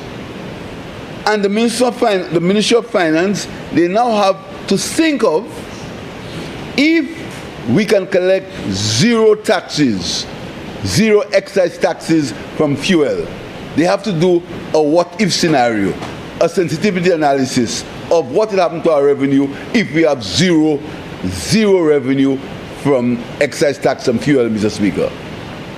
That analysis must be done, because the possibility exists that if the price of oil on the international market continues to increase, it's fluctuating now, Mr. Speaker, the time will come when we may have zero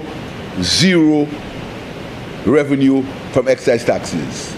So what will happen to the subsidies that we have on cooking gas? You have to ask yourself this question, Mr. Speaker, because the price of fuel now is $16 per gallon. If the taxes, let us say, they reach $4.50 per gallon, if you remove that, the price of fuel will become $20.50 per gallon. That's reality. That can happen. I'm not saying it will, but it can, Mr. Speaker. It can. And that is why the government policy on fuel prices was solid. We said, while there is some stability in the prices, let us see if we can keep our price for fuel at $16 per gallon, so that we could see what will happen if it fluctuates, Mr. Speaker. And that is why we may be able to sustain fuel at a manageable price if it increases in the world market, because of the slight buffer that we've created. And that was the wisdom in our policy, Mr. Speaker. But if you listen to the other people, they were crying, reduce the price, Mr. Speaker. And I made the point yesterday. I said, you have to calculate what is the marginal gain or the incremental gain on each consumer if you reduce the price of fuel. That's a very important, because in the macro, if you look at it from a macro point of view, you may say, if you reduce the price of fuel, you may get consumption of X amount of dollars. But if you go deeper in the analysis, where will that consumption go? Where will it go? Would any of that increased consumption be saved? That's a question you have to ask yourself. So wasn't it better for the government to take the revenue whilst it can, so now in terms of shock, which may happen, we could absorb it, Mr. Speaker? That was the thinking behind the policy of keeping fuel at $16 per gallon up to February. We intend, and we have to take a strategic decision in this budget as to what rate that will keep fuel, Mr. Speaker. So, Mr. Speaker, joining organizations of like CAP will give us another avenue where we could seek some financing, Mr. Speaker. So, Mr. Speaker, I think that it's another strategic and progressive move by the government. Because, Mr. Speaker, the African Export-Import Bank, we were one of the first countries to join the African Export-Import Bank, said Lucia. St. Lucia blazed the trail. We were the first countries, Mr. Speaker. But we don't go around and boast and grand charge.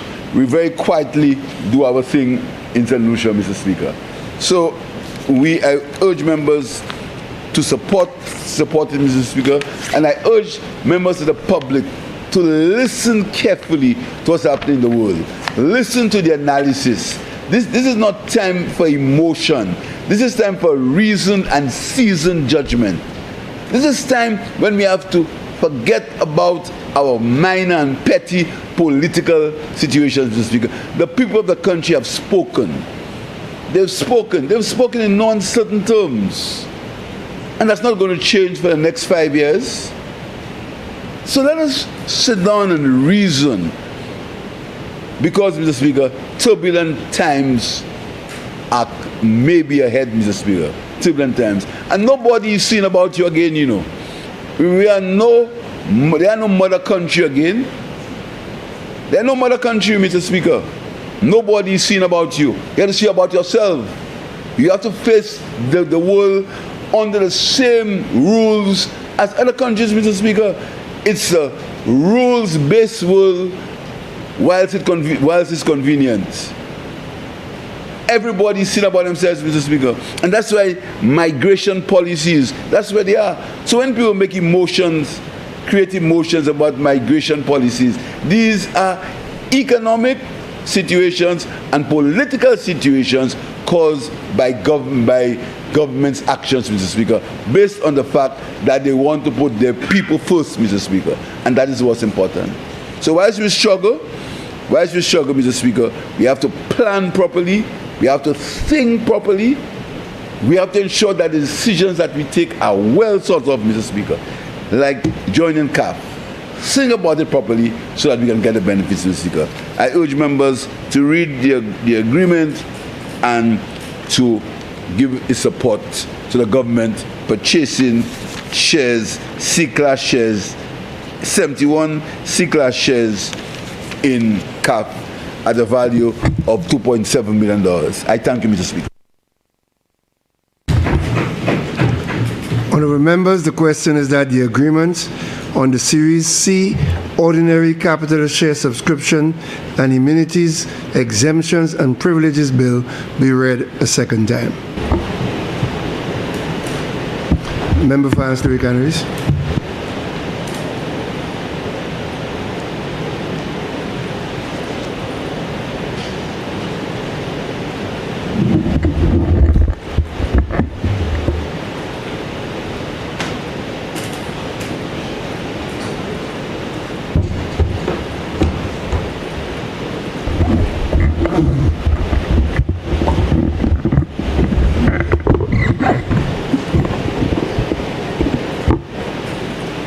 Thank you, Mr. Speaker.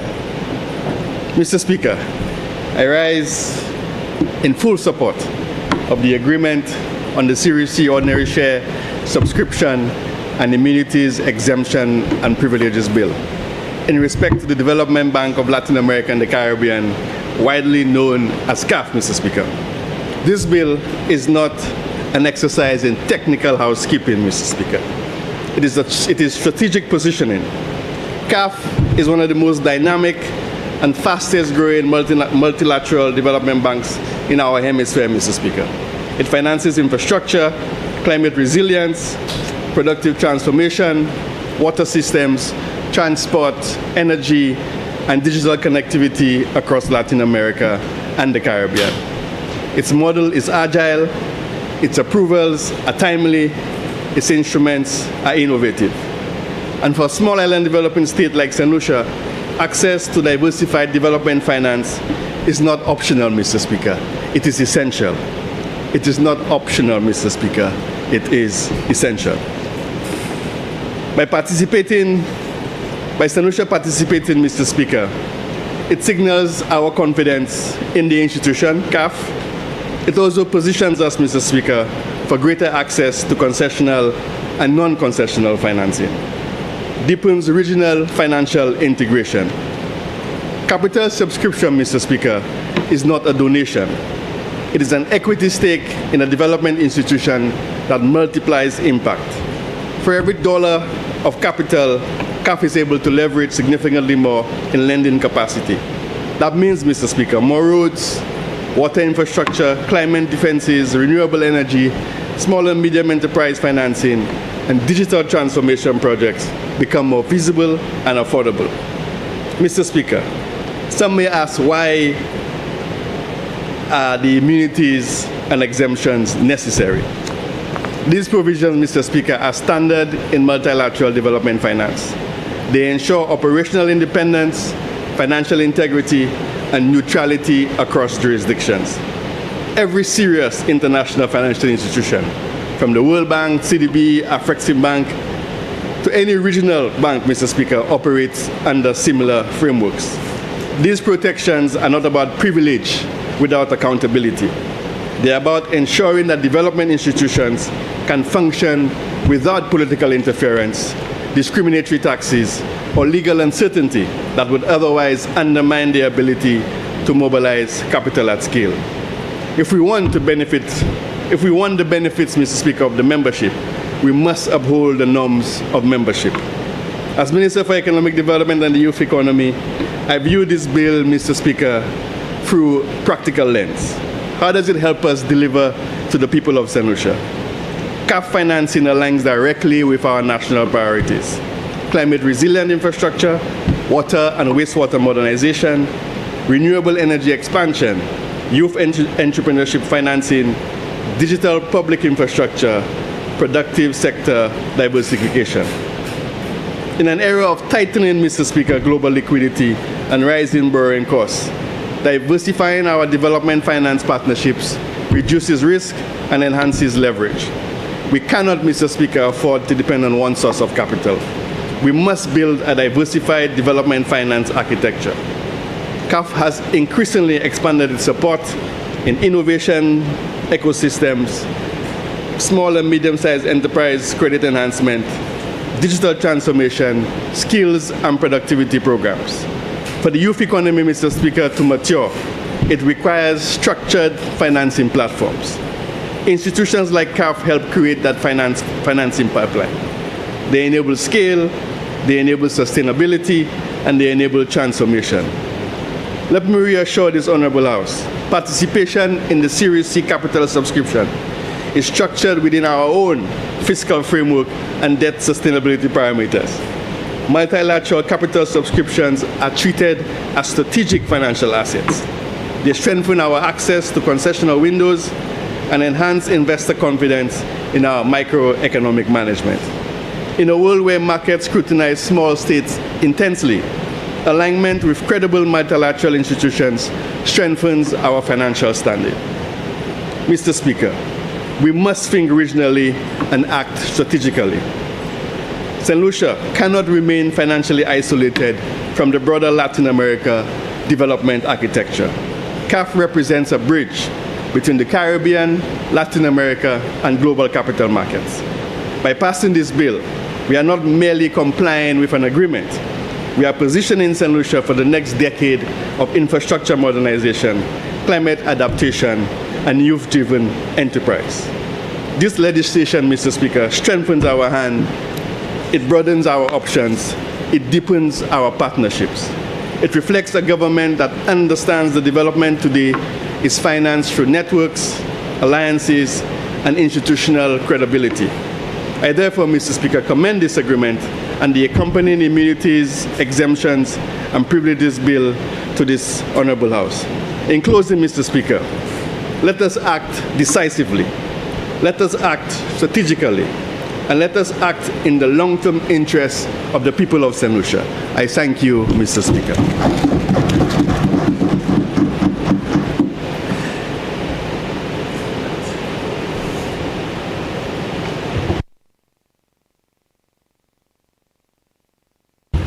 Finance Minister. By the Minister.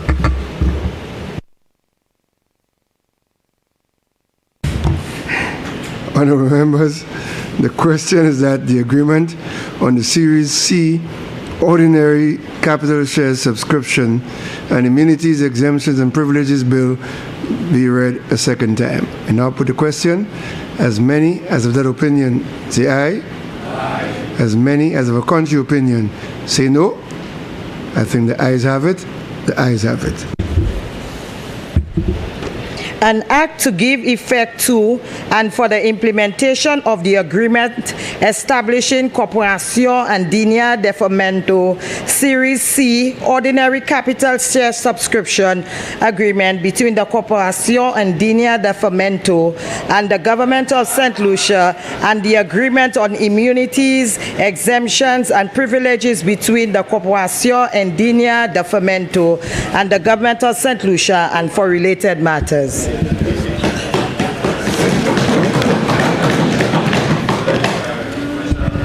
Hey man, I tried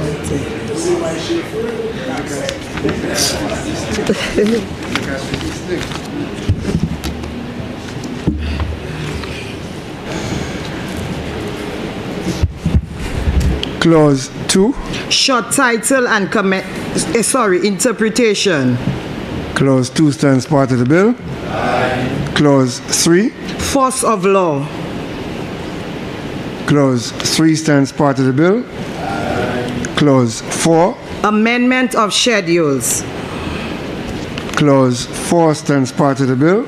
Aye. Clause 5. Regulations. Clause 5 stands part of the bill. Aye. Schedule 1. Agreement establishing Corporación Andina de Fomento. Schedule 1 stands part of the bill. Schedule 2. Ordinary Capital Share Subscription Agreement between Corporación Andina de Fomento and the Government of St. Lucia. Schedule 2 stands part of the bill. Aye. Schedule 3. Agreement on immunities, exemptions, and privileges between the Corporación Andina de Fomento and the Government of St. Lucia. Schedule 3 stands part of the bill. Aye. Clause 1. Short title and commencement. Clause 1 stands part of the bill. Aye. Honourable members, the question is that the committee rises and the bill be reported. I now put the question. As many as of that opinion say aye. Aye. As many as of a contrary opinion say no. I think the ayes have it. The ayes have it.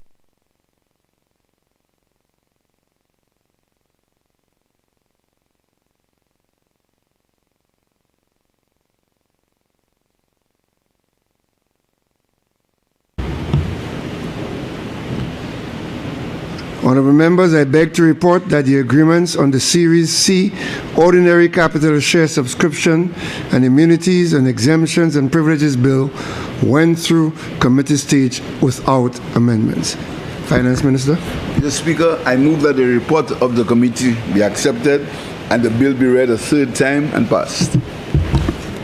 Honourable members, the question is that the report of the committee be adopted and that the agreements on the Series C Ordinary Capital Share Subscription and Immunities, Exemptions and Privileges Bill be read a third time and passed.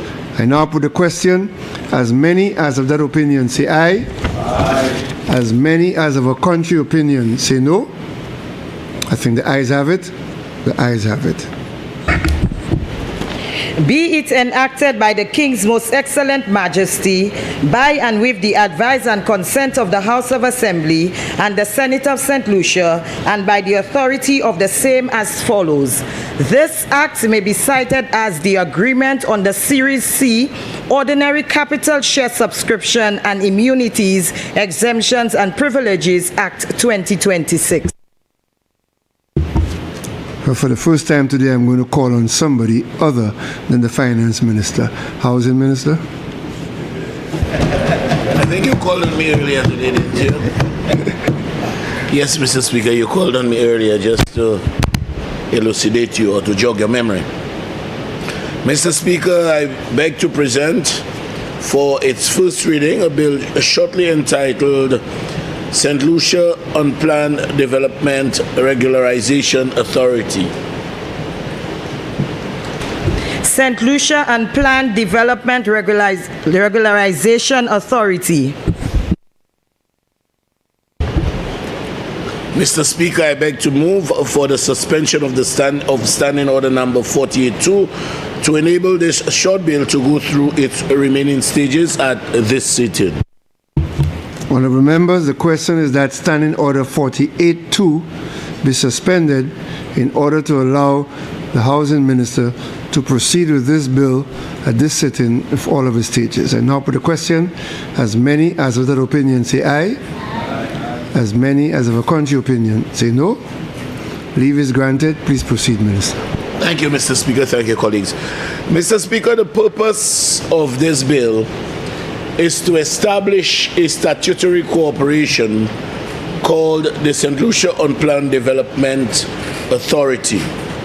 One would recall that sometime in 1999, again under a Labour government, a project was initiated called PROUD. It is a program, the acronym stands for Program for the Regularization of Unplanned Development. It was initiated, Mr. Speaker, but it never had statutory authority and it never was a creature of its own. Now, Mr. Speaker, some 27 years later, again under a Labour Party government, in keeping with putting people first, the government has decided to establish an authority to deal with the rationalization of the very lands, Mr. Speaker, that fell under the purview and jurisdiction of PROUD. It will, Mr. Speaker, be headed by a managing director with a board and obviously a chairman of that board. The simple difference between this statutory authority and PROUD is this, Mr. Speaker. At this juncture, all lands vested in PROUD or which PROUD manage are still vested in the Crown. They are still vested in the Crown, and therefore a mere transfer of even 500 square feet of land managed by PROUD has to invoke the involvement of the Governor General. You cannot transfer any land that belongs to the Crown without the ceremonial head. This, Mr. Speaker, has been extremely cumbersome without the without the king. Yes, and you know, Mr. Speaker, that kind of archaic stipulation in the deed of donation by the government of St. Lucia, represented by the king on this and that.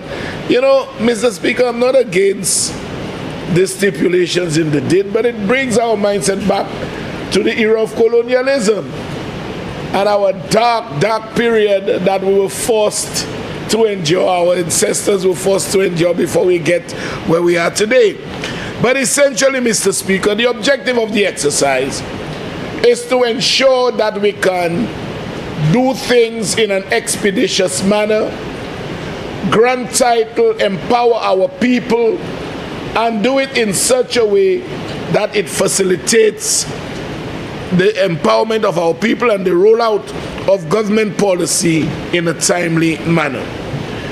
Mr. Speaker, right now government has rolled out a policy, an innovative policy. Never before have we seen that one. And I pause here to say it's not only the first of its kind. This government has rolled out many policies, Mr. Speaker, that seemingly are envies of the other governments in the Caribbean. Not too long ago, the president of the Caribbean Development Bank echoed sentiments of approval with the youth economy, Mr. Speaker. He applauded the youth economy, and he said he believes that every island in the Caribbean should mimic the youth economy because it is working wonders in St. Lucia. And Mr. Speaker, that having been said, I want to ask this table to give a round of applause to the member whose brainchild the youth economy was. And he drinks water and minds his business. But that is fine. But Mr. Speaker, never before could Crown lands be adversely possessed. And I'm sure you know what that means with your learnings in law. Adverse possession means when you live on private lands, and you live on private lands for a period of 30 years with undisturbed interruption, and you exercise rights of ownership, you may go before the court and say to the court that this land is privately owned. However, I've occupied it for 30 years, and so I want ownership to it. The court will outline a procedure, and if you meet the relevant criteria stipulated in the legislation, the court can give you title to that land. However, that 30-year prescription never applied to Crown property. It never applies to Crown property. You can live on Crown lands 1,000,000 years. It can never become yours through adverse possession as long as it is registered in the name of the Crown. What we did as a government, Mr. Speaker, we realized that there are several people who have been in occupation of Crown lands for periods of longevity, and it would have only been justified to give them title to that land. And so, Mr. Speaker, the policy was rolled out by this government, and I can say quite categorically, Mr. Speaker, Cabinet has approved a specimen letter. We have over 1,000 lots that have already been surveyed for donation, and I can tell you this week, Mr. Speaker, at least 140 people will receive letters stating that they will get land from government absolutely free. Those letters will roll out from this week, Mr. Speaker. But Mr. Speaker, the sad reality is this again.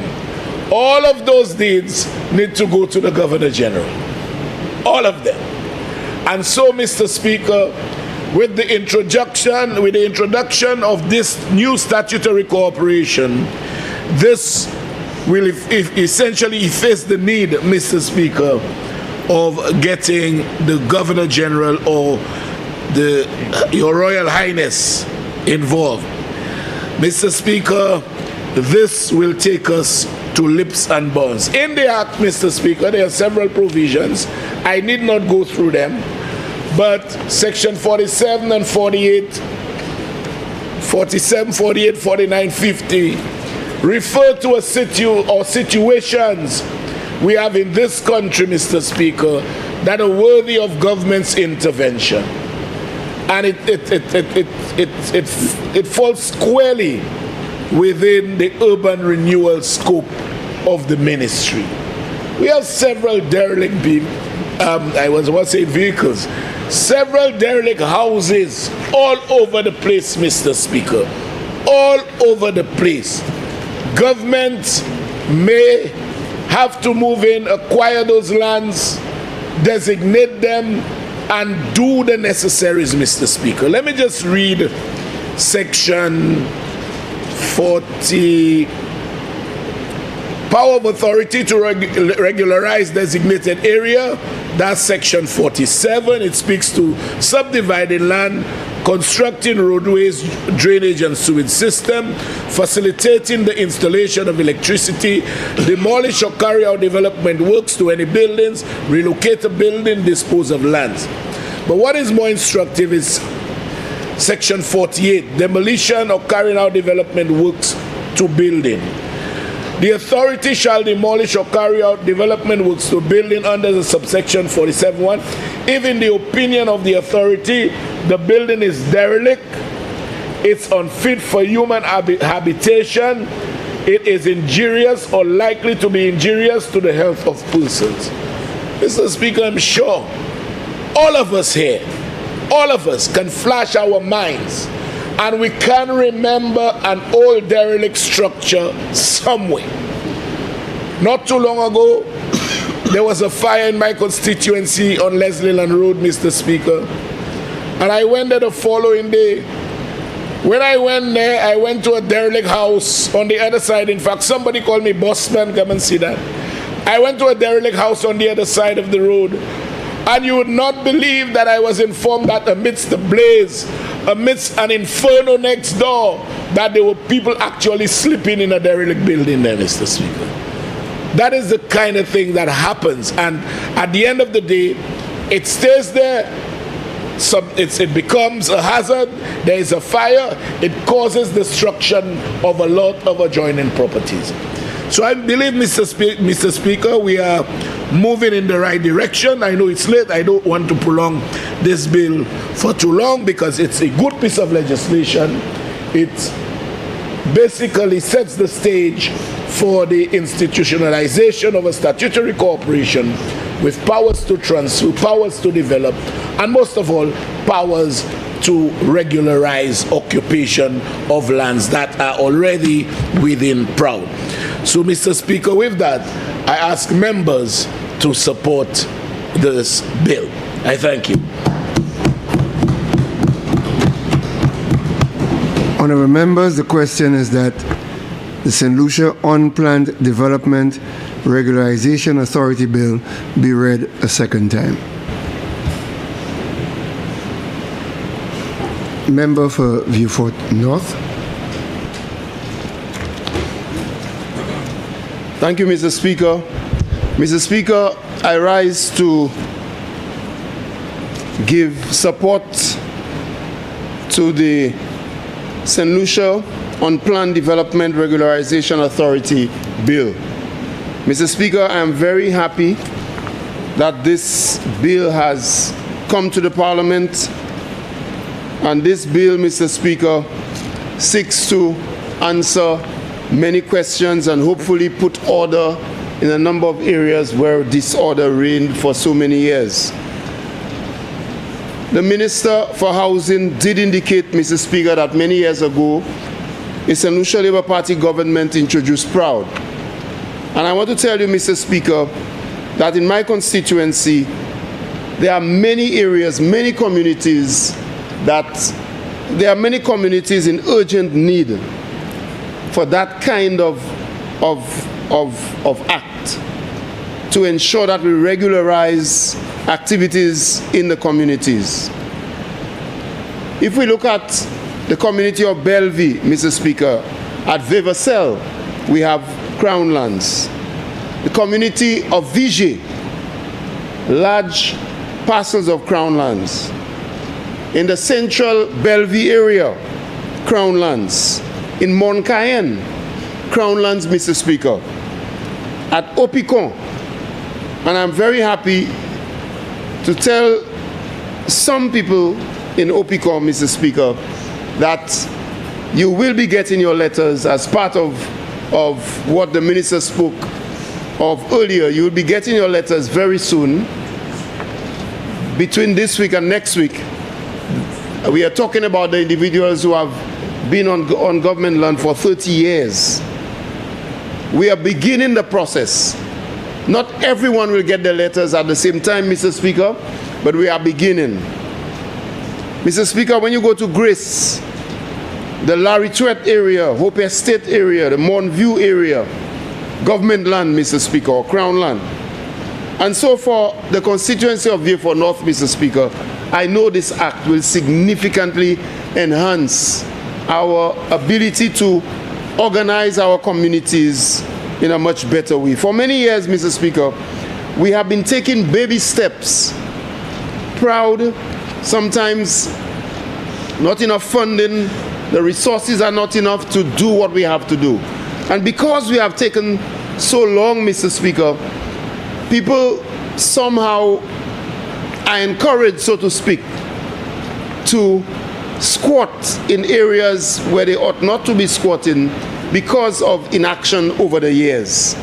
And so, Mr. Speaker, I believe this authority will assist communities, and the authority will actually cause our people to be in a better position to get access to land, Mr. Speaker.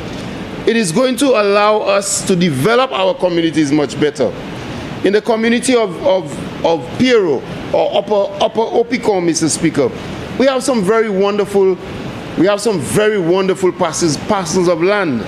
And it breaks my heart, Mr. Speaker, to go out there, and almost every day there is a new squatter, Mr. Speaker, almost every single day.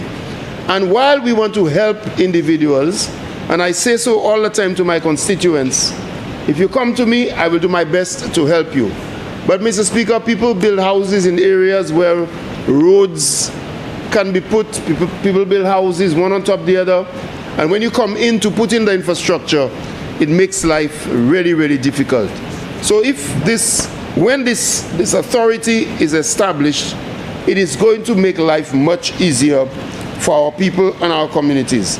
I would not like, Mr. Speaker, not to be, or when that day comes, Mr. Speaker, when I'm no longer a member of Parliament, I would love to know, Mr. Speaker, that part of my legacy would be that all of these areas in Vieux-Fort North with Crown lands, that these areas are well developed. Roads, water, electricity.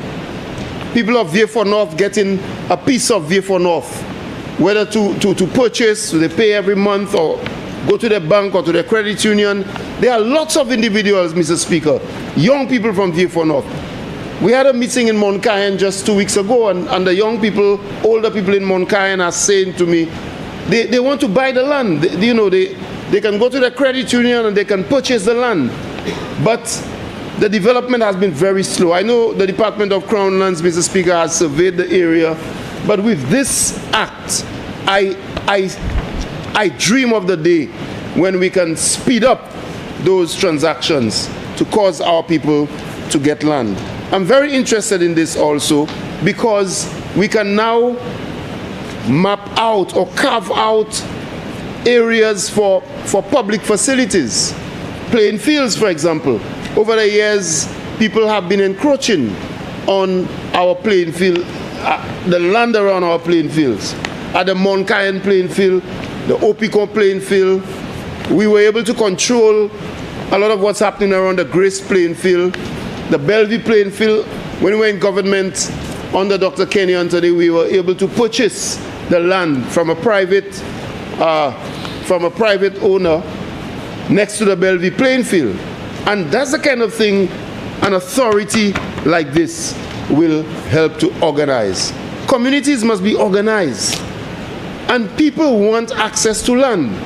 And if we do not organize how we can give people access, they will find a reason to continue to simply put the houses anywhere and so on. That cannot be a model we can take into the future, Mr. Speaker. So I'm very, very happy. I'm very interested in this. And Mr. Speaker, je voulais dire vitement que Jodia, membre Parlement, Casse-Suisse Central, ministère qui a responsabilité pour affaires bâtiment.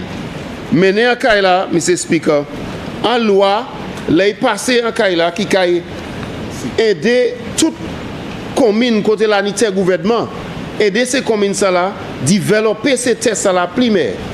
Et moi dis tout à l'heure, Mr. Speaker, en anglais, là il y a chaque commune en Vieux-Fort North. Là il y a chaque commune, Veversel en Bellevue, en Vigée. Là où il y a Grounds Bowl à Bellevue, à Bras, c'est place ça là. Mount Cayen, Opicon, en Guas, la Retouette, la Imo, Montview. En chaque ces places là, c'est tel gouvernement. Avec ça qui a fait aujourd'hui en Caïcosit, c'est nous mettre en organisation, en corporation, qui a une responsabilité pour bailler ces gens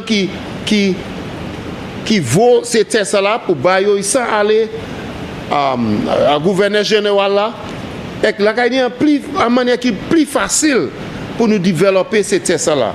Moi toujours quand dit le Parlement, moi voulais aider tout le monde en Vieux-Fort Nord qui voulait jouer un choté en commune nous-mêmes.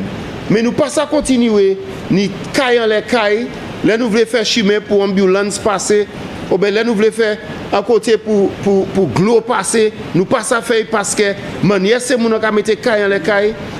Si nous continuons à faire ça, toutes ces belles places là nous avons fait notre yo kay gâté. Avec ça nous kay joindre c'est moun pas ça même faire un chemin avec là ni pour passer ou ni pour passer la cour ça là, mettez pied dans les finettes ça là, jump l'autre pour aller à l'autre côté. Nous pas ça ni un pays qui a développé côté moun qui a metté bail choc bloc avec loi ça là qui aider gouvernement pour mettre bail en weg. Pour mettre bagay en weg. Comme ça, moi bien content.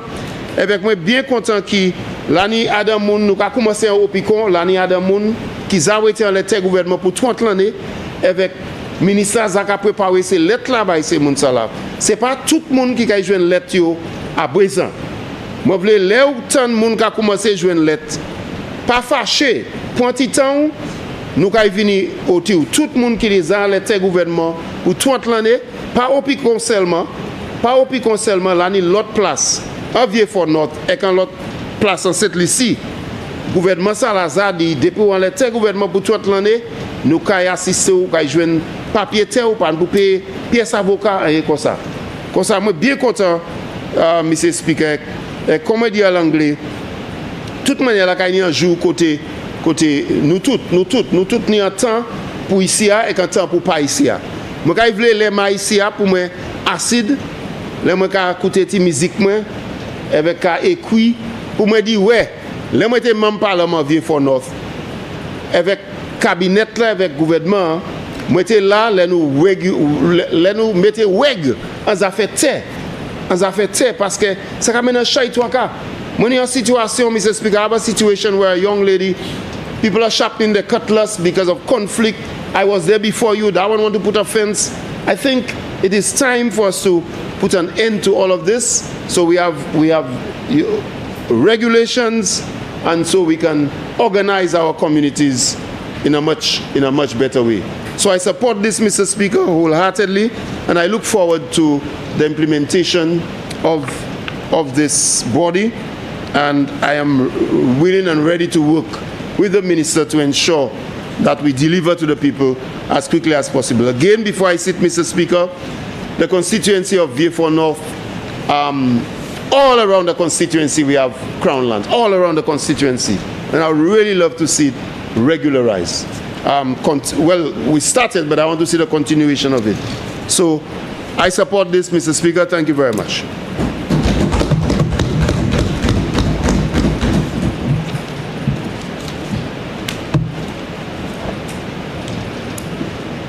Minister for Housing.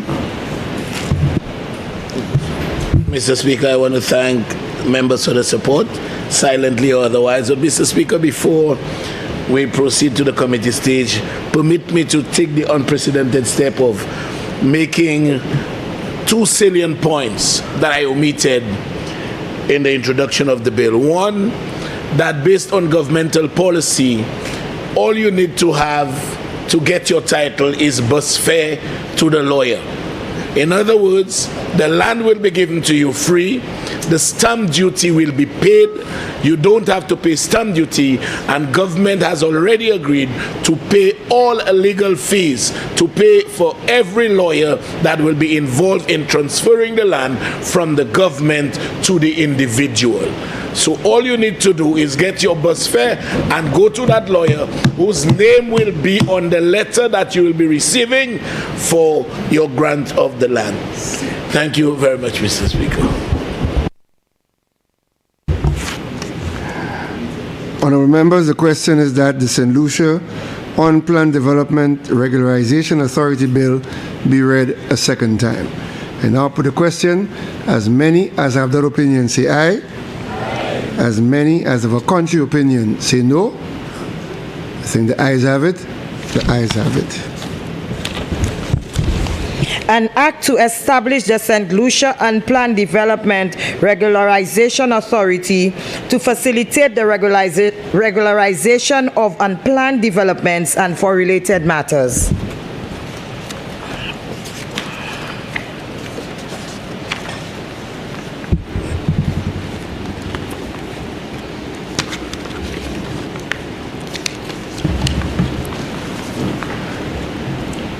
Clause 2. Interpretation.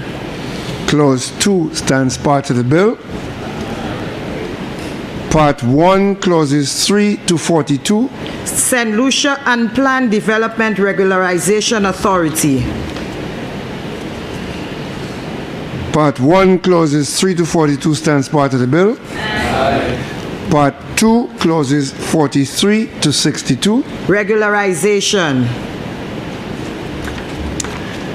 Part 2, clauses 43 to 62 stands part of the bill.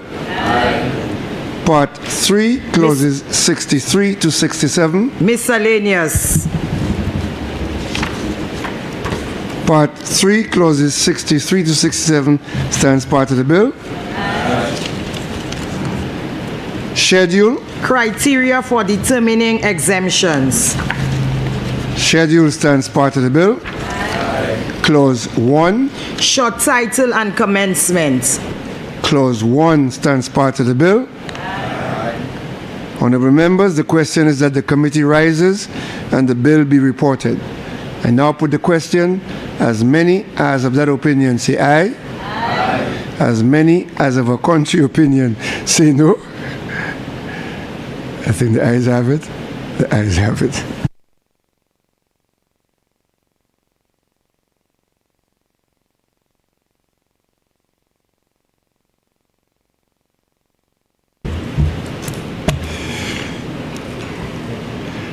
Honorable members, I beg to report that the St. Lucia Unplanned Development Regularization Authority Bill went through committee stage without amendment. Housing Minister. Mr. Speaker, I beg that the report of the committee be adopted and that the bill be read a third time and passed. Honorable members, the question is that the report of the committee be adopted and that the St. Lucia Unplanned Development Regularization Authority Bill be read a third time and passed. I now put the question. As many as of that opinion say aye. Aye.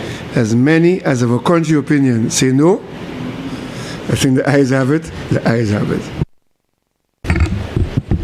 Be it enacted by the King's Most Excellent Majesty, by and with the advice and consent of the House of Assembly and the Senate of St. Lucia, and by the authority of the same as follows. This act may be cited as the St. Lucia Unplanned Development Regularization Authority Act 2026.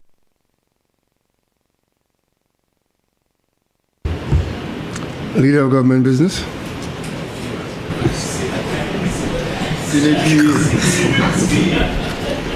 Mr. Speaker, I move that this House stands adjourned sine die.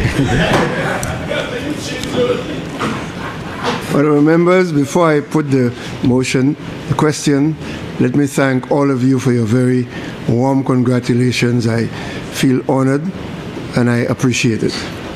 Honorable members, the question is that this House do stand adjourned sine die. And I'll put the question. As many as of that opinion say aye. Aye. As many as of a contrary opinion say no. I think the ayes have it. The ayes have it. Sitting adjourned.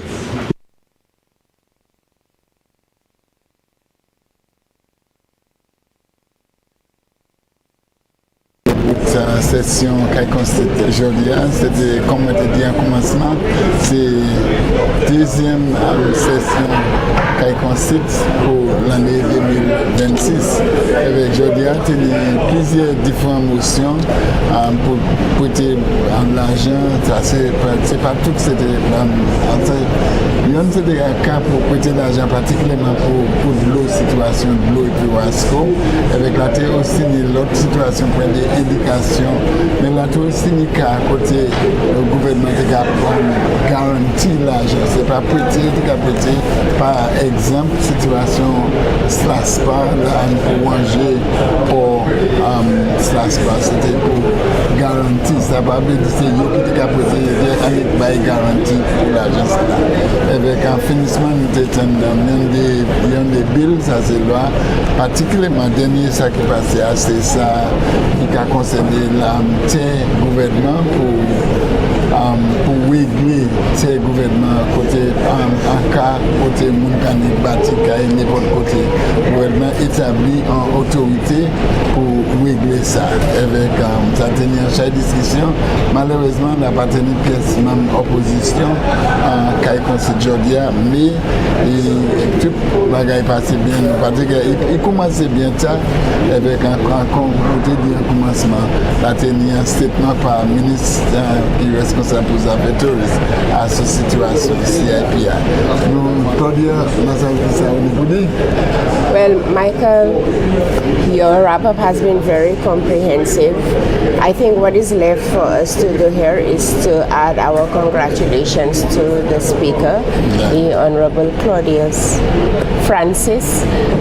He is now Dr. Claudius Francis, having been conferred with a doctorate, and so we would like to acknowledge this achievement as well on behalf of the GIS NTN, and to sincerely thank you, our viewers, for joining us, and stay connected with us for more coverage going forward. Merci. On that note, merci et bonne soirée. Bonne soirée.